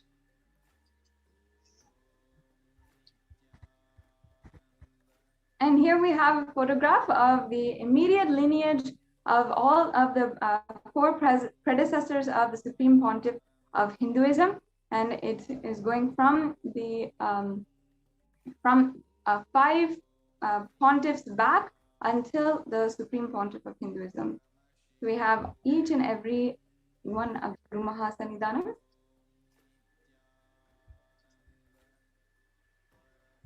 Yes, so these are the pictures you could see. Sorry. The aftermath of the coronation of His Divine Holiness as the 293rd Pontiff of the Madurai Kingdom. So he literally walked the streets with the 292nd Pontiff, and he met each and every person in the street, and every day he used to go to the Meenakshi temple and heal people who have come to the Adinam and offer Annadan to more than 5,000 people per day. So that was the beautiful contribution after the coronation of the Supreme Pontiff of Hinduism.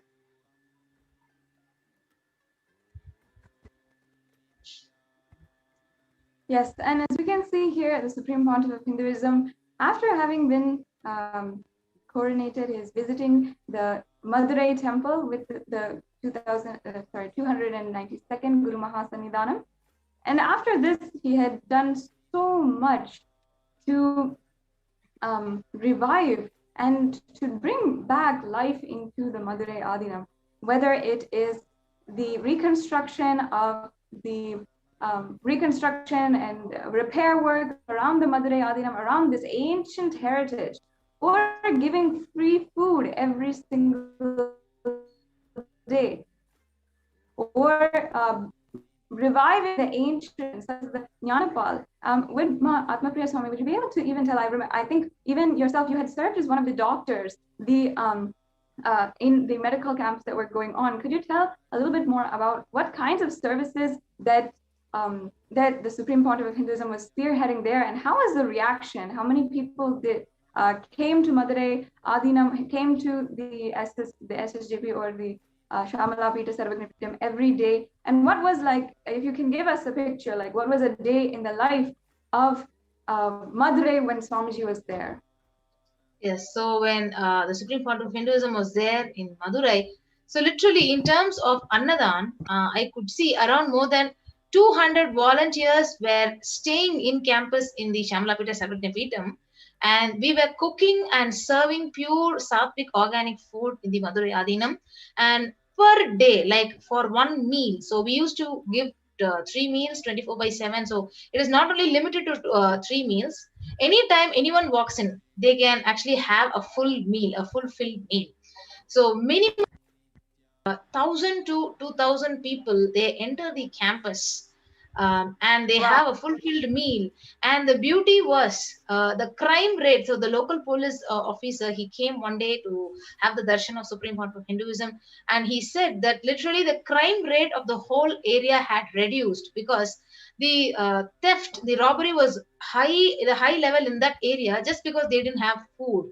So the Supreme Pontiff of Hinduism was coronated right after 2 months. The whole crime rate has decreased, and even I was a witness to that when the police officer was actually sharing it with the devotees and the Supreme Pontiff of Hinduism itself. So that was the level of enriching just in terms of Annadan which was done in the Shamalapita Sarvagnipitam when the Supreme Pontiff was coronated. So later when in the medical camp. So I was also part of the medical camp, and almost 3 medical camps were conducted with a team of more than 50 doctors in more than 10 to 12 specialties, in various specialties, and around more than 10,000 people around the whole area near the Shamalapita Sarvagnipitam were actually benefited by the medical camp. So, and the Supreme Pontiff also had a huge vision of building a big hospital, a multi-speciality hospital in the Shamalapita Sarvagnipitam. So that was in regards to the contribution in terms of medical facilities and medical camp. Yes, ma'am. Amazing. Can you tell us a little bit about what it was like as yourself serving in these medical camps? How were the patients? How did they really feel about Swamiji holding these medical camps, and how many people in the medical camps also were benefited in the surrounding area? Yes. So as I actually mentioned, more than 10,000 to 15,000 people were benefited in each medical camp. So we had conducted more than 3 to 5 medical camps. So the people, like the basic food and medicine is what people are yearning for. So that was fulfilled, and the early diagnosis. Not only that, so even if they had any diagnosis of any disease or any problem, the next day they used to come to the Supreme Court of Hinduism, take his darshan during the Sarva darshan and get it healed. So this was a huge service was actually offered in the Shamlapita Sarvajna Peetham when the medical camp was actually conducted, and we had a team of more than 50 doctors, all of them who were initiated disciples of the Supreme Pontiff, and everyone, like literally, not only the doctors, we had more than 100 volunteers in the medical camp who had come over there and distributed free medicines. So whoever came to the medical camp received free medicines for whatever problem and medical illnesses they were actually facing. Wonderful.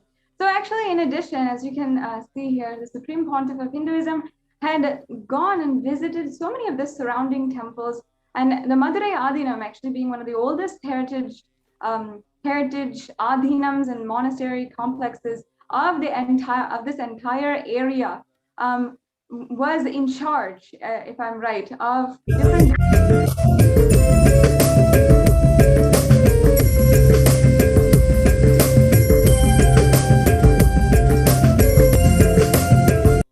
and the Adhinam. So as a part of this, the Supreme Pontiff of Hinduism had visited these temples, had initiated so many repair projects, not just repair, but recovery, reconstruction, and had initiated even volunteers coming from all over the world in order to begin the restoration of these ancient heritage. And these are some of the oldest temples in the area, if I'm right. So can you tell us a little bit about the restoration projects that Swamiji had spearheaded at this time, led, and he even led and started to do the same, like lead all the volunteers in restoring. We have footage of that, which is an amazing thing. If you can describe that, Ma, we'd really like to know about these restoration projects that the Supreme Pontiff of Hinduism spearheaded at this time. Yeah, so actually there are 4 temples which are a part of the Madurai Adhinam. We can see the Kanchanam, the Kachanur temple, and 2 more temples which are a part of the Madurai Adhinam. So the Supreme Pontiff, actually, he physically visited all these 4 temples. These are the ancient temples which are a part of the Madurai Adhinam, the Shamlapita Sarvajna Peetham. So he literally, we could actually, we can also see few visuals and pictures of how Supreme Pontiff, he physically was there. He was physically cleaning each and every pillar and each and every statue, each and every deity inside the temple, and he was literally supervising the whole temple area. So literally sitting there and monitoring and cleaning the whole temple, and he was actually an intense part of the cleaning process and the revival process of the all 4 temples. So that is what is the video which we are watching here. So he went, not only visited the temples, he was actually on ground. He just did the work. I don't know, I don't have words to say, but literally I was also a part of the project. Right. So we do have footage of the Supreme Pontiff of Hinduism himself cleaning the temples. I think we just have to, that would be amazing to show that footage in particular.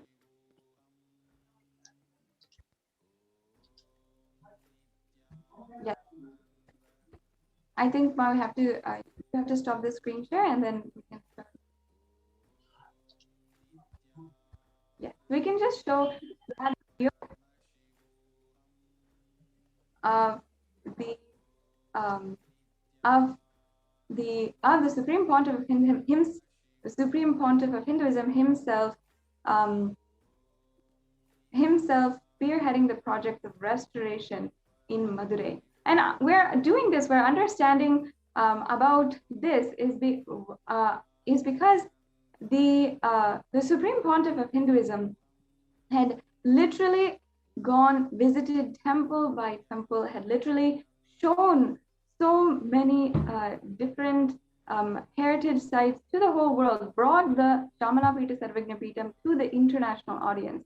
And from all over the world, volunteers had literally signed up to come to start and join in on these projects. And there was, as you can see here, these are some of the temples where the Supreme Pontiff of Hinduism himself led the restoration projects. And these temples, if you have an estimate of how old these temples are, I'm quite sure that they're some of the oldest temples in the area, even.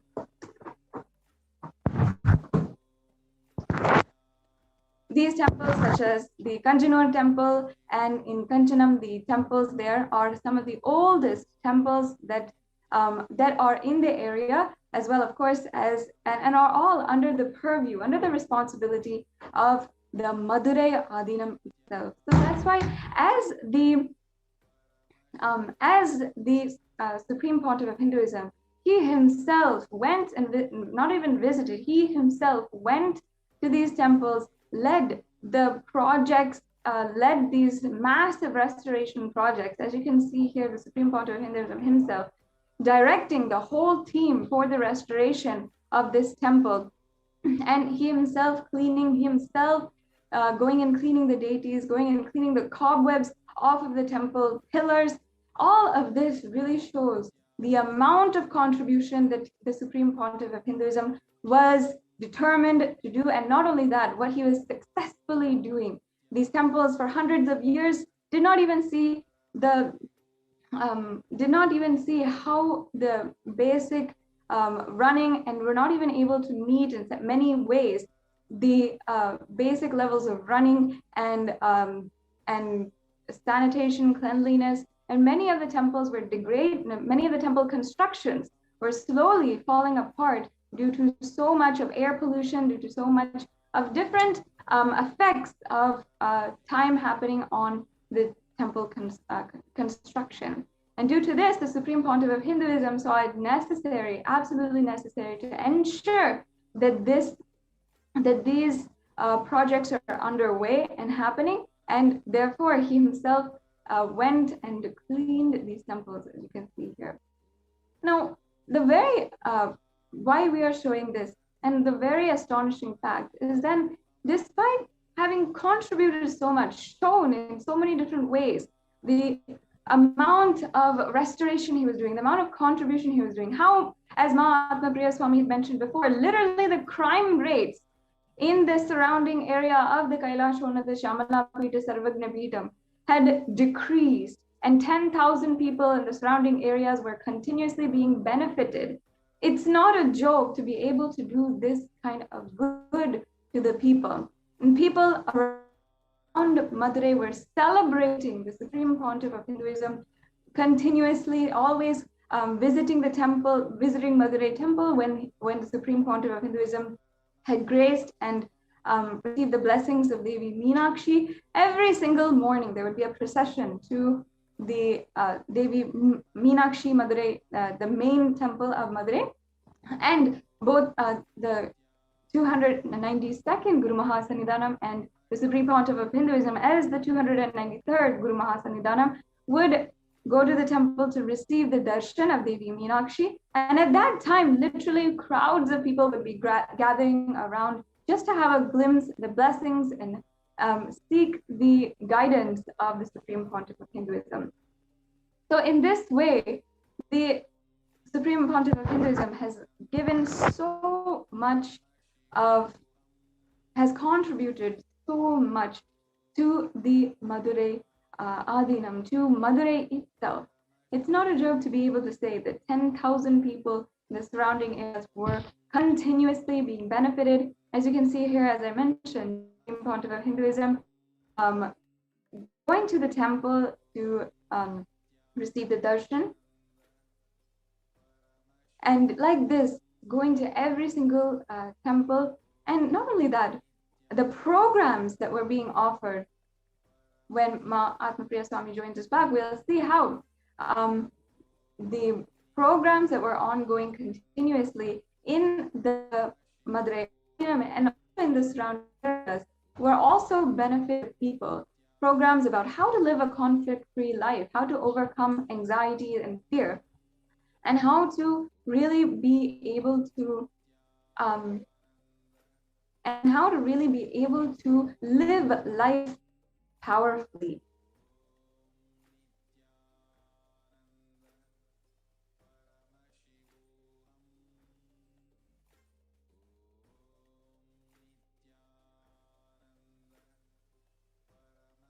So as you can see, the Supreme Pontiff of Hinduism, along with the temple administrators, the leaders of the community, who are also discussing and speaking about the activities, the social, spiritual activities that are going on in the temple, the benefits that is reaching the people, and so many other issues that are concerning the temple, including the regular attendance and the regular treatment and of the pujacharyas, the worship, the rituals, everything.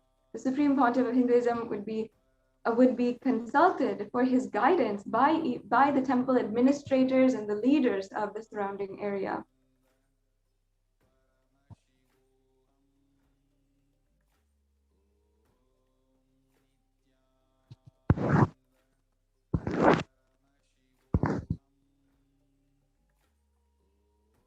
Yes.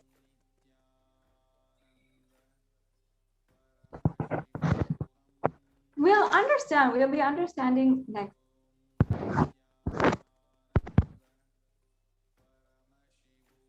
About sorry for that technical glitch. Now in the next few minutes, we'll be understanding about, despite having successfully transformed this indigenous kingdom, revived this indigenous kingdom of the Shamala Pita Sarvagna Pitam, even though he had revived this, the Shamala Pita Sarvagna Pitam, the Supreme Pontiff of Hinduism had literally been undergone so much of attack over the course of just a few weeks. More than 50 petitions and 50 cases were filed against the Supreme Pontiff of Hinduism in acts of abhorrent, incessant lawfare, making up absolutely baseless allegations that would go out onto the media and then have massive campaigns of hate speech against the Supreme Pontiff of Hinduism. We'll now be understanding how the attacks against the Supreme Pontiff of Hinduism ensued in the following months after a very quick break.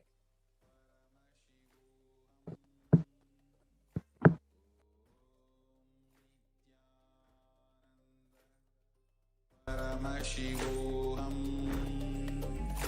Om Nithyananda Paramashivoham. Om Nithyananda Paramashivoham. Om Nithyananda Paramashivoham. Nithyananda Paramashivoham. Om Nithyananda Paramashivoham. Om Nithyananda Paramashivoham. Om Nithyananda Paramashivoham. Om Nithyananda Paramashivoham.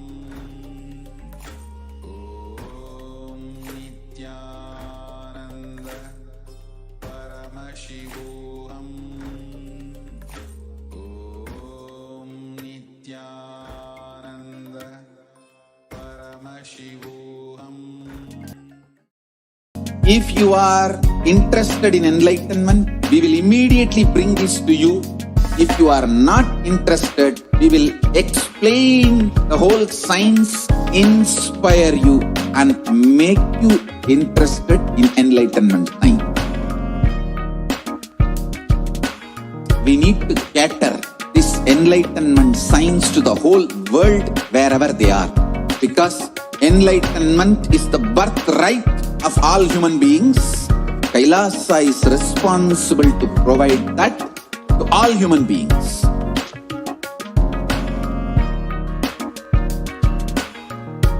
Kailasa is the totality of the knowledge I received from my gurus and practice manifested in my life, perfected by teaching millions of people from all cultures, time zones, backgrounds, genders, nationality, race, from every creed.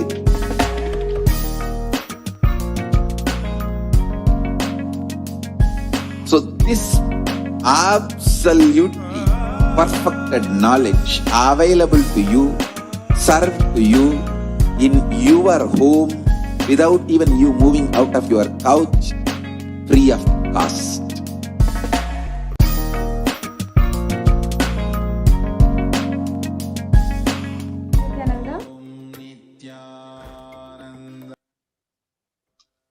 Yes, Nithyananda.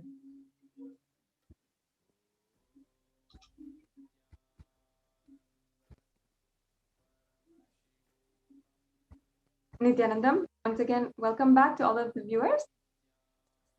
And just as a recap for what we have been through, what we have discussed so far with Mahatma Priyananda Swami, is the amount of contribution, the amount of successful revival of this ancient Hindu indigenous kingdom that the Supreme Pontiff of Hinduism had done in a very short amount of time. I think just within 1 month, if I'm right, Mahatma Priya Swami, that within 1 month, the entire Adinam had just been transformed.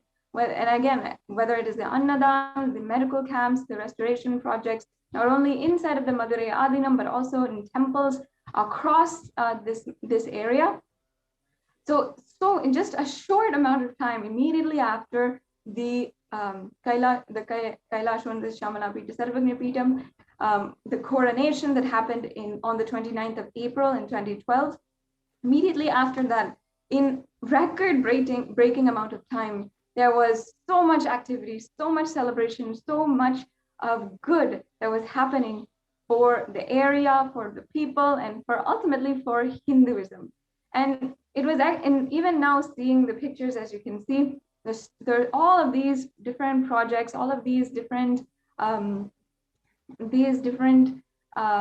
the satsangs that Swamiji had literally daily been conducting, and the darshans. I believe that every single day, as you can see, Sarva Darshan was happening. So if Atma Priya Swami can just briefly describe what is Sarva Darshan and what the people that came even for Sarva Darshan.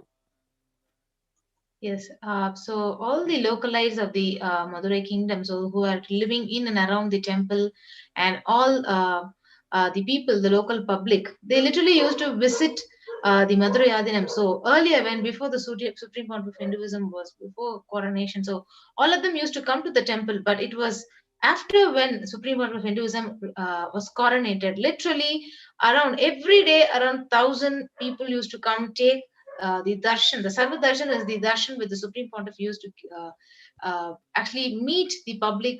He used to listen to their problems, heal them literally by talking to them and giving them the spiritual healing. So these are the various pictures which we could see. So literally, at least all the people in the local Madurai kingdom, that whole place would have been benefited by this Sarva Darshan, which is literally free. And he used to, there are a lot of miracles had happened. He used to literally heal each and every one who come there by giving them the free healing, talking to them and attending each one of them individually through the Sarva Darshan. So that is what we could see actually in all these pictures in the Shamalapita Sabhajnapeetham, which happened right in 2012. So people used to flock in crowds just to see his face, even if they didn't even have a touch. At least they wanted to come and see his face to see the Supreme Pontiff of Hinduism. These are the various pictures which we could actually see.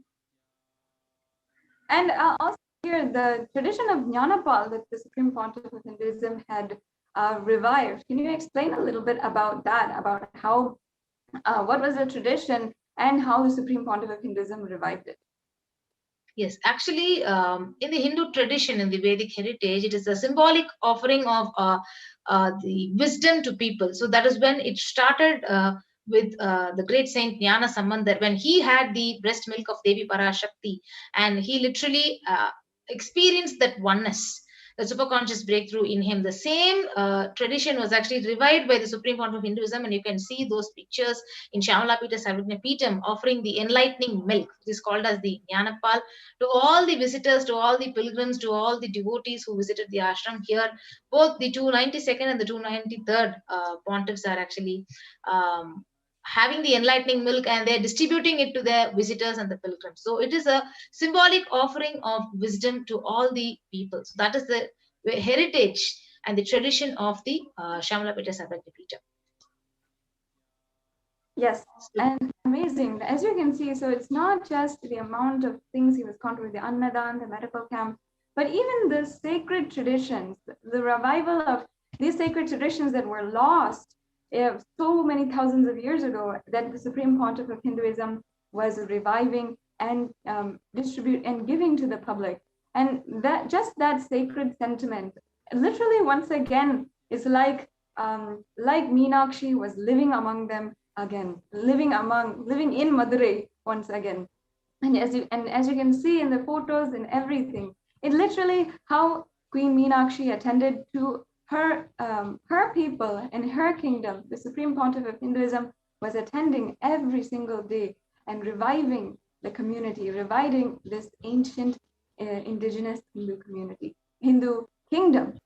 And after that, if you see the incessant attacks, the amount of extreme that the anti-Hindu militant forces had gone to ensure that what the Supreme Pontiff of Hinduism was doing, the amount of good that he was doing, was stopped or needed to be stopped.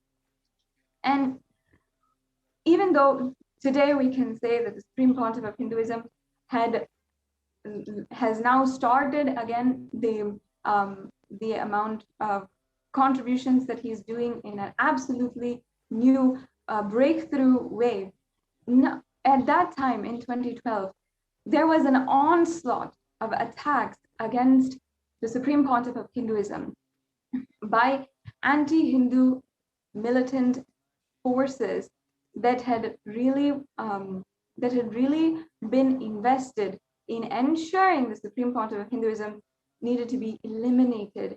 First, many of them had been had started lawfare that which are basically false cases that would try to gain the public opinion on the against the appointment of the Supreme Pontiff of Hinduism as the 293rd Guru Mahasannidhanam.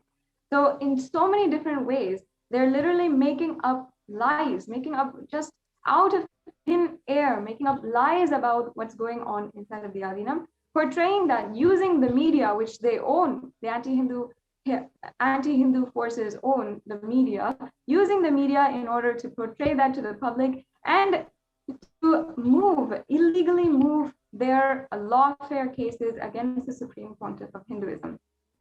So Atmapriya Swami, if you can just brief us on a little bit about what were the lawfares, the cases that were filed against the Supreme Pontiff of Hinduism that were absolutely baseless, that allegations were just so atrocious. If you can share your insider point of view on that and share that with the viewers, please.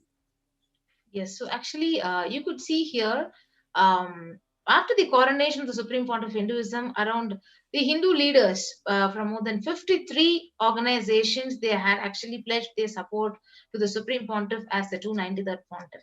But on the 10th of May 2012, so if you see, a false case, a lawfare was actually filed by an unknown anti-Hindu militant who actually he filed a case that the appointment of the Supreme Pontiff of Hinduism as the 293rd Pontiff is illegal. So that was the first illegal attack which started. So it continued on the 12th of May 2012, where you can see a false complaint claimed to have visited the Madurai Adinam on the night of 12th May, that he was served holy water spiked with intoxicants, and that he has reached an inebriated state, and in front of him his divine holiness and several women were in compromising position on beds made of white tiger skins and elephant tusks. So this is what is the most stupidest of the case which was filed, because I was a witness and I was an inmate there, right in Madurai Adinam, doing all these services.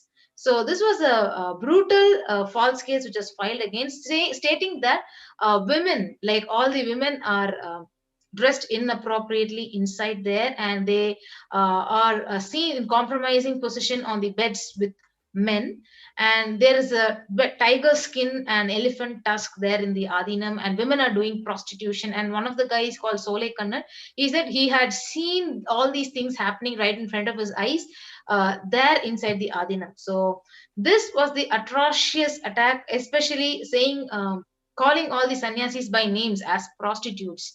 So that was the attack on the women, like especially even myself and so many other sannyasis who were there were personally attacked by this false complaint on the Madurai Adinam, where literally day in and day out, all the sannyasis were serving thousands and thousands of people through Annadam and through medical camps, and as we had seen all the pictures. And every activity which we do was directly contributing to the public at large. So this was the false complaint on the 12th of May 2012. And on the 26th of May 2012, one unknown, like a caste supremacist, Jagadala Pradaban, he filed a false complaint saying that His Divine Holiness had to be removed as the 293rd Pontiff of Madurai Adinam. So several cases were filed against Supreme Pontiff of Hinduism, even though Hindu leaders from more than 54 organizations had supported him, that his coronation is true, it is legal. So that was the brutal attack in Madurai Adinam.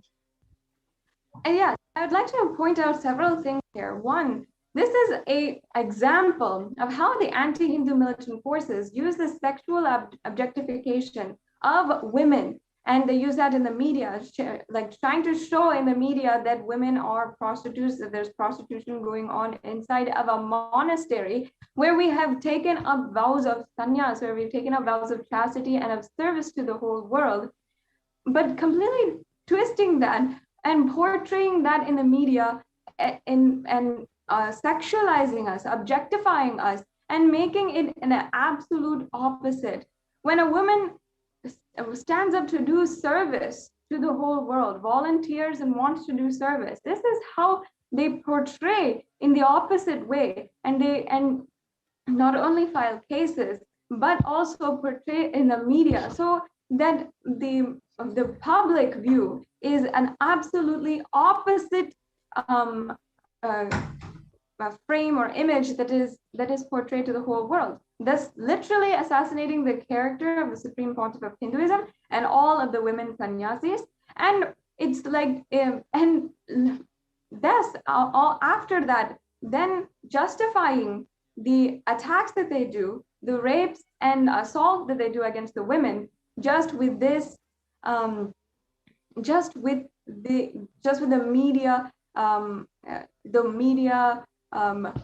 talk, and what the campaigns in the media have been speaking about and spreading hate speech about the women of inside the Adinam. And not only that, they use the legal cases as well as the media hate speech that is being spread in order to justify the subsequent violent attacks against sannyasis of the Nithyananda order. And in Madurai also, we saw several different attacks where literally our sannyasis were hospitalized. Even the Supreme Pontiff of Hinduism had to intervene and go to the hospital to ensure that the sannyasis were healed and being taken care of, and even the destruction of the properties, like the cars, they were thrashed and like literally stones pelted into the cars, the property of the Adinam, property of Kailasa. What had really, honestly, if we have to ask ourselves, what had provoked this violence when we're doing so much of good inside, when we're doing so much of good and we're we're successfully reviving an indigenous Hindu kingdom. The way that the anti-Hindu militant forces had literally conspired and strategized these attacks in order to ultimately oppress the Hindu kingdom, continue further, and ensure that the work of the Supreme Pontiff of Hinduism was delayed and could not be done. As you can see here, this is some of the most brutal staged mobs of the anti-Hindu militant forces.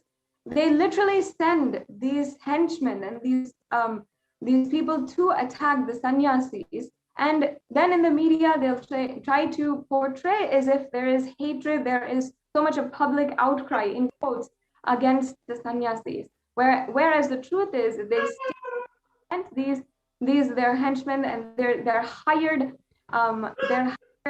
people in order to literally cause so much of havoc, violate the sannyasis and sannyasinis, and literally put them in the hospital. Yes, so here you could see the visual where two sannyasis at the Madurai Adinam's Kanjanur Agnishwara temple, it's a part of the Madurai Adinam, the Shyamlapeta Sarvanya Peetham. So a mob of at least 100 people, they beat up the sannyasis and they escaped, but the mob, they smashed their car, and the two sannyasis, they managed to drive away, and first they ran to the first local police station, and then they filed a complaint, and then they went to the hospital. They themselves got admitted. So that was the sad pictures. You can see the visuals, how the people, the mobs are beating up the sannyasis and they're attacking the sannyasis just for the good which we had done to the public. And a really disheartening thing here is that in the heart of the whole Hindu civilization, in Madurai itself, the anti-Hindu, such amount of oppressive power, such a supremacist oppressive power, where they can conspire these attacks, and we're literally powerless to stop it. As you can see here, some of the really heart-wrenching photographs of the sannyasis who were hospitalized and the Supreme Pontiff of Hinduism attending to them personally.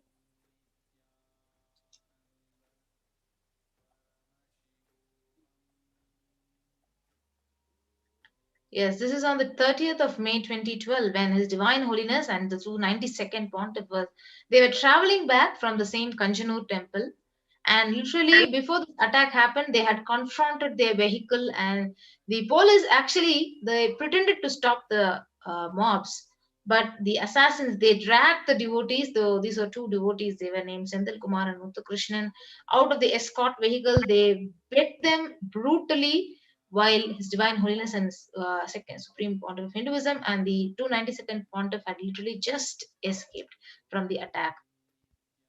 So these were the two people who were actually beaten up by the mobs when the attack was happening.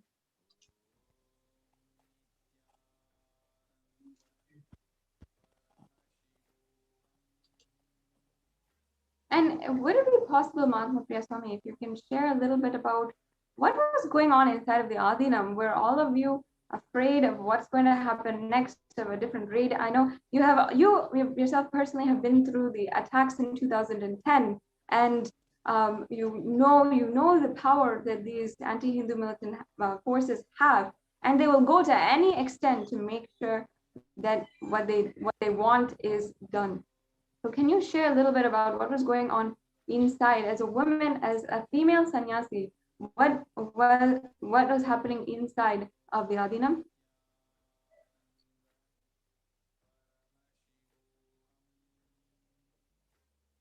Okay, it seems like we have a technical difficulty. And I just like to share with all of the viewers also, once again, that the attacks against the Supreme Pontiff of Hinduism that happened surrounding the revival of the ancient Hindu indigenous kingdom, the Kailasa, the Shamala Pita Sarvagna Pitam, was literally a brutal forced attack that was destroying, again, once again, one of the most ancient Adinams, one of the most ancient heritage sites and heritage structures of Sanatana Hindu Dharma. And the Supreme Pontiff of Hinduism, as we had explained before, in just a matter of a few weeks after his coronation, crime rates in the surrounding area of the kingdom had gone down.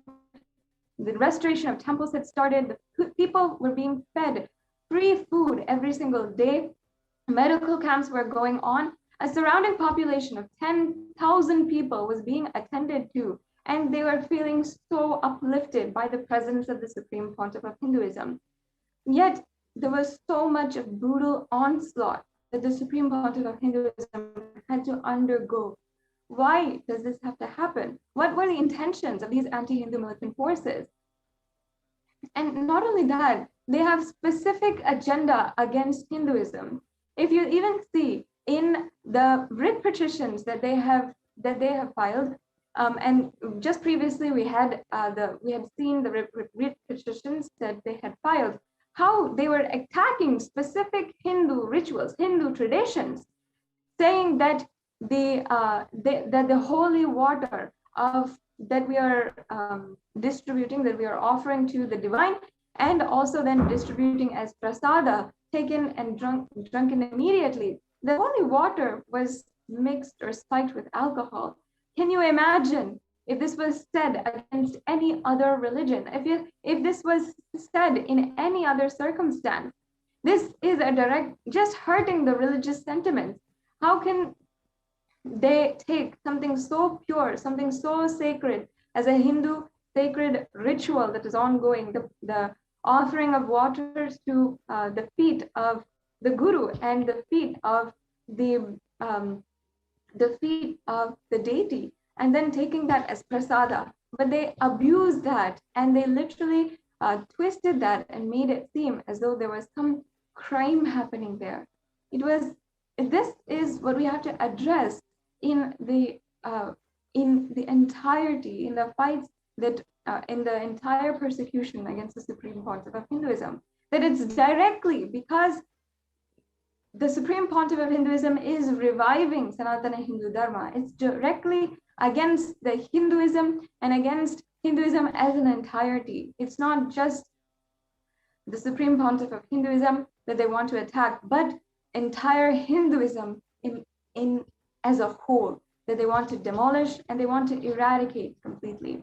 In the surrounding community of Madurai, even though it is the Madurai Adinam and the Shamala Pita Sarvagna Pitam is surviving until today, still there's so much of corruption inside that makes the temple functions and the temple administration, all of that ultimately not benefit the temple ecosystem and making the temple ecosystem weaker and weaker. And because the Supreme Pontiff of Hinduism had been coronated as the Guru Mahasannidhanam of the Shamala Pita Sarvagna Pitam, Hindus in the whole ecosystem were feeling so much of hope that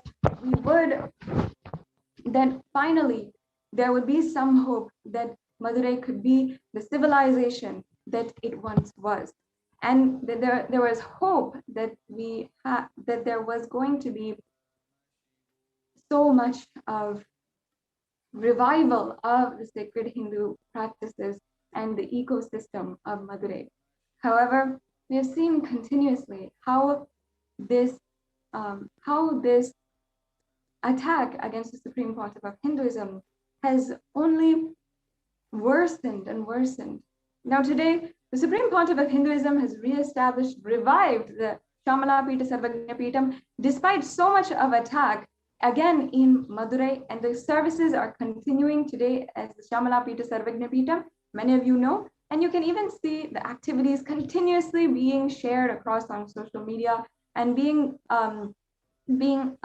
shown into the international audience, where when an Adinam about Hinduism, the oldest Adinam, was not even known to the outer world, to the whole of the world, and the history was covered and made invisible by anti-Hindu forces. Because of the Supreme Pontiff of Hinduism, today the whole world recognizes the Shamala Pita Sarvagna Pitam as an ancient Hindu indigenous kingdom that was sovereign in its own right. Now, this brings us to a conclusion of today's segment on the persecution against the Supreme Pontiff of Hinduism and the Hindu Holocaust. This entire month, we are bringing awareness and we are speaking on the Hindu Holocaust and how the Supreme Pontiff of Hinduism has literally been on the forefront of this, of the attacks against Hinduism as a whole. And today, he is the last hope for the revival of Sanatana Hindu Dharma. So I request each and every one of the viewers, take a few minutes to go to the link below and see how the United Nations has recognized the persecution of the Supreme Pontiff of Hinduism, and the Human Rights Commission of the United Nations has actually listed Kailasa as among the persecuted communities and has recognized the Supreme Pontiff of Hinduism for the amount he has been reviving the ancient Hindu indigenous kingdoms. He has been protecting the rights of Hindu women and minority Hindu women, and he has and the amount of persecution he has been through just for this. Please go to this link, explore on your own, and share this to all of everyone that you know. And we'll now be entering into the next segment of today's program. We're continuing also with the explanations of the persecution of Supreme Pontiff of Hinduism after a very quick break.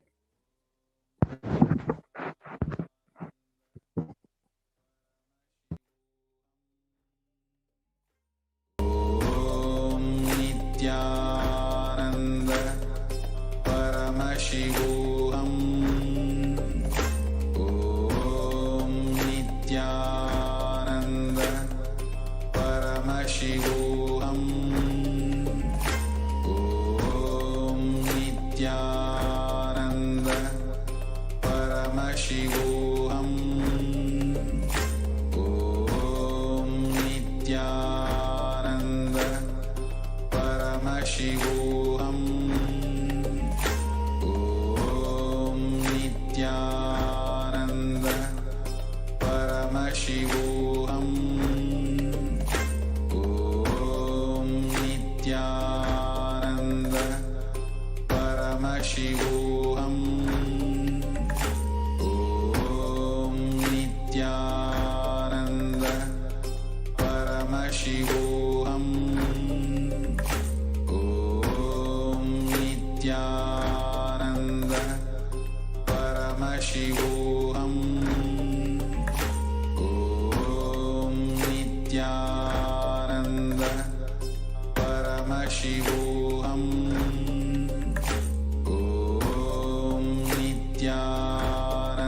Nithyananda Paramashivoham.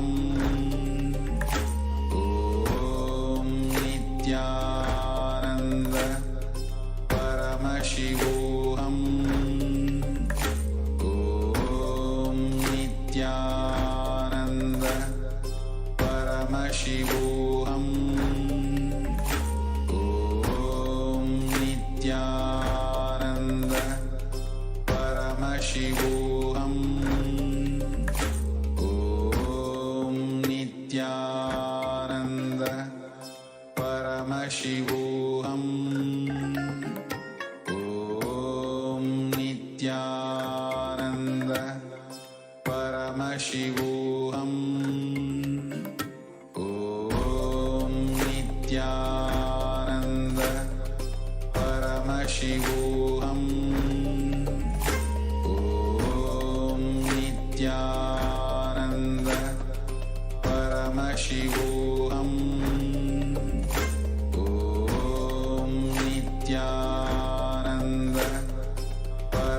Paramashivoham.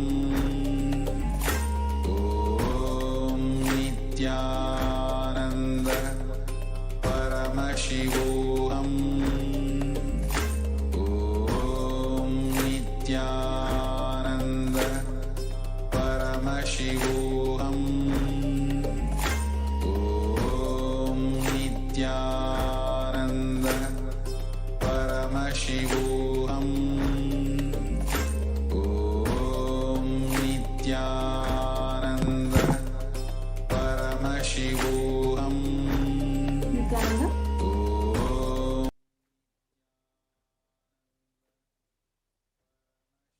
Nithyanandam. So now we'll be continuing on to the next segment of today's program, the Nithyananda Satsang from the Supreme Pontiff of Hinduism. After that, you can join us for the Power Manifestation segment, where you can practice and play with the powers of Paramashiva.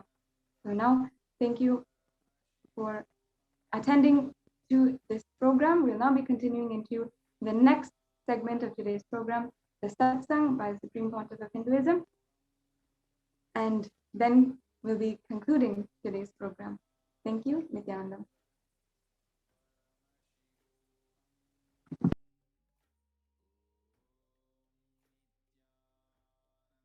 Connecting with the divine with your eyes closed is meditation. Connecting with the divine with your eyes open is darshan. Come, let us all now move from meditation to darshan. Slowly, very slowly, please open your eyes. என்னப்ப நல்லவா எந்தாயுமல்லவா தன்னை உணர்த்திடும் தியானம் அளித்தவா என்னப்ப நல்லவா எந்தாயுமல்லவா தன்னை உணர்த்திடும் தியானம் அளித்தவா எங்கும் நிறைந்தவா எண்ணம் கடந்தவா பொங்கும் அருவியாய் ஆனந்தம் தந்தவா எங்கும் நிறைந்தவா எண்ணம் கடந்தவா பொங்கும் அருவியாய் ஆனந்தம் தந்தவா என்னப்ப நல்லவா எந்தாயுமல்லவா தன்னை உணர்த்திடும் தியானம் அளித்தவா ஏழாம் உடல்கள் தாண்டி நித்திய வாழ்வும் கண்டிட கேடான காலில் நன்மை வென்ற நிலை நின்றிட ஏழாம் உடல்கள் தாண்டி நித்திய வாழ்வும் கண்டிட கேடான காலம் தன்னை வென்ற நிலை நின்றிட சீரான பாவம் பழி நீங்க பெரும் வாழ்வினே கொண்டாட நித்யானந்த ஸ்புரணம் தன்னை நிகவா சீரான பாவம் பழி நீங்க பெரும் வாழ்வினே கொண்டாட நித்யானந்த ஸ்புரணம் தன்னை நிகவா என்னப்பன் அல்லவா என் தாயும் அல்லவா தன்னை உணர்த்திடும் தியானம் அளித்தவா என்னப்பன் அல்லவா என் தாயும் அல்லவா தன்னை உணர்த்திடும் தியானம் அளித்தவா ஏழாம் உடல்கள் தாண்டி நித்திய வாழ்வும் கண்டிட கேடான காலில் நன்மை வென்ற நிலை நின்றிட ஏழாம் உடல்கள் தாண்டி நித்திய வாழ்வும் கண்டிட கேடான காலம் தன்னை வென்ற நிலை நின்றிட சீரான பாவம் பழி நீங்க பெரும் வாழ்வினே கொண்டாட நித்யானந்த ஸ்புரணம் தன்னை நிகவா சீரான பாவம் பழி நீங்க பெரும் வாழ்வினே கொண்டாட நித்யானந்த ஸ்புரணம் தன்னை நிகவா என்னப்பன் அல்லவா என் தாயும் அல்லவா தன்னை உணர்த்திடும் தியானம் அளித்தவா என்னப்பன் அல்லவா என் தாயும் அல்லவா தன்னை உணர்த்திடும் தியானம் அளித்தவா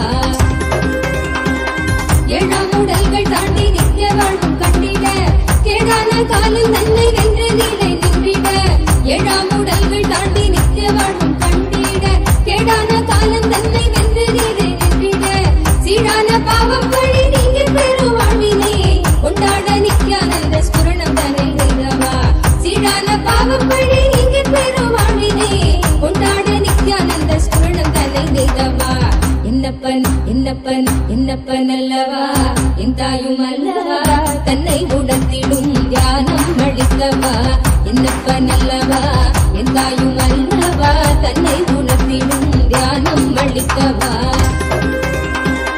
ஏழாம் உடல்கள் தாண்டி நித்திய வாழ்வும் கண்டிட கேடான காலில் நன்மை வென்ற நிலை நின்றிட ஏழாம் உடல்கள் தாண்டி நித்திய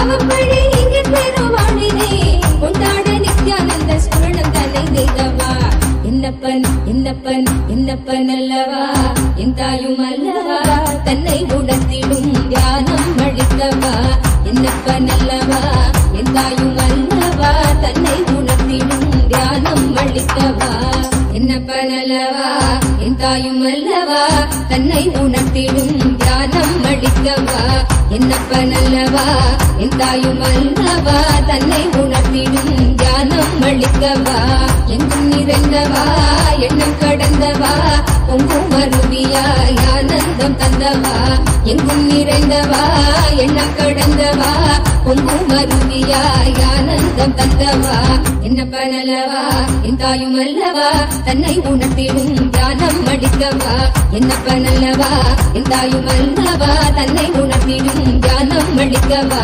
எங்கும் நிறைந்தவா எண்ணம் கடந்தவா பொங்கும் அருவியாய் ஆனந்தம் தந்தவா எங்கும் நிறைந்தவா எண்ணம் கடந்தவா பொங்கும் அருவியாய் ஆனந்தம் தந்தவா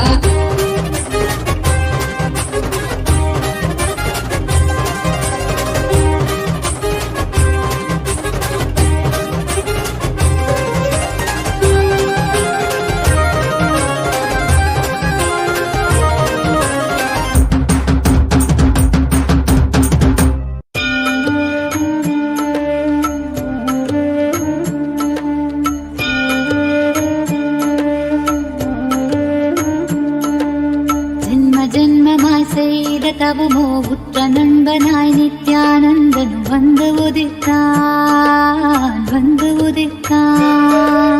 ஜென்ம ஜென்மமாய் செய்த தவமோ உற்ற நண்பனாய் நித்யானந்தன் வந்து உதித்தான்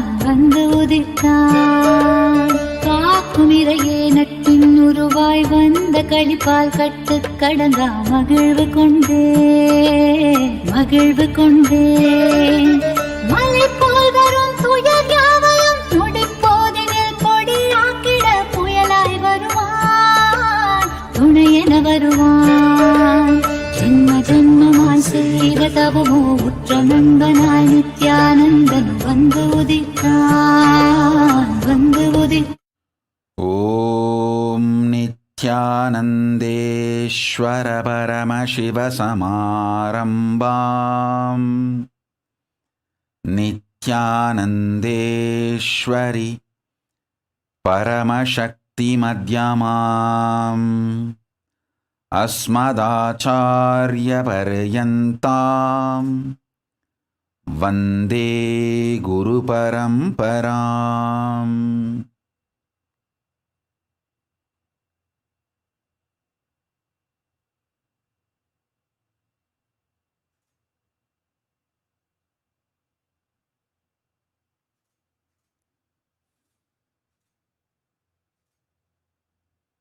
I welcome you all with my love and respect. I welcome all the devotees, disciples, Samajis, Satsangis, Shri Mahans, Mahans, Kotari, Tanedar, visitors, viewers, Sarvanyapita Kartas, Ejamans, Manifestors, Sarvabarityahis. I welcome all of you with my love and blessings.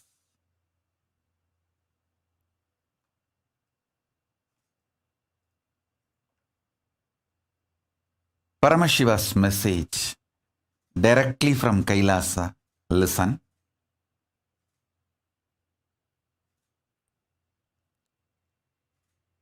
Ferociously, not softly, not politely, not mildly, but ferociously breaking the obsessive, compulsive, reactionary patterns.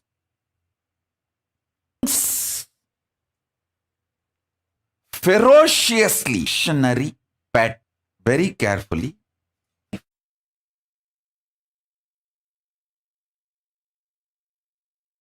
Then I'll translate. Listen.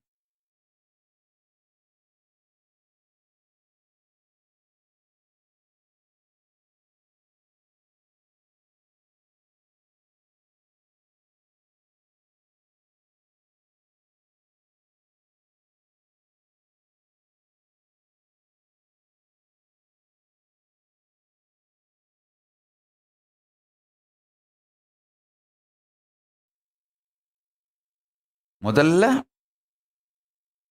உடம்பு வளையறதுனால, உடம்ப சரி பண்றதுனால, மனசை சரி பண்றது ஹடயோகம். ஜடம் சிற்ஜட கிரந்தி மேல் வேலை செய்வது. பிறகு மனச நிமித்தினாலே உடம்ப நிமித்திர முடியும்னு புரிஞ்சிக்கிறது தியான யோகம்.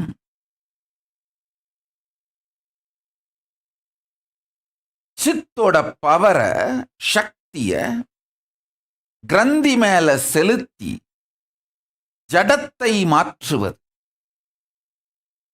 பிறகு சித் மலர்ந்தாலே கிரந்தி ஜடம் இந்த ரெண்டுமே நம் விருப்பத்தின்படி இயங்கும்னு தெரிஞ்சுக்கிறது யோகம், சமாதி யோகம். Now I'll translate. Listen.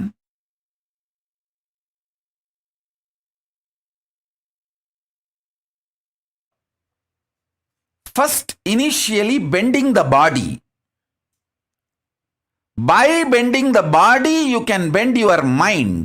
Learning that is Hatha Yoga. Then, by bending the mind, learning that you can change your body is Dhyana Yoga.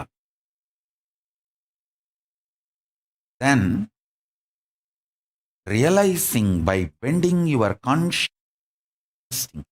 consciousness, playing with your consciousness itself, you can change the mind and the body is Samadhi Yoga, the ultimate yoga. Listen.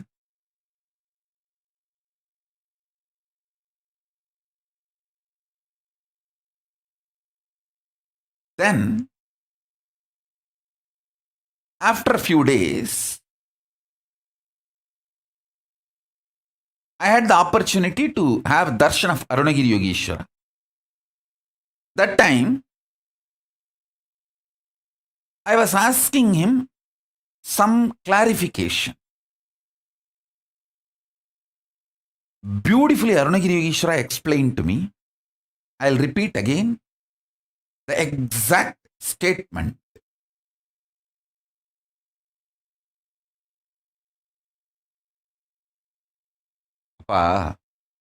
That's the way I've seen many times Arunagiri Yogeshwara used to address me.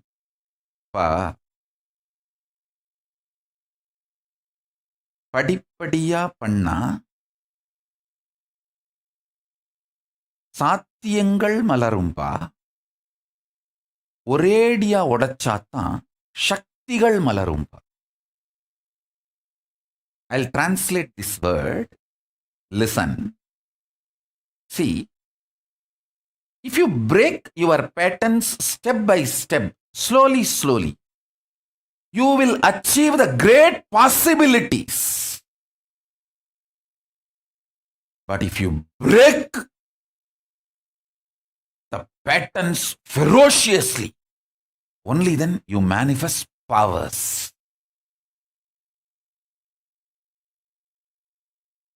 Very beautifully he told me.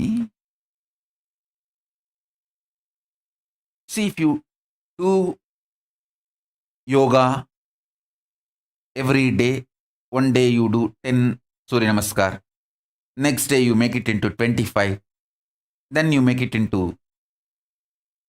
like 50 Surya Namaskar, then you add Surya Namaskar and Pranayama, then you add Surya Namaskar and Pranayama and meditation. This way you will manifest your possibilities. But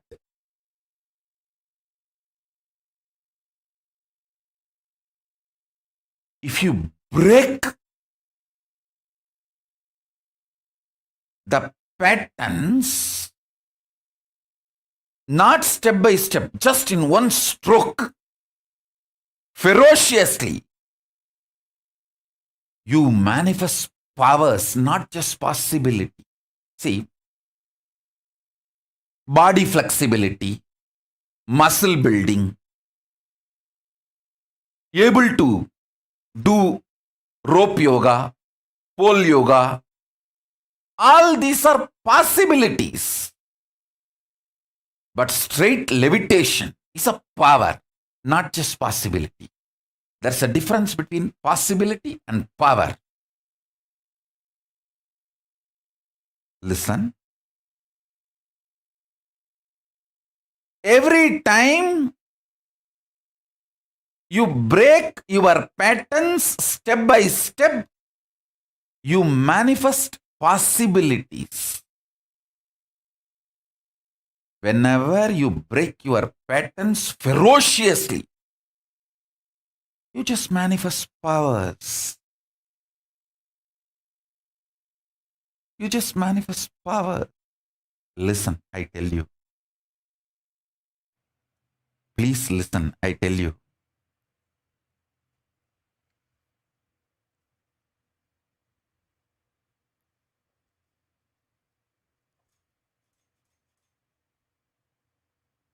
Understand?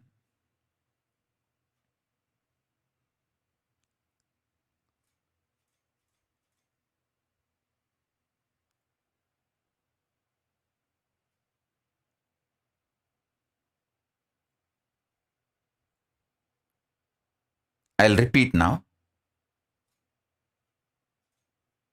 All of you intensely listen.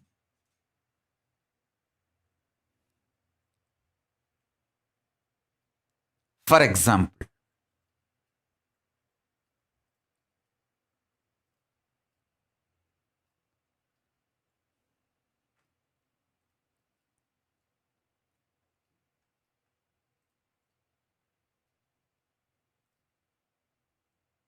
yes, I think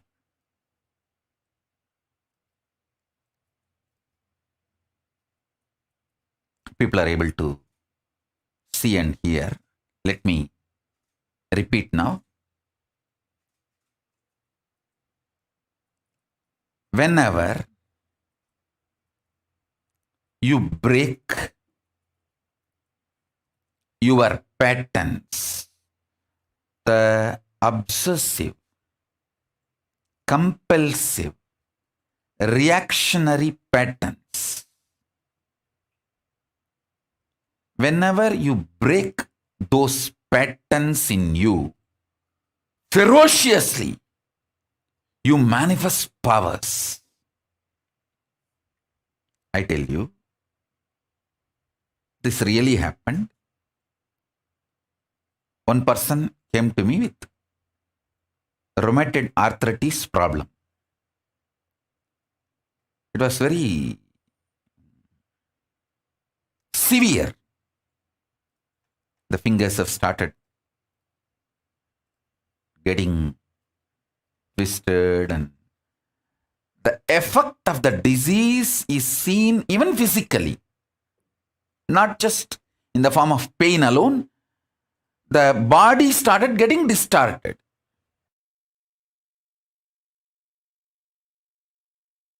I sat with that person and spoke to the person to understand the source. Obsessive compulsive reactionary pattern of her which triggered this disease in her. Please understand. All diseases are triggered inside you due to some compulsive reactionary pattern.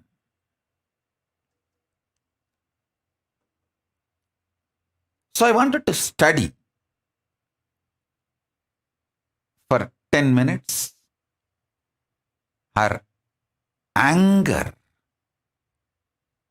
towards mother-in-law and how she gets triggered by mother-in-law and how it has become a very powerful on somebody else and does this. Just the person outside is replaced, but the pattern and the vicious circle continues. I thoroughly studied her within that few minutes. If you straight go from today, you are going to see Paramashiva in her. No question of if I fall at my mother-in-law's feet, crumple me under her feet and jump on me and kill me. She will manipulate me, exploit me. My life will be hell. I will be a slave. All these are the cousin brothers of your obsessive, compulsive, reactionary pattern.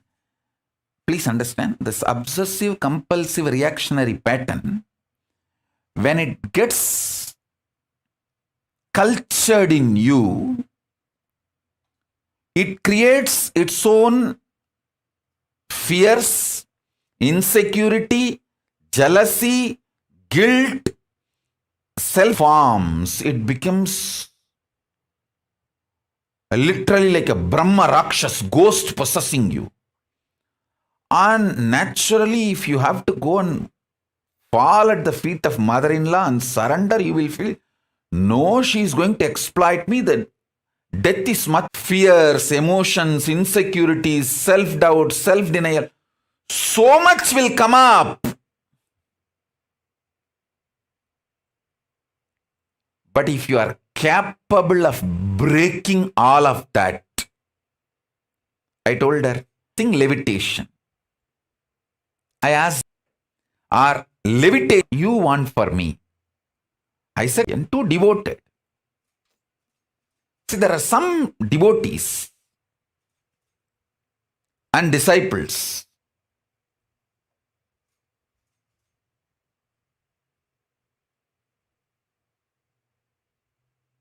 Throw tantrum. I just know they are just throwing tantrum, but they don't mean what they say.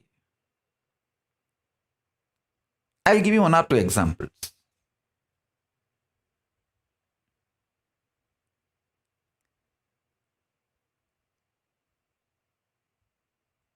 If she tries to argue, some arguments, if she tries to bring it to me, I will never answer her argument. I said, relax, keep quiet, do what I am saying. That's all. That's the end of all the arguments. After that, there is no question of any argument. Same way, Pranapriya. If she tries to bring any arguments, this is a judgment, execute. She will just do it.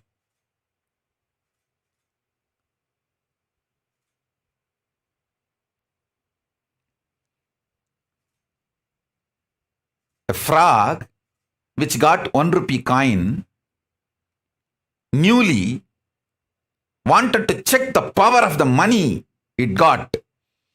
So the elephant was going outside house, came out of that frog hole and standing, waving that 1 rupee coin towards the elephant and saying, hey, now I become so rich. You are crossing a rich man's house without saluting the rich man? Will that the shouting of frog, even if he hears, he will say, hey, keep quiet. And he will walk. Exactly same way. If you treat your patterns, you will manifest powers. That person with that rheumatic arthritis, she's seeing me only first time attending the program, but before even seeing me physically and devoted, very sincere. So I told her, naturally, I want power for you, not just the possibility. She asked me that, do you want me to manifest possibility or powers? I said, naturally powers, not just possibilities. I want the best for you. Within next 48 days, she manifested the power of levitation, complete healing of rheumatoid arthritis. I don't want to name that person because I will bring that person to the pre-satsang hosting. She will come and share. She actually did. She went and fell at the feet of the, saying that I am not even going to justify where I am right, where I am wrong, where you are right, where you are wrong. Just I am dropping the past. From now, I am going to see you as Paramashiva.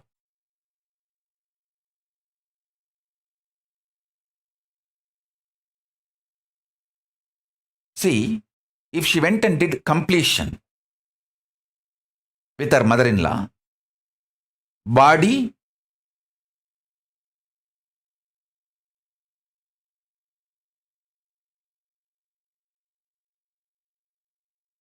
but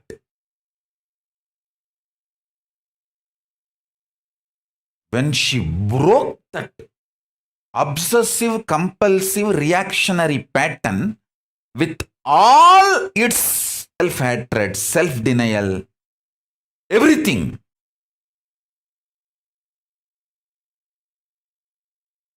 she just manifested not just possibility, she just manifested power. Not only she got healed of the whole rheumatoid arthritis problem, the whole body got filled so much with samana energy, she started experiencing levitation. I tell you, listen, I tell you,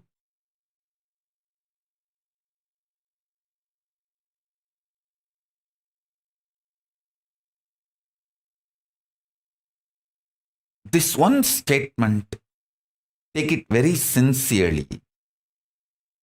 Even once you behave with your obsessive, compulsive, reactionary pattern ferociously and break one pattern and manifest powers, the kind of the courage you will feel, you will straight walk towards enlightenment. Because after that, every obstruction, every barricade, every stopping will look very funny.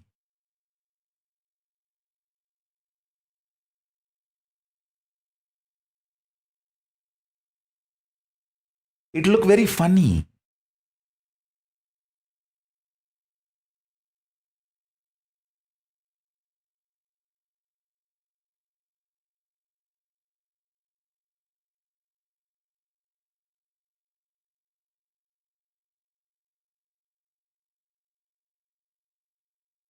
Ma Nitya Jalandhara Siddhananda. 55. The root of our reactionary compulsive patterns. See, I can tell for you, self-hatred is your reactionary compulsive pattern. From today, eat well, sing, dance, celebrate, be very clear, Paramashiva is enjoying through you. All your problems will be solved. You have so much of hatred towards anything, become almost like a tumor in you. Break that. Eat well, sing, dance, do anything which makes you happy, which does not destroy your health. That's all. You will be free. Compulsive reactionary patterns.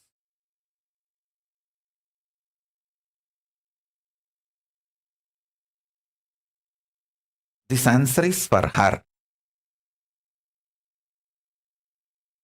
So this word is a Guru Walk for her. Don't take this as a Guru Walk for all of you. Guru Walk is usually customized, exactly precise instruction to that person for manifesting enlightenment. It's for her.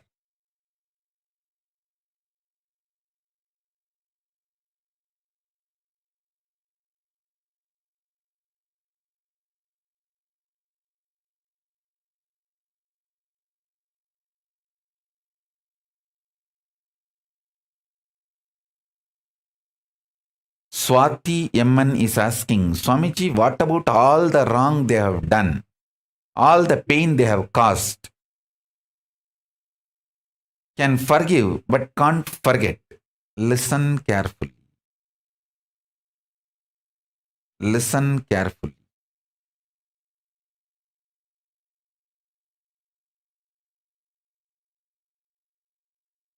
You continue to exist as slum pig, dirty buffalo, as long as you don't want to get out of your drain and the shitty surroundings. The moment you decide to get out of your shitty surroundings and the dirt pit, the moment you decide to get out, you raise yourself to the level of God.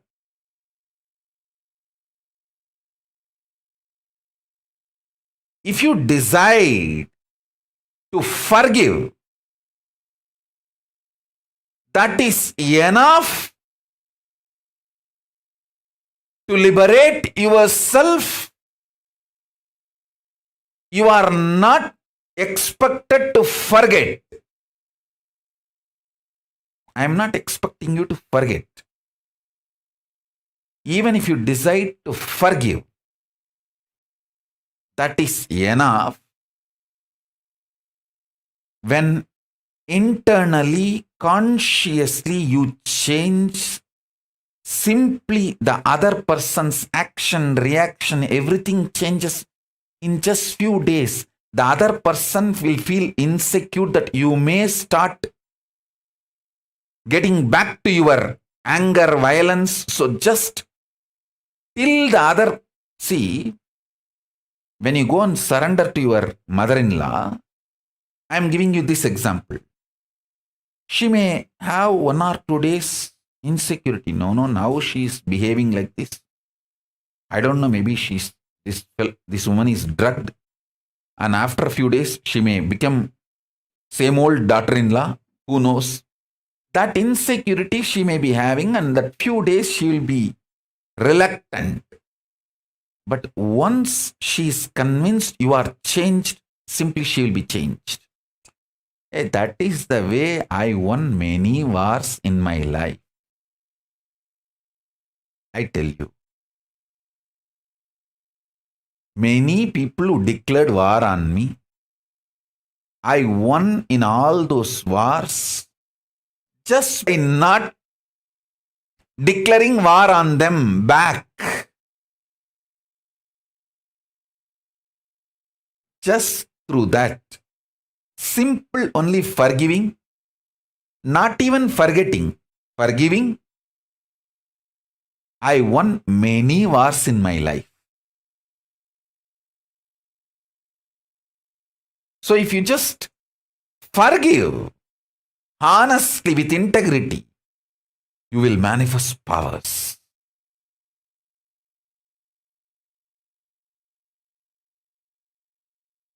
It's possible. Listen.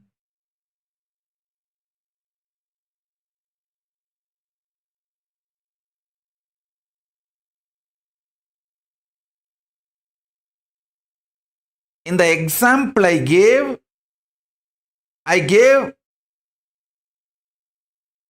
the solution of falling at the feet of the mother-in-law because that was the problem of her. I am not telling all of you just go and fall at the feet of mother-in-law, you will start levitating. No. I gave you the story example. The lesson you need to catch is first find out what is your compulsive reactionary behavior pattern. Break that ferociously. You may even have 10, 12 patterns. List them out and break them ferociously.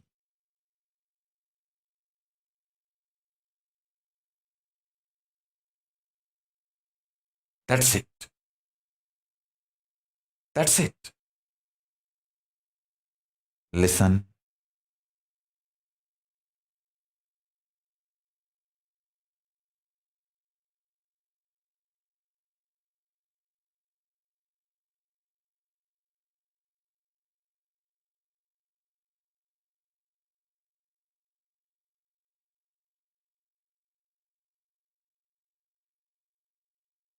Each one of you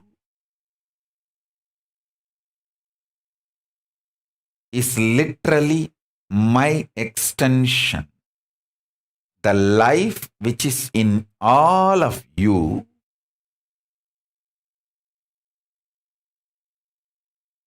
and the life which is inside me, all of us are extension of the same source, Paramashiva.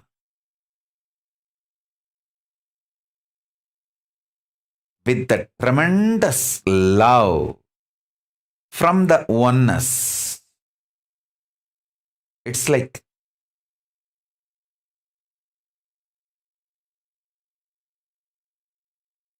in India, in kindergarten schools, the kids will be forcibly made to sleep during the noon time after food. All of you have to just lie down in a row and naturally kids, when they have so many friends, they don't want to sleep, they want to play.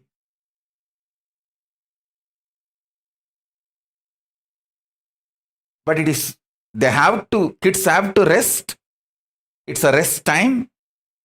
So the kids will keep one eye closed and watch through one eye whether the PT teacher who is in charge of making the kids rest, the moment the teacher steps out of the classroom,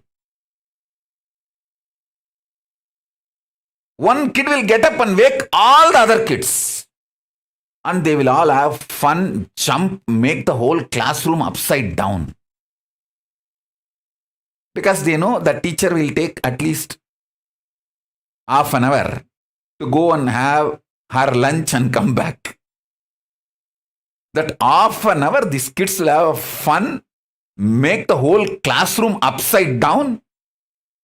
And the moment they know she is coming back, they will all be just back to their place, sleeping as if nothing happened. How? The kid, the moment he knows the teacher is out, he wakes up and he wakes all the kids to have fun with the same love. I am waking all of you up. Hey, come on, let's enjoy. Teacher is gone.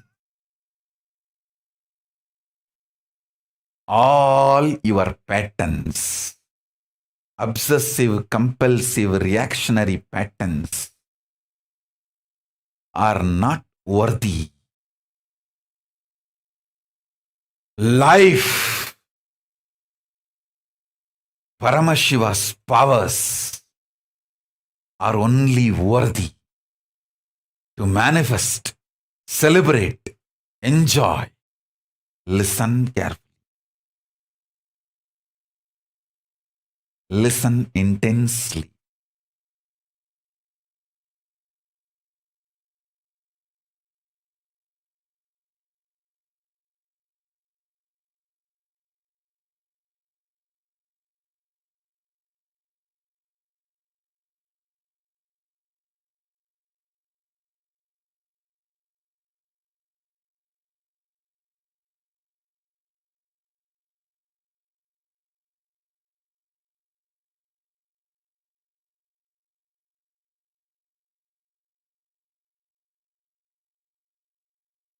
unable to build collective integrity is just because of your obsessive compulsive reactionary pattern. Understand? Whatever stops you building collective integrity is your obsessive compulsive reactionary pattern. Sit and pen down what stops you building collective integrity around you. Behave ferociously with those patterns. You usually behave ferociously with the people, not with the patterns. Behave ferociously with the patterns. Behave cutely with the people. Very cutely with your patterns.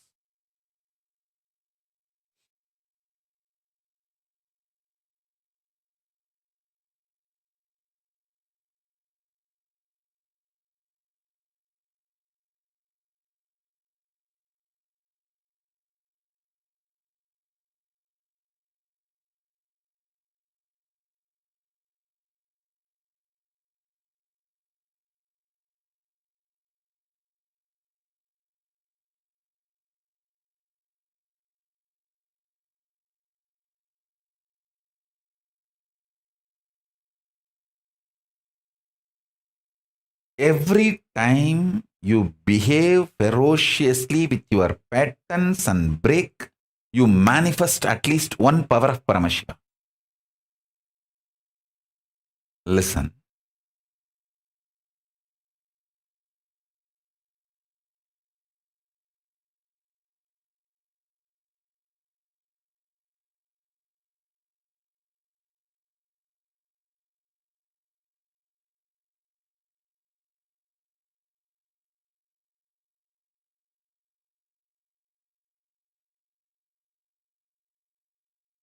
To behave ferociously with your pattern,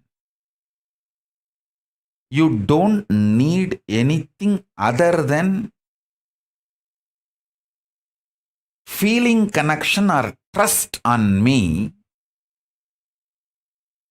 because the trust you have on me will naturally manifest as the courage to execute my words.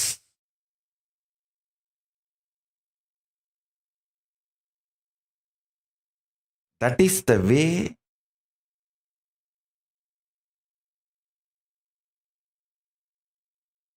I manifested Paramashiva. See, my extreme love for my gurus,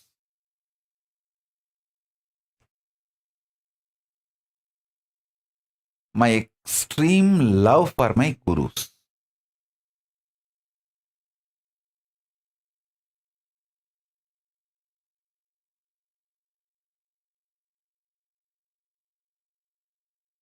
I'll tell you one small incident.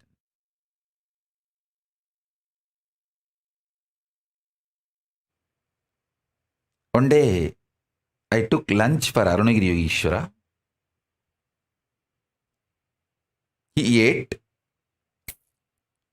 and after eating, I was sitting next to him. I used to be so attached to him. I picked up his left hand. In his left hand, the little finger used to have a long nail. Many fingers had a long nail. I picked up his little finger, and through that fingernail, I was cleaning my teeth. And he is such a sweet person.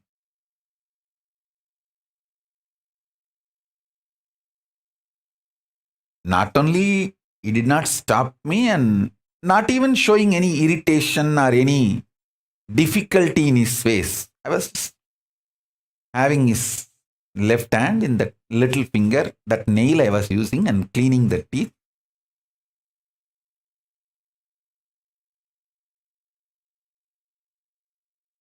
He was talking something about mukti, goal of life, all that. I was deeply listening and the same way using his left hand little finger nail, and not that I did not cut the nail. With the holding the whole finger, I was cleaning my teeth using his little finger nail.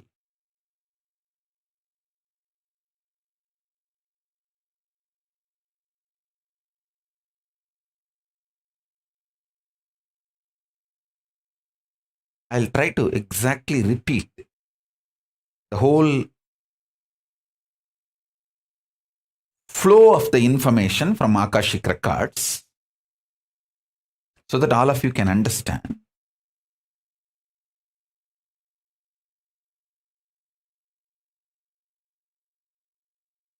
He asked me, what you understand as mukti, liberation?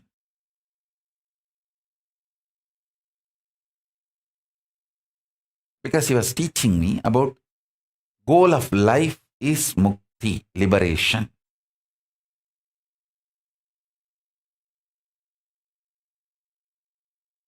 I told him that I should become one with Arunachaleshwara. Arunachala is the word I know as the ultimate. So I told him that I should become one with Arunachala. He said, okay, after that, what do you think should be your goal? I don't know what far he was leading me into the conversation. Maybe he was making me spell out more and more words, giving me clarity.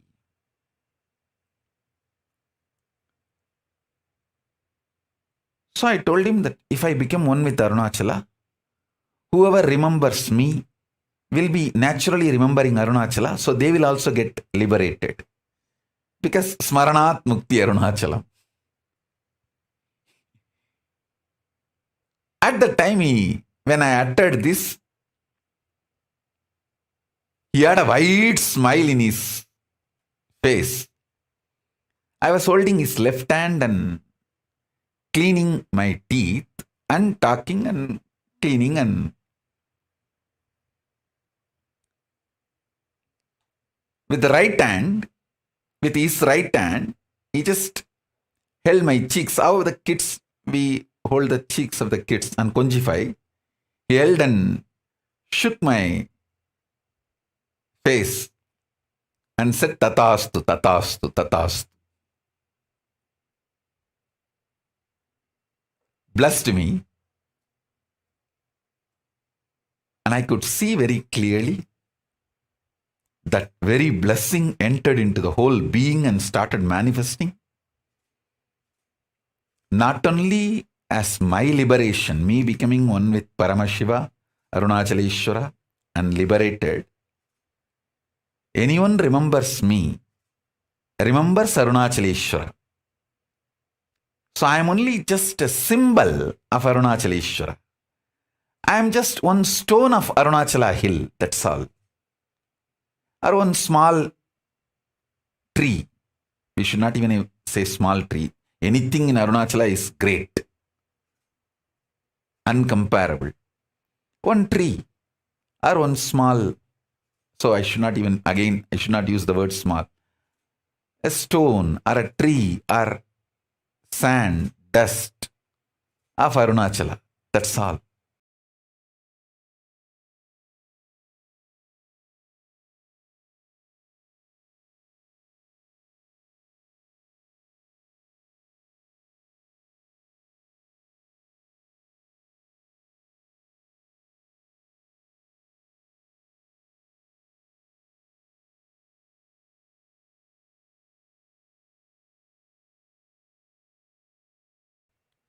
Listen.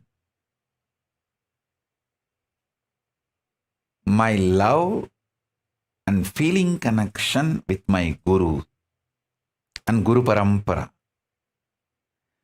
gave me the strength, courage, sacrifice needed to break all the patterns. and never allow any pattern to get built which can bind me in any way.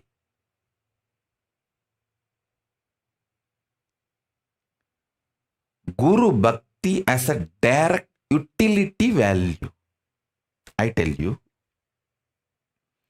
I have seen thousands of cases. The moment they lose their Guru Bhakti, all the great ferociousness, powerfulness they had, and broken their compulsive reactionary patterns, that whole strength they lose when they lose Guru Bhakti and fall back into that patterns, and even voluntarily they attract that patterns and say, wow, so many years I did not eat onion, green chili, garlic because of this fellow. Let me go and eat even meat. Okay, go and eat meat. Who is the loser? Not me. I tell you, when you gain Guru Bhakti, it is not just Guru Bhakti. Millions of good things comes to you along with Guru Bhakti. Same way, when you lose Guru Bhakti, millions of things go away from you. Millions of good things go away from you along with Guru Bhakti. When Sonnavannam Saida Perumal walked out of Kanchipuram, it is not just Perumal walked out of the Kanchipuram, Lakshmi walked out along with Perumal. Bhudevi walked out along with Perumal. All the auspiciousness, Mangalatva, all the best thing, everything walked out along with Perumal. Kubera walked out.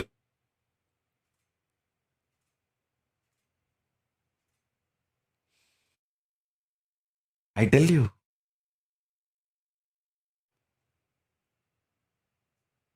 When Sonnavannam Saida Perumal came back to Kanchipuram, everyone, all the auspicious energies came back.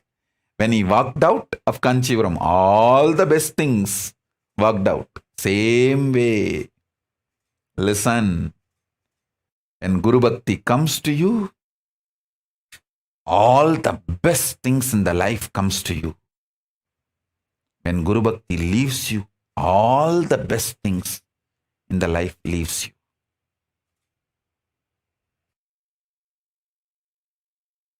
Because Guru Bhakti has too many wonderful things.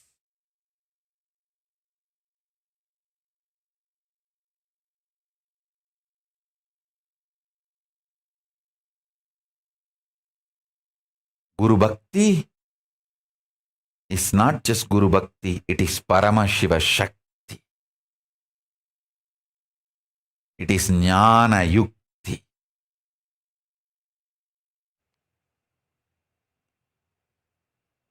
That is why I insist so much on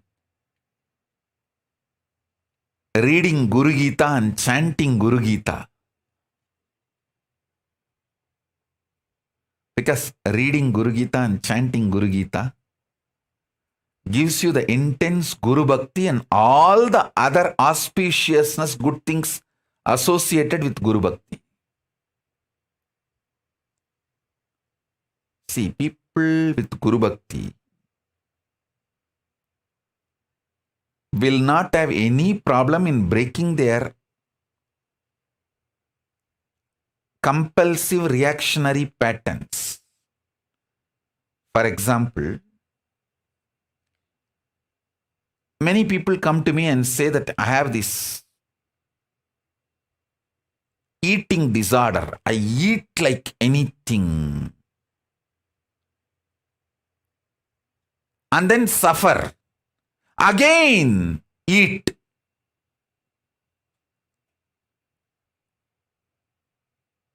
See, if they have a deep feeling connection with me, extreme Guru Bhakti, the straight solution I'll give.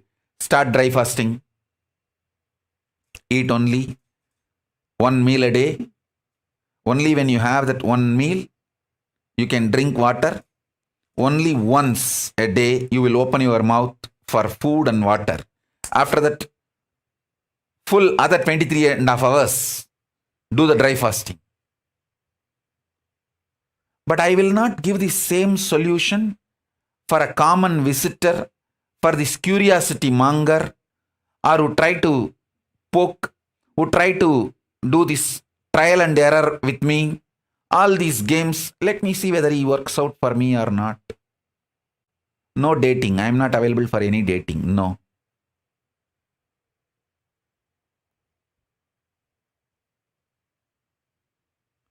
All this kind of people, I will never give that solution. I will tell them, you please practice Nirahara Samyama.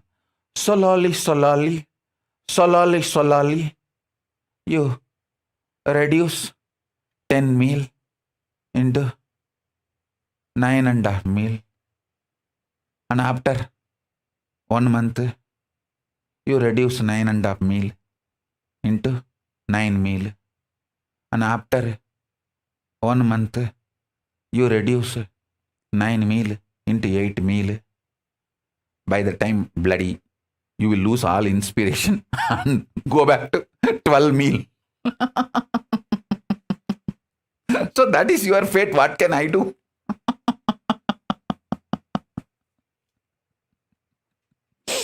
What can I do?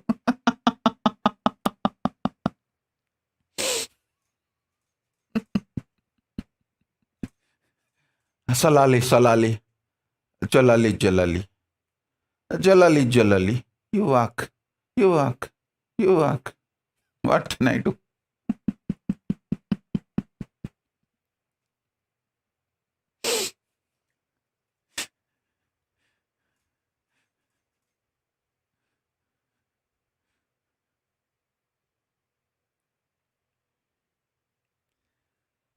See, when you have a deep Guru Bhakti, and I say, hey, just drop this whole thing, go for only 1 meal a day, do dry fasting whole day, even your body will alter itself because of its love for me. The listening will not be just your heart, even your stomach will listen to me.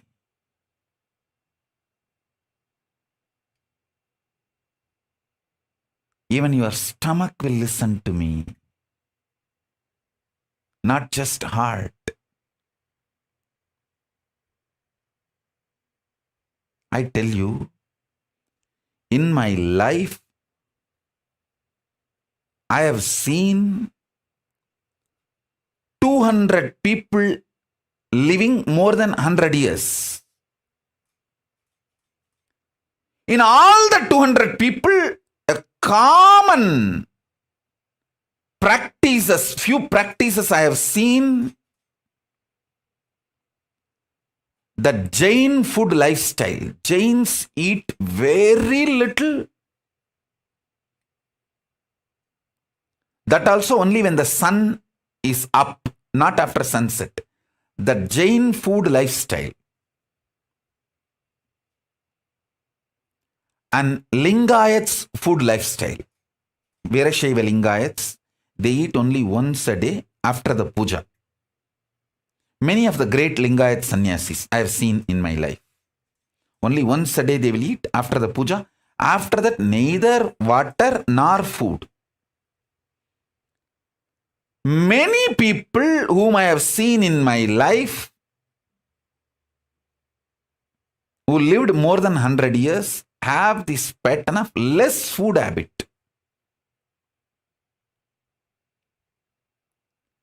Less quantity but good organic quality food.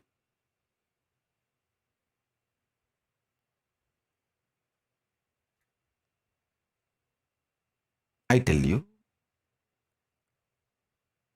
Guru Bhakti is like a spiritual entanglement, that umbilical cord connection. I myself eat only once a day. My very bio memory of the tejas that very energy, very bioenergy enters into your being because of your Guru Bhakti, and you vibrate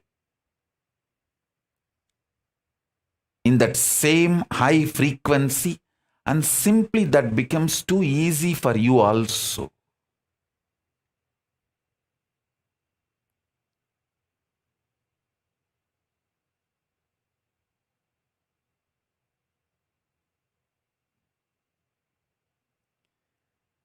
Ferociousness is not anger. Anger is pattern.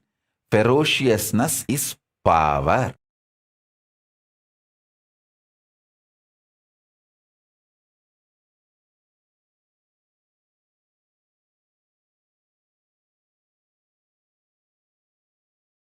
Listen.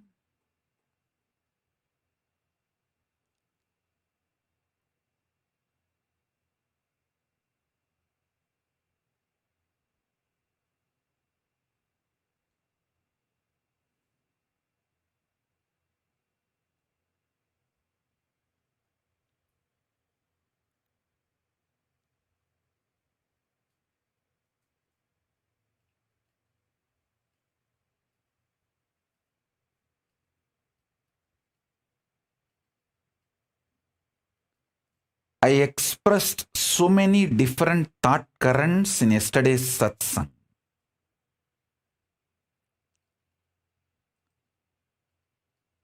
About collective integrity, beautiful story of how the Brahma Kapala swallowed the Sudarshana Chakra,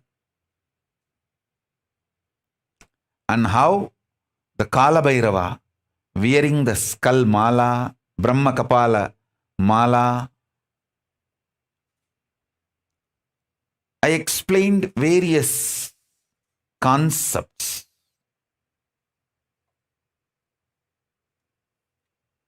And I also told you yesterday that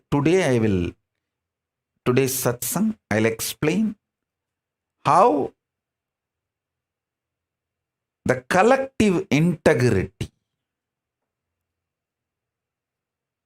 manifesting collective integrity will help you, save you from this pandemic.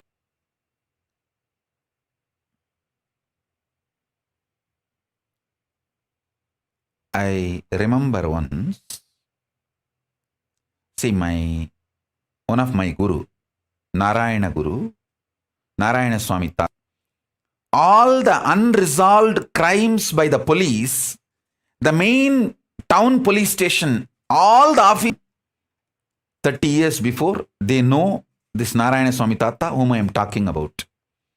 This Tata is instrument for building a Devi temple in Unnamulayamman temple.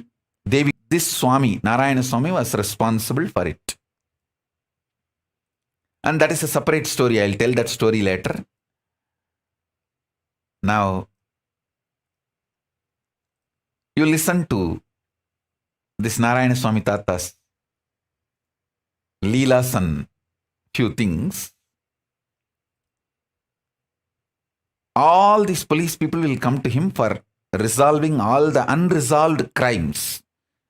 He will use his powers and give all the details.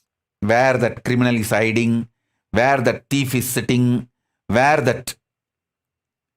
He will tell very clearly who has murdered, how the murder happened, and police will go and solve the crimes. One day, one person caught in a crime, not because he did a crime, but he was in a wrong place with the wrong people. So his friends took him, saying that, come on, let's go for rounds to roam around. Without telling this person, they are all planning for committing a crime. They just took him like a company. But when they went there, they all committed the crime which the team committed the crime. This fellow went there without knowing that the plan was a crime. And this fellow was a devotee of this Narayana Samhita. His name, that person's name, I still remember, Sivan Pillai. That Sivan Pillai is a devotee of Narayana Samhita. That Sivan Pillai was called by his friends, come on, let's go for a trip. They took him. But his friends did not tell that they are planning to commit certain crime and they are taking this fellow along with them for that crime. Because that gang, which was planning for a crime, they know this Tata will tell all the truths to the police and the police will arrest them. But if Tata's devotee is part of their gang, the Tata may save that gang to save his devotee. That was the plan. So they took this Sivan Pillai with them and committed the crime. The Sivan Pillai did not participate in the crime, but he was part of the team. He ran back to Tata, Narayana Swami Tata, and begged that they are going to commit this crime and they just took me with them. Even though I have not done the crime, but I was part of that team when the crime was committed. Tata said only one thing. All right, go and sit. He particularly mentioned one cave in Arunachaleshwara hill, in the Arunachala hill. He said, go and sit in that cave. Don't come out of it. You will get the food inside the cave. As long as the food comes to you, don't come out. Eat, stay, don't worry, don't come out. This fellow is such a obedient disciple, he went and did the same. As usual, the police came to Tata to resolve this crime. And Tata gave all the instruction and he showed all the team fellows and all of them got arrested other than his devotee.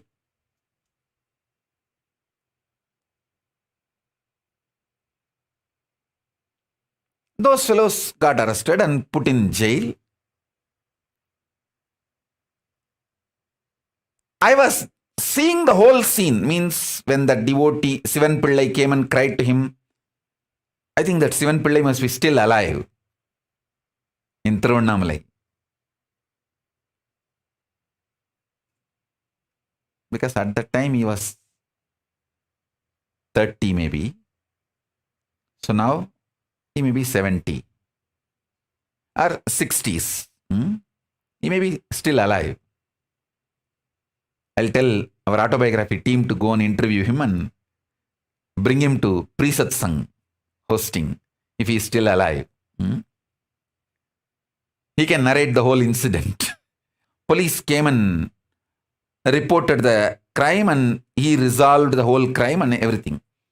I asked Tata, you could have just saved Sivan Pillai because he did not commit the crime. He was only in the scene. If you did not tell his name, that's enough. Police is not going to go and arrest him. Why did you tell him to go and sit in the cave? Then Tata told me, hey, illada thambi. He told me in Tamil. I'll tell exactly in Tamil and then translate. Illada thambi, அவனுக்கு பந்தனம் இருக்குடா. அதனால பந்தனத்தை பந்தன யோகமா மாத்தத்தான் குகைக்குள்ள போய் உட்காந்து தியானம் பண்ண சொல்லிட்டுண்டா. அவனுக்கு பிரச்சனை சால்வ் ஆயிருச்சு. Means he was supposed to get arrested in the graha situation. He has the jail. Instead of jail, he changed it into bandhana yoga, means withdrawal from society. and he was meditating, and the same punishment is now used. See, if he has gone to jail, he would have been physically, mentally broken, lost all the best things he had in his life. But Bandhana got converted into Bandhana Yoga by Guru's grace, and he got all the best things in the life. He got powers, blessings of the Guru, got saved from the jail, and all the other, instead of all the worst. The Guru's grace, Guru Bhakti. And that, whatever Guru said, he did not say, oh, how will I get food? How will I get water? How will I go for 1, 2, 3? He did not ask any of that questions. He just went and sat in that cave, did not come out. And even I don't know how many days he was there and how he managed 1, 2, 3. I know for sure after that he was very healthy. And he did not have any legal or any problem. And he started even manifesting powers because he obeyed the Guru's words. The possibility of bandhana became converted into bandhana yoga. Bandhana shapa got converted into bandhana yoga by Guru's grace. Guru can change everything. I should say, listening to Guru can change everything. More than Guru can change everything. Listening to Guru can change everything.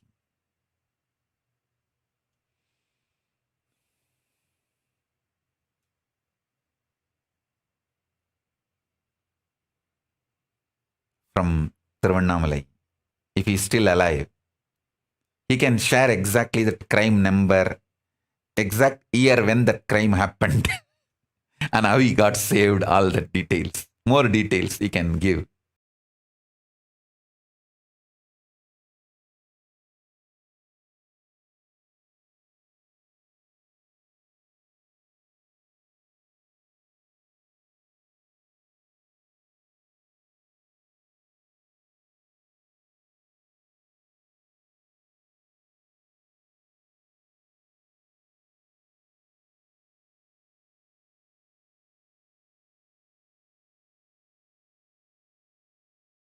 All you guys just sit.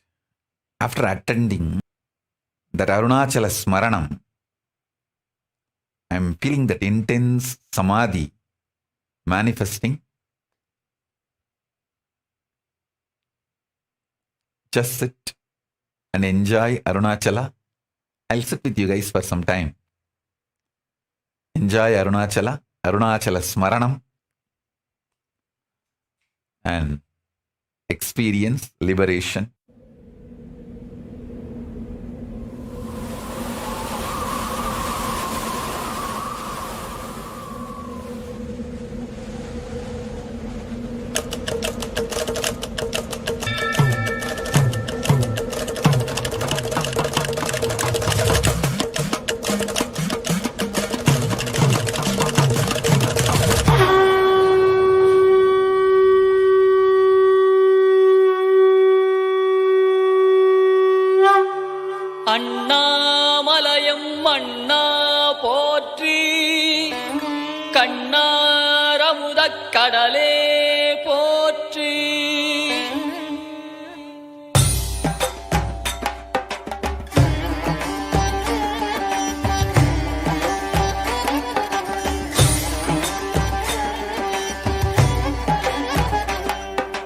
திரிபுரமெரித்த விரிசடை கடவுள் தேரில் ஏறி வருகின்றார்.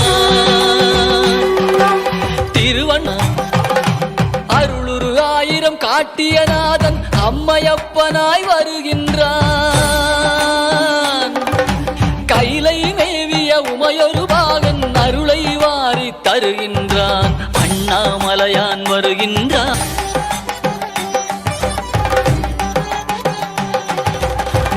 திருவாய் திருப்பெருந்துறையில் அருளிய கோலம் காட்டி வருகின்றான். திருவாய் மலர்ந்து வேதம் உரைத்த திருவாசகத்தான் வருகின்றான். மதுரை மாநகர் குதிரை சேவகன் மறுபடி ஒரு முறை வருகின்றான். கைலை மேவிய உமையான் அண்ணாமலையான் வருகின்றான். அருளை வாரி தருகின்றான்.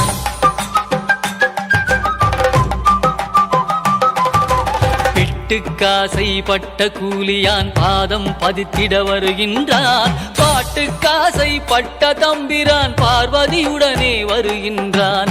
பக்திக்காசை பட்ட எம்பிரான் பசுபதீஸ்வரன் வருகின்றான். கைலை மேவிய உமையொரு பாகன் அருளை வாரி தருகின்றான். அண்ணாமலையான் அருளை வாரி தருகின்றான்.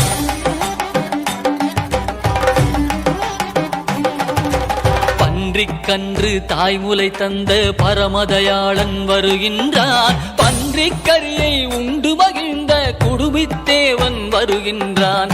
பரிந்து வந்து பிரசவம் பார்த்த தாயுமானவன் வருகின்றான்.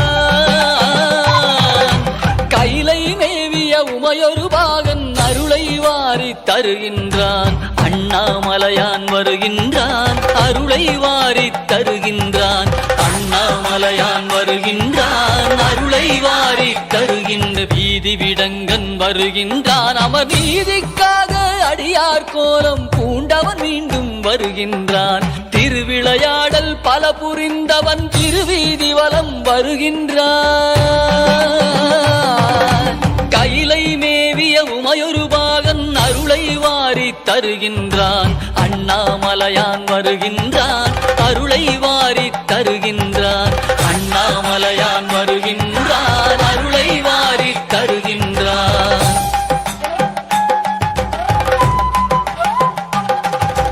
தக்கன் வேள்வி தகர்த்த வீர பத்திரநாதன் வருகின்றான். சொக்கன் மதுரை சோமசுந்தரன் அற்புதமாக வருகின்றான். திருமாலறியா மலர்ச்சேவடியான் திருமானேந்தி வருகின்றான். கைலை மேவிய உமையொரு பாகன் அருளை வாரி தருகின்றான். அண்ணாமலையான் வருகின்றான். அருளை வாரி தருகின்றான். அண்ணாமலையான் வருகின்றான். அருளை வாரி தருகின்றான்.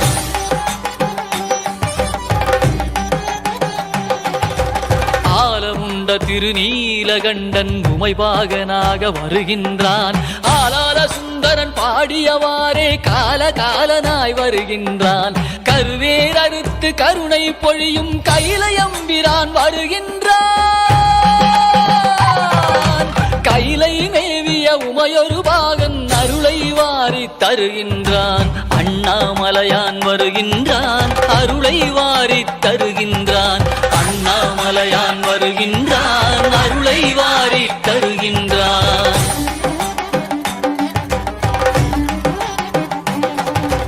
அடியார் உள்ளத்து அன்புக்காக அம்பலவானன் மழபாடி திருமாணிக்கத்தான் மண்ணில் நடந்து வருகின்றான்.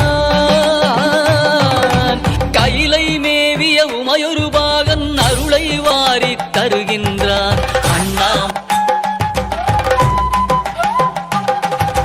ஹர ஹர சிவ சிவ ஹர ஹர சிவ சிவ நாமம் பாடி ஆடிடுவோம். அவன் அருளாலே அவன் தாழ் வணங்கி அவனடி நிழலை அடைந்திடுவோம். ஹர ஹர சிவ சிவ ஹர ஹர சிவ சிவ ஹர ஹர சிவ சிவ ஹர ஹர சிவ சிவ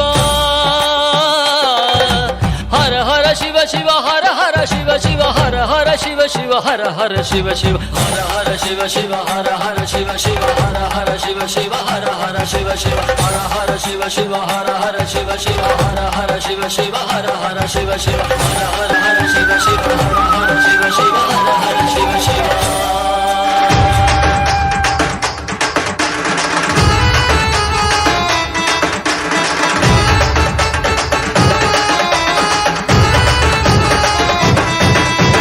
அண்ணாமலையில் பிறந்தான். புவி எண்ணாத யோகமே கொண்டிட நித்யன் ஈரேழு லோகத்திற்கெட்டா ஈசன் முக்தி நெறி அருளவே நித்யனாய் ஊரகிற்கு வந்தம்மை ஆட்கொள்ள தேவர்களை காத்திட வைத்தான் தாயாய் பேரருள் புரிய உடல் ரோமம் சிலிர்த்திட நித்யனாய் வந்து அண்ணாமலையில் பிறந்தான் புவி எண்ணாத யோகமை கொண்டிட நித்யன் ஈரேழு லோகத்திற்கெட்டார் ஈசன் முக்தி நெறி அருளவே நித்யனாய் அண்ணாமலையில் பிறந்தான் திருவண்ணாமலையில் பிறந்தான் பர தத்துவம் கற்பித்த பாரமஞானியாய் ஞானக்கண் கொடுத்த தமக்கே ரூபம் காட்டிய மாய வித்தை செய்யும் நித்யன் மாய வித்தை செய்யும் நித்யன் அண்ணாமலையில் பிறந்தான் புவி எண்ணாத யோகமை கொண்டிட நித்யன் ஈரேழு லோகத்திற்கெட்டா அண்ணாமலையில் பிறந்தான்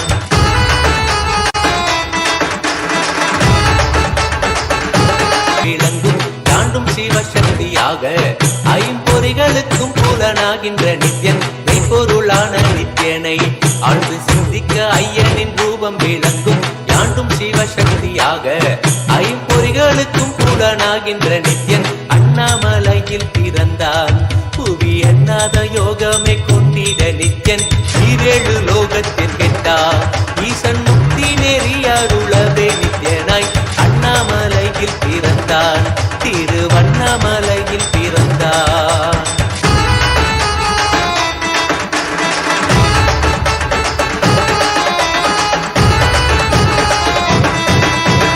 உள்ளும் பூரமும் இருந்து உயிர் பக்குவமாக்கிடும் பரமனாம் நித்யன் ஞானப்பாடித்தங்கள் ஏழும் கொண்ட ஞானமும் ஆகிய ஆண்டிடும் நித்யன் உள்ளும் பூரமும் இருந்து உயிர் பக்குவமாக்கிடும் பரமனாம் எண்ணாத யோகமை கொண்டிட நித்யன் ஈரேழு லோகத்திற்கெட்டார் ஈசன் முக்தி நெறி அருளவே நித்யனாய் அண்ணா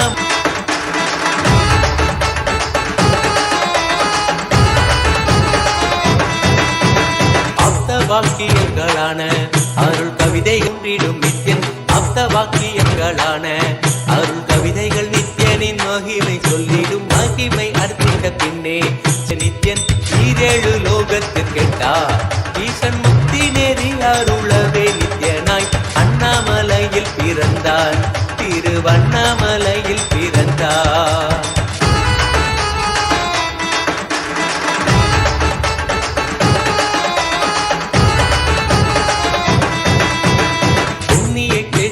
தனிலே நித்யன் உன்னதம் தனிலே நித்யன் உன்னத நீலை மூலத்தில் வருமே பின்னவர் மன்னவர் ஒப்ப அகிலம். So with this, I bless you all. Let all of us have the great auspicious punya power chala smarana. Smaranat mukti arunachalam, smaranat mukti arunachalam, smaranat mukti arunachalam. The great liberation which comes by just remembrance of Arunachala.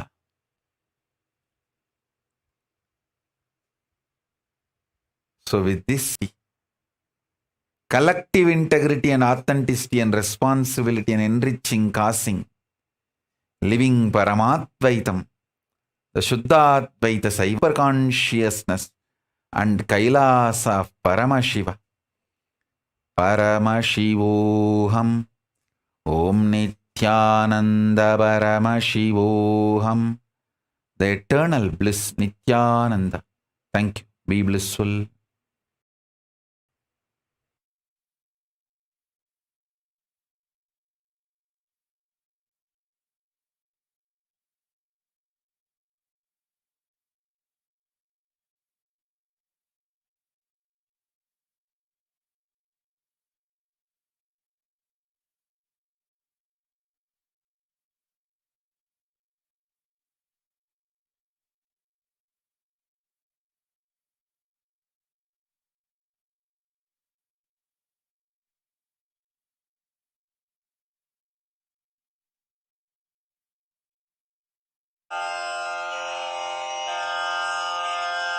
श्रीकैलासोन्नतद्वादशान्तश्यामलापीठारूढ श्रीमीना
Nithyanandam, Jnanapatati Manual, under the guidance of Supreme Pontiff of Hinduism, Jagadguru Mahasannidhanam, His Divine Holiness, Bhagwan Nithyananda Paramashivam. Let's start with the Sadguru Vandanam. Nithyanandam Paramasukhanam Kevalam Jnanamurtim Dvandvatitam Gaganasadusham Tattamasyadi Lakshyam Ekam Nityam Vimalamachalam Sarvadi Sakshi Bhutam Bhavatitam Trigunarahitam Sadgurum Tam Namami. Let's go through the disclaimers. Security measures. No photography, video, audio recording. Important cautions.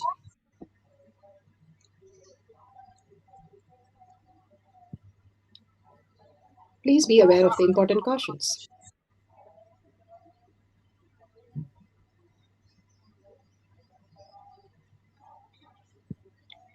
What is power manifestation? Let's hear from Bhagwan himself explaining what is power manifestation. All the 25 states of consciousness, when they happen in you, due to your chemicals and hormones ups and downs, it is powerlessness. When it happens in you, out of your free will and consciousness, it is powerfulness. That's all. When you fall into sleep, it is powerlessness. When you enter into sleep, it is powerfulness. When you fall into dream, it is powerlessness. When you decide to dream, it is powerfulness. So I have added the ultimate powerfulness, Turyatita, in your whole being and doing. Manifest all the powers. Understand, power manifestation is nothing but cognitive shift. It is not work. It is cognitive shift. Understand? It is just cognitive shift. It's not work. Work is a 4-letter word. Power manifestation is cognitive shift. Playing with life. Playing with being alive. Beautifully, Bhagwan gave us the powerful cognition. What is power manifestation? It's a cognitive shift from matter to consciousness, that we are consciousness. The science of power manifestation, it's a science because all of us can experience it. It is repeatable. And how each humans can have a superconscious breakthrough, and which is authentic, time-tested, scientific, and foolproof. The Shastra Pramana are the scriptural references, the eternal, unchangeable truth revealed in the source scriptures, the Vedas and Agamas. The evidences are clearly given that this is a science. Apta Pramana, Aptas, the experience and results of the Aptas. Aptas are the Rishis, Munis, Ganas, Nayanamars, Alvars, Siddhas, all of them are authority of Hinduism, manifesting all the powers of Paramashiva, and all the powers are authentic, time-tested, scientific, and foolproof. Atma Pramana, the evidences from Bhagwan's life, account of His Divine Holiness, Bhagwan Nithyananda Paramashivam, this millennium's avatar's personal experience of power manifestation, the very Leela.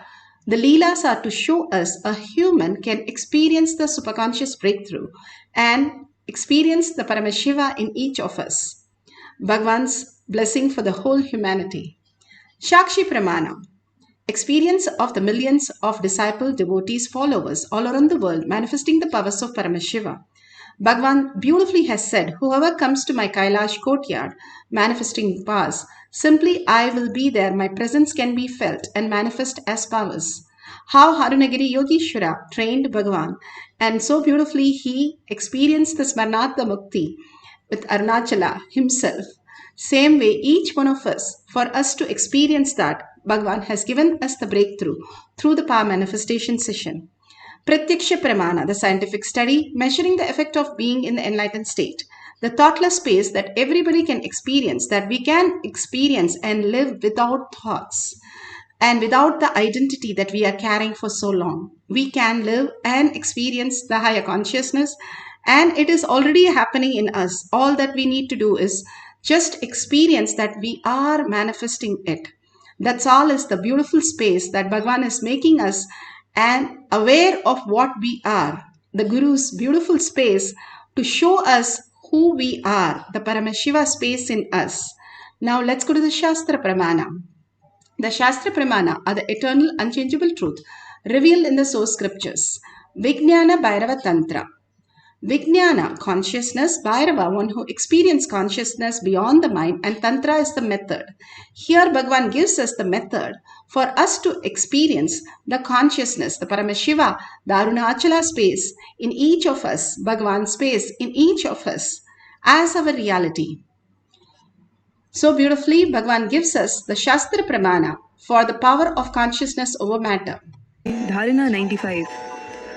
क्वचित् वस्तुनि विन्यस्य शनैर्दृष्टिं निवर्तयेत् तज्ज्ञानं चित्तसहितं देवी शून्यालयो भवेत् क्वचिद् वस्तुनि विन्यस्य शनैर्दृष्टिं निवर्तयेत् तज्ज्ञानं चित्तसहितं देवी शून्यालयो भवेत्.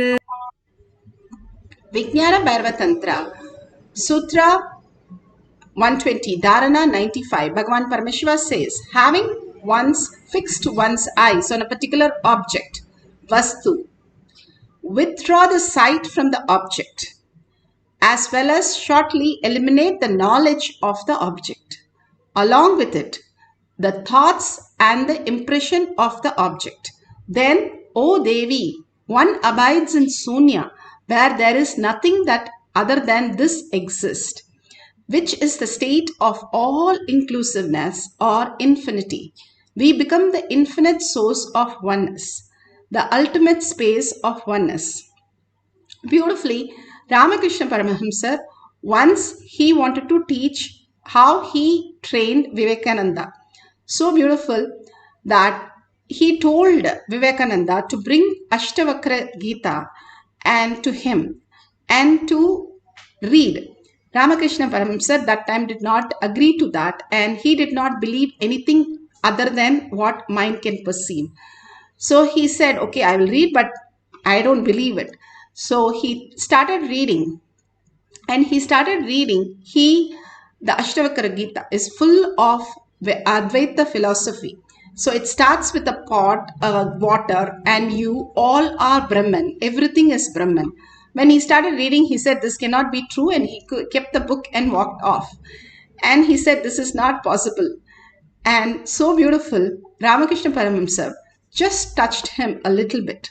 And he experienced that space of oneness for 3 days. When he ate food, he could not differentiate where his body starts, where the food starts, and how the food is going to his body. Everything he started experiencing just one and the same. All Bhagavan is giving us the higher reality, how we exist. When Ramakrishna Paramahamsa, he wanted to train the greatest, one of the greatest, all the devotees, he was training Annamalai Swami. Annamalai Swami, he told him to go into a hut, and he stayed there. And once a week, he will come and see Ramakrishna Paramahamsa. And then after that, Ramana Maharshi would go there and he would start seeing him. And after that, even Ramana Maharshi stopped going to train Annamalai Swami. And Annamalai Swami came and asked, why did you stop coming and seeing me? And he was in the hut all the time, cooking, eating, everything in the hut. Like Bhagavan said, how in the cave, the same thing, he trained him there. And when asked the question why he stopped coming, Ramana Maharshi said, you have become an atheist. And he was so shocked. I'm sitting there all the time and I'm thinking of only Ramana Maharshi, and he's saying atheist. He just listened. He said, you're looking for something which is not there outside, which is there inside. Go look with him. And after that, Annamalai Swami did not get out of the hut at all.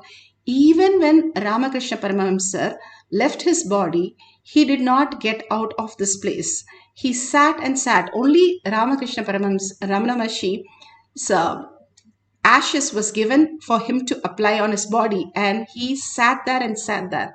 And he's one of the greatest guru of the times. He literally resembled Ramana Maharshi. So beautiful, all these great masters, whether Ramana Maharshi or Ramakrishna Paramahamsa, sorry for changing their names, both of them have really lived that beautiful space of oneness that Bhagavan is giving to each one of us, making us realize that is true. And that is not some myth or some verbally something that you hear a story and say, okay. So beautifully, he is making that as a reality in us when we manifest powers to see, oh my God, even I am that. That is what happens in each of us when we start having simple integrity, simple obedience, and start manifesting the powers of Paramashiva. That is what Bhagavan has beautifully given all the signs for us. Here it says very beautifully, when you remove the thought about the object, Bhagavan describes, if you know a rose, remove the word rose and then remove the thought of the rose. Anything that you have given rose, got rose, first time you saw rose, remove that and knowledge about the rose. The rose is having any perfume smell or any color, rose is beautiful, soft, or you give to a girlfriend, whatever it is, just remove everything. For giving a rose to a spouse, we don't have Shastra Pramana, but we do it and we know what happens. But for all this power manifestation, which is much simpler, we ask for Shastra reference and then don't follow it. The beauty is our mind. When we drop our mind, we'll understand the higher reality. The higher reality is when you remove everything, then what exists? If you remove us in the night, what exists? The deep sleep exists. When you remove us in the dream state, what exists? A dream exists. We are not there. We don't know whether what nationality we are what gender we are, what make we are, whatever it is, we don't know. Whatever in the dream, we think that is reality. In the deep sleep, we think that is reality. Same way, there's a much more higher reality that Bhagavan is taking us into. And removing everything, then what exists? Oh, Devi. You Devi exist. That's what Bhagavan says. Whenever he says, oh Devi, he's calling each one of us in that beautiful space with such compassion and such a beautiful space. He says, oh Devi, what that exists is that Sunya, that which the other than this exists, which is the state of all inclusiveness and infinity, where you become infinite. You are not finite by the body that you hold, but or the mind. You become the infinite. You become the Arunachala, Smarnatma Mukti Arunachala. You become the essence. You become the frequency. You become the manifestation of the reality. And everything can happen as a manifestation. Nothing is need to be possessed or nothing is to be kept, but everything can happen out of your just command when you are consciousness. Bhagavan teaches us the science, how we know the dream state, deep sleep state. Now he teaches the science of living as superconscious state. Beautifully in the Mahabharata, Valmiki Ramayana, we have the chapter 50, where it clearly says how Ravana lifted his Vimana, which is silicon, made of the metals and silicon. And he lifted only through the power of consciousness. Just him residing there and raising with just the Mahavakya and flying the machine. that was very much possible that Ravana knew the signs. Same way, when we see all the bridges built, now they have the Ramasetu, a huge bridge built, and the only thing that they were able to find out with the logs of wood and such large stones and everything there is only by chanting the Rama Nama. Each and everybody, not just Hanuman, everyone experienced the oneness, including the squirrels, and they were putting the rocks on the riverbed and make a beautiful bridge for Rama to walk on it. Just for Rama, they were able to dedicate their whole space, shifted it, and manifested the power of consciousness over matter. Beautifully, each of us can experience the ultimate reality when we understand the superconscious space. Why we exist on planet Earth is only the conscious sovereignty. That is the only reason why we have come down to experience what would each squirrels and all these animals would have experienced when they built the huge bridge for Rama. That is exactly how Bhagavan feels, each of you manifesting these powers.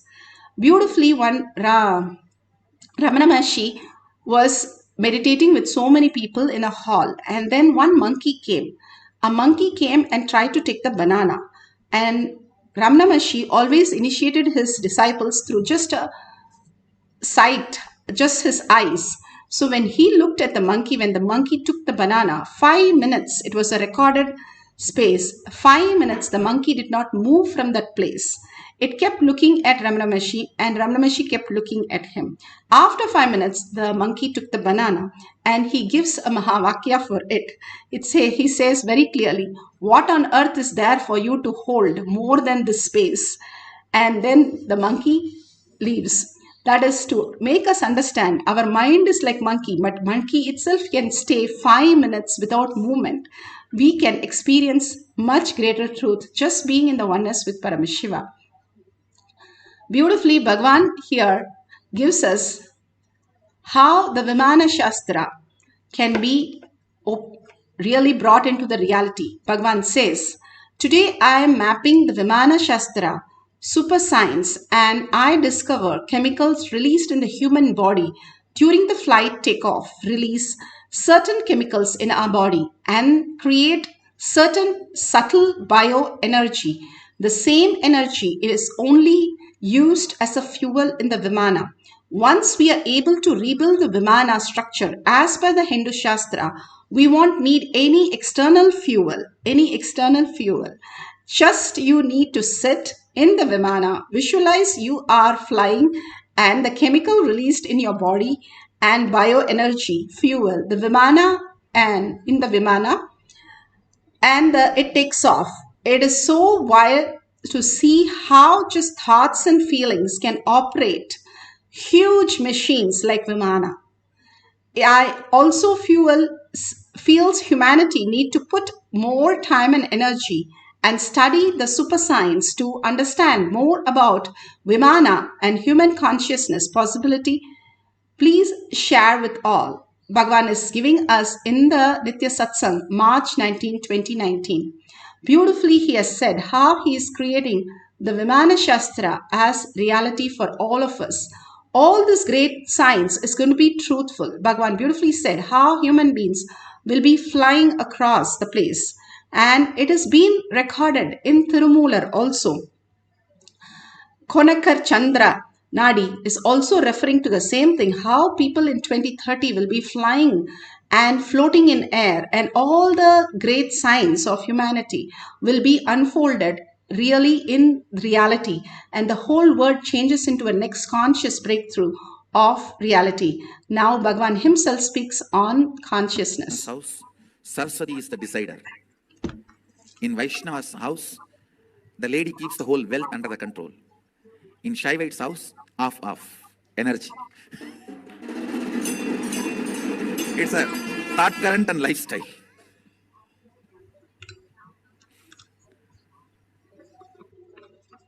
Saraswati. The silicon of Saraswati. If you take and filter the silicon and make the chips for wherever you need artificial intelligence, it will help you 1,000 times. Let this all be in record. I'll prove all this. You'll see. Because these are all chemically awakened, physically manifesting proven biology. It is already, this biology is already used for alchemy and it has already been established. It is success for all this kind of activities. So beautiful how the silicon is the mother's energy which starts manifesting in us as powers. Is clearly shown how we can have the power over matter.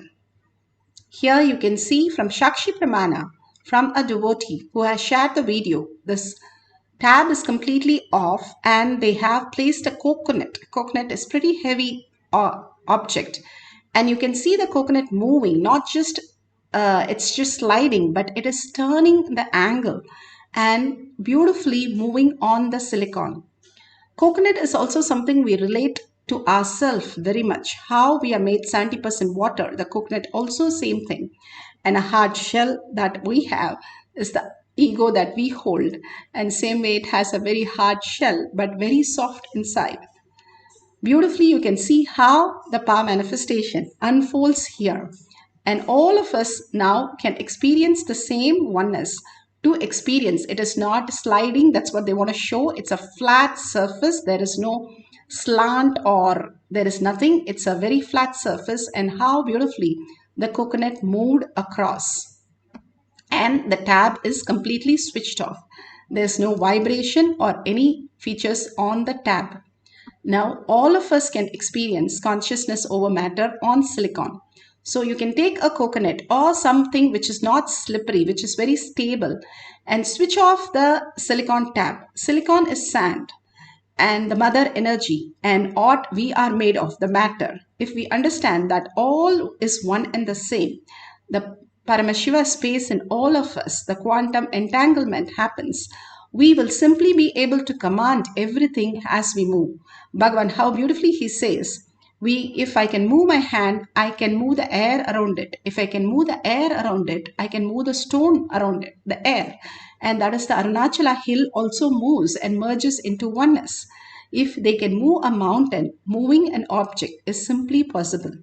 Now take the phone, switch off completely and have the object very clearly placed. Make sure there is no slant or anything on the ground. Surface should be very flat like they showed in the video. Make sure you are keeping it very nice position that it does not slide off or go by itself. Like if you use Atmalinga, it might slide off. So keep it something like a deity which will beautifully move, rotate and manifest the reality. If you can move it at least by 5 centimeters, like what you saw, it is manifestation of the power consciousness over matter.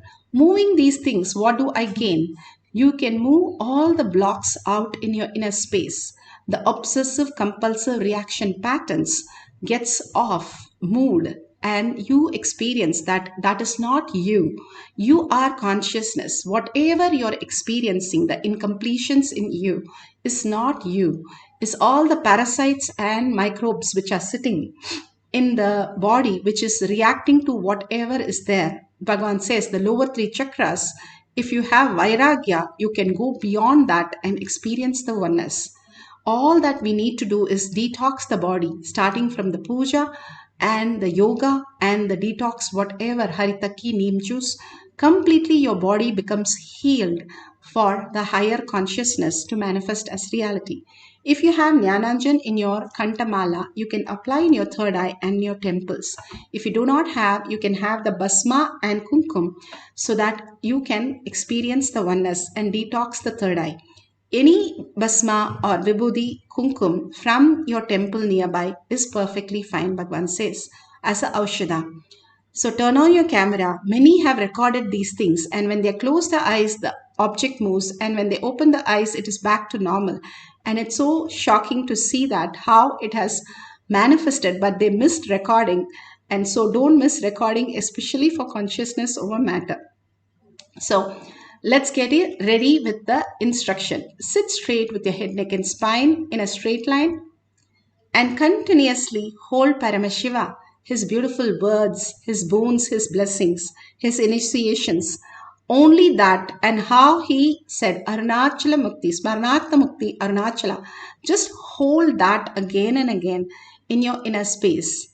Remembrance is liberation. Remembrance, that which Bhagavan beautifully defines remembrance. That which cannot be forgotten, that which cannot be remembered, but that which remembers you. That is what remembrance Bhagavan defines. Remembrance of Paramashiva in your third eye liberates you into the conscious space. Continuously hold it. We have continuously held all our incompletion, our desires, our fears. Let us hold Paramashiva for few minutes. Put away your gadgets. Okay, your gadgets are anyway switched off. So good. You can keep the deity or paduka or any other object that you want on the silicon. Absolute unclutching. For this session, you are Paramashiva. All of us are gods and goddesses sitting here today experiencing the Paramashiva manifesting as Parashakti. Other than that, we don't have anybody in the session.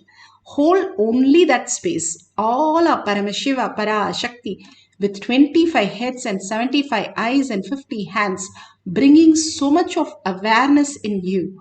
Bring that and vibrate, your whole being vibrating with Mahavakya. Simply you entangling with Bhagavan should manifest all the reality that you wanted, all the auspiciousness, abundance, healing simply will start manifesting in you as reality. So start holding the deep meditative space that you have just gone through and start manifesting the power of consciousness over matter by chanting the Mahavakya intensely. Om Nithyananda Paramashivoham. Om Nithyananda Paramashivoham. Om Nithyananda Paramashivoham. Om Nithyananda Paramashivoham. Om Nithyananda Paramashivoham. Om Nithyananda Paramashivoham. Om Nithyananda Paramashivoham.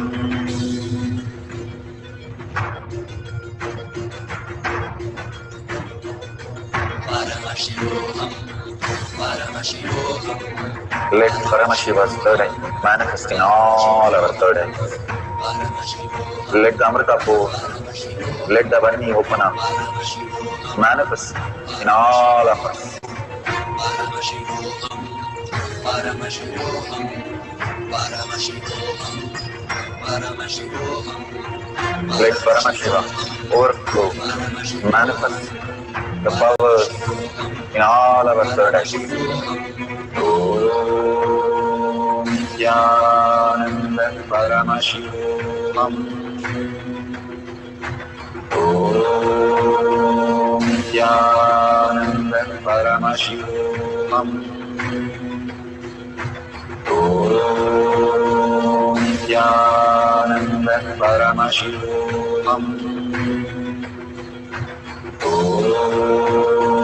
Nithyananda Paramashivoham. Om Nithyananda Paramashivoham. Om Nithyananda Paramashivoham. Om Nithyananda Paramashivoham. Om Nithyananda Paramashivoham. Om Nithyananda Paramashivoham.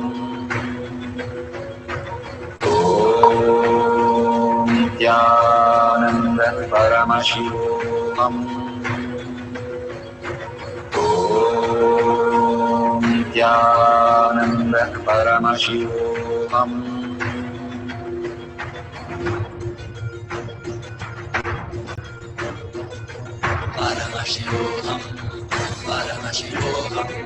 Let Paramashiva's third eye manifest in all our third eyes. Let the Amrita pour, let the Varni open up, manifest in all of us.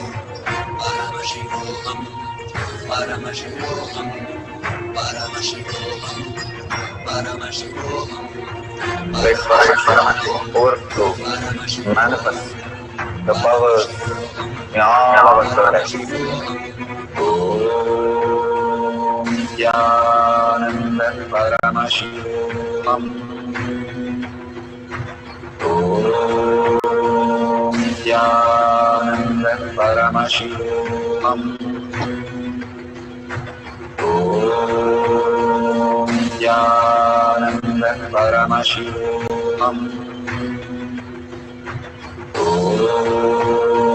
Nithyananda Paramashivoham. Om Nithyananda Paramashivoham. Om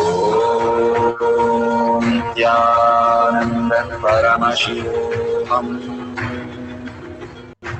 Om Nithyananda Paramashivoham. Om Nithyananda Paramashivoham. Om Nithyananda Paramashivoham.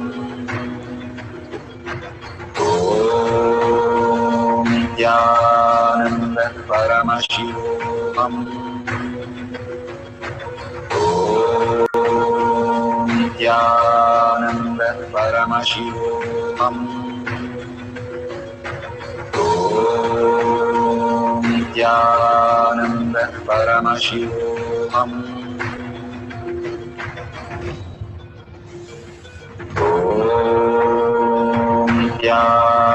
Nithyananda Paramashivoham.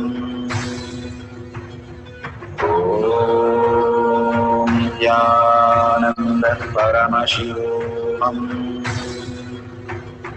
Om Nithyananda Paramashivoham. Om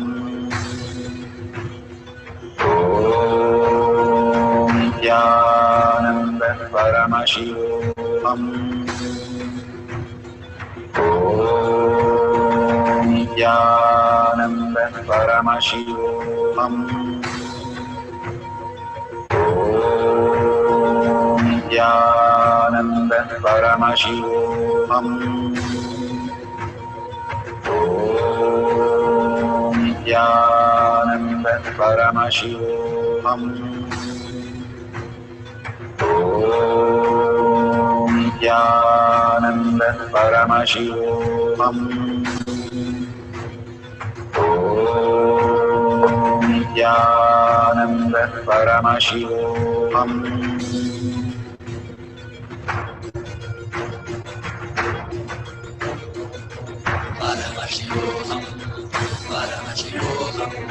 Let Paramashiva's third eye manifest in all our third eyes. Let the Amrita pour, let the Varni open up.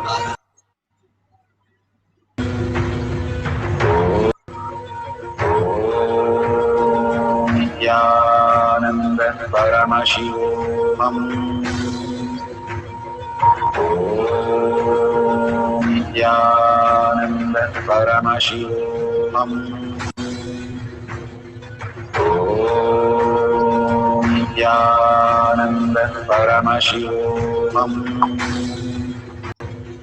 Om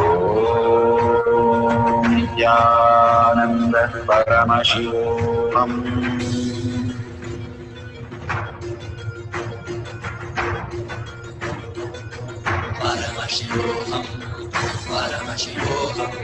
Let Paramashiva's third eye manifest in all our third eyes. Let the Amrita pour, let the Varni open up, manifest in all of us. Paramashivoham, Paramashivoham, Paramashivoham. Let Paramashiva overflow, manifest the powers in all our third eye. Om Nithyananda Paramashivam. Om Nithyananda Paramashivam. Om Nithyananda Paramashivoham. Om Nithyananda. So beautiful. If you're manifested, take a picture of that. Completely all that we experience, oneness with Paramashiva, that manifests as our reality. The more and more we experience oneness with Paramashiva, Paramashiva will manifest. We take about 25 years to become a doctor or 30 years to become a lawyer, but we have 30 seconds or just 30 minutes. We want to experience the superconscious breakthrough. At least every day when we start experiencing, it's like learning swimming or learning to walk. When you were 1 year old, you might have started little bit putting your steps, and every day you would have fallen at least 100 times. You did not give up. You know that you will walk. That is the first thing you started with. Same way, power manifestation also. You very clearly know that you are going to manifest these powers, superconscious. And without that, you are not getting out of the Kailash courtyard. That is the space of will persistence which makes it happen.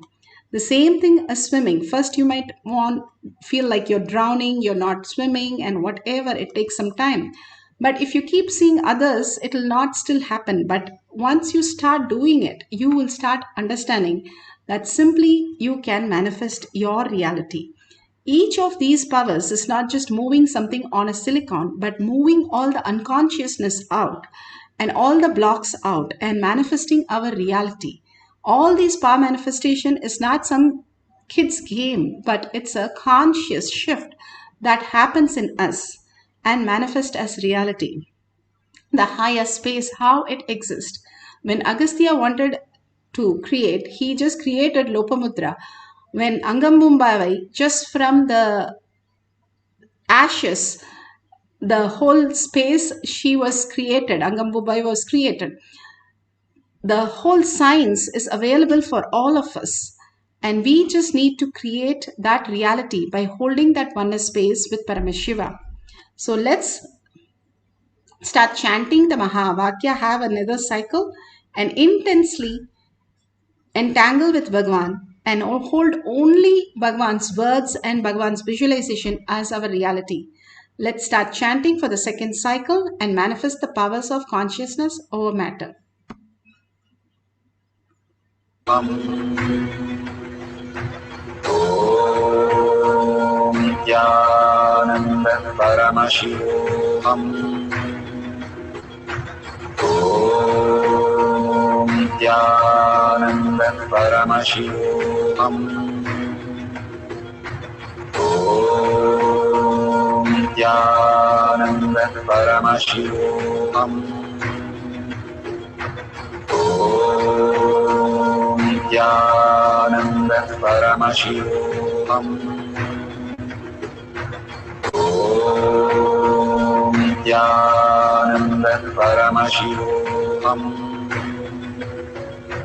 Om Nithyananda Paramashivoham. Om Nithyananda Paramashivoham.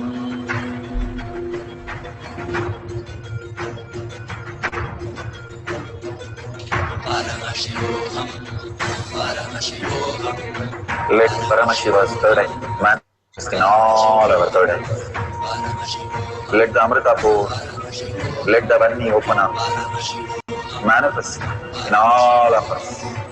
Paramashivoham, Paramashivoham, Paramashivoham, Let Paramashiva overflow, manifest the powers in all our third eye. Om Nithyananda Paramashivam. Om Nithyananda Paramashivam. Om Nithyananda Paramashivoham. Om Nithyananda Paramashivoham. Om Nithyananda Paramashivoham. Om Nithyananda Paramashivoham. Om Nithyananda Paramashivoham. Om Nithyananda Paramashivoham. Om Nithyananda Paramashivoham. Om Nithyananda Paramashivoham. Om Nithyananda Paramashivoham. Om Nithyananda Paramashivoham. Om Nithyananda Paramashivoham. Om Nithyananda Paramashivoham.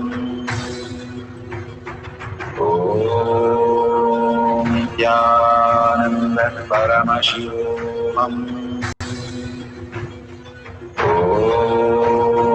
Nithyananda Paramashivoham. Om Nithyananda Paramashivoham. Om Nithyananda Paramashivoham.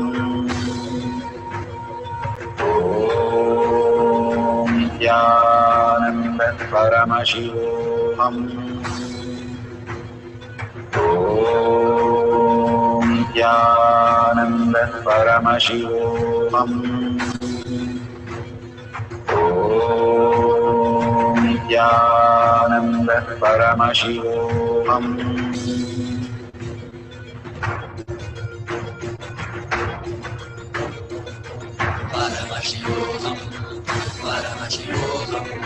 Let Paramashiva's third eye manifest in all our third eyes.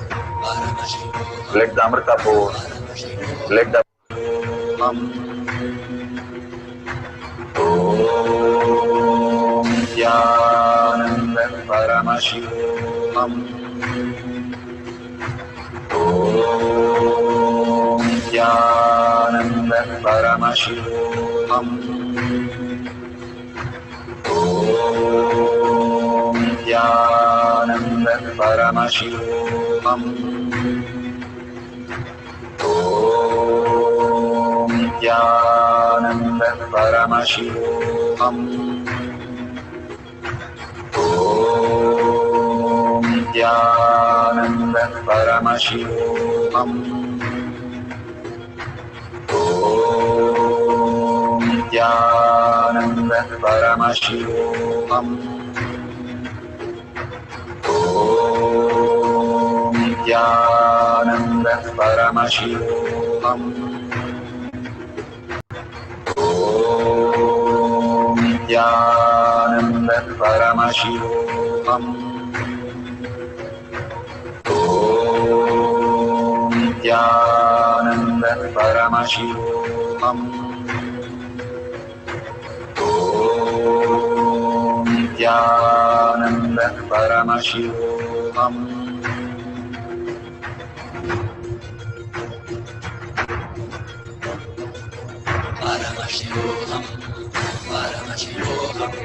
Let Paramashiva's third eye in all our burdens. Let the Amrita pour, let the Vani open up, manifest in all of us. Such a beautiful experience for all of us. Powerful cognition, blessings, pre-satsangs and satsangs, and power manifestation. Bhagwan's blessing, initiation, all that Bhagwan is showering on each of us, taking so much of time and effort for each of this to be conducted and put together just for you, just for your super conscious breakthrough. Take 5 minutes of your time. Bhagwan has taken 5 hours to make this conscious space for you. Take 5 minutes to show the gratitude to Bhagwan. Share all this powerful cognition, power manifestation, or whatever you would experience, and thank Bhagwan every single day in tinyurl.com/power manifestation or in your social media, and tag it to your friends and families. Again and again, thanking Bhagwan each day expands us, and sharing all this with billions of people are nothing but your own reflection. When you raise their superconscious space by your clarities and your cognition that you have received as prasada from Bhagwan today, simply will manifest in others, which is collective integrity, and which will completely reduce your obsessive compulsive reactionary patterns and manifest all your auspiciousness, abundance and healing. So beautiful. Bhagwan has given simple methods for us to experience the greatest reality. If you see a $sign at the end of the YouTube, and you can offer your gratitude to Kailasa. All this, when we offer gratitude to Kailasa, simply Kailasa shuffles in our inner space and expand our inner space to conscious space. So beautiful that all of us is being blessed today. Whoever is there till the end is being blessed by Bhagwan for the most auspiciousness and abundance. So thank each and every one of you to hold hundreds of you holding this oneness space and manifesting these powers. So with that, let's surrender to Bhagwan's lotus feet all the powerful cognition and power manifestation. Whenever you manifest, offer everything to Bhagwan's lotus feet so that you will be expanding in your cognition more and more deeply. With that, let's end this session with a Purna mantra. Om Purnamada Purnamidam Purna Purnamudashyate Purnasya Purnamataya Purnameva Vashishyate. Om Shanti Shanti Shanti. Hari Om Tat Sat Sarvam Bhagavate Sri Nithyananda Paramashivam Paduka Arpanamastu. Om Nithyanandam.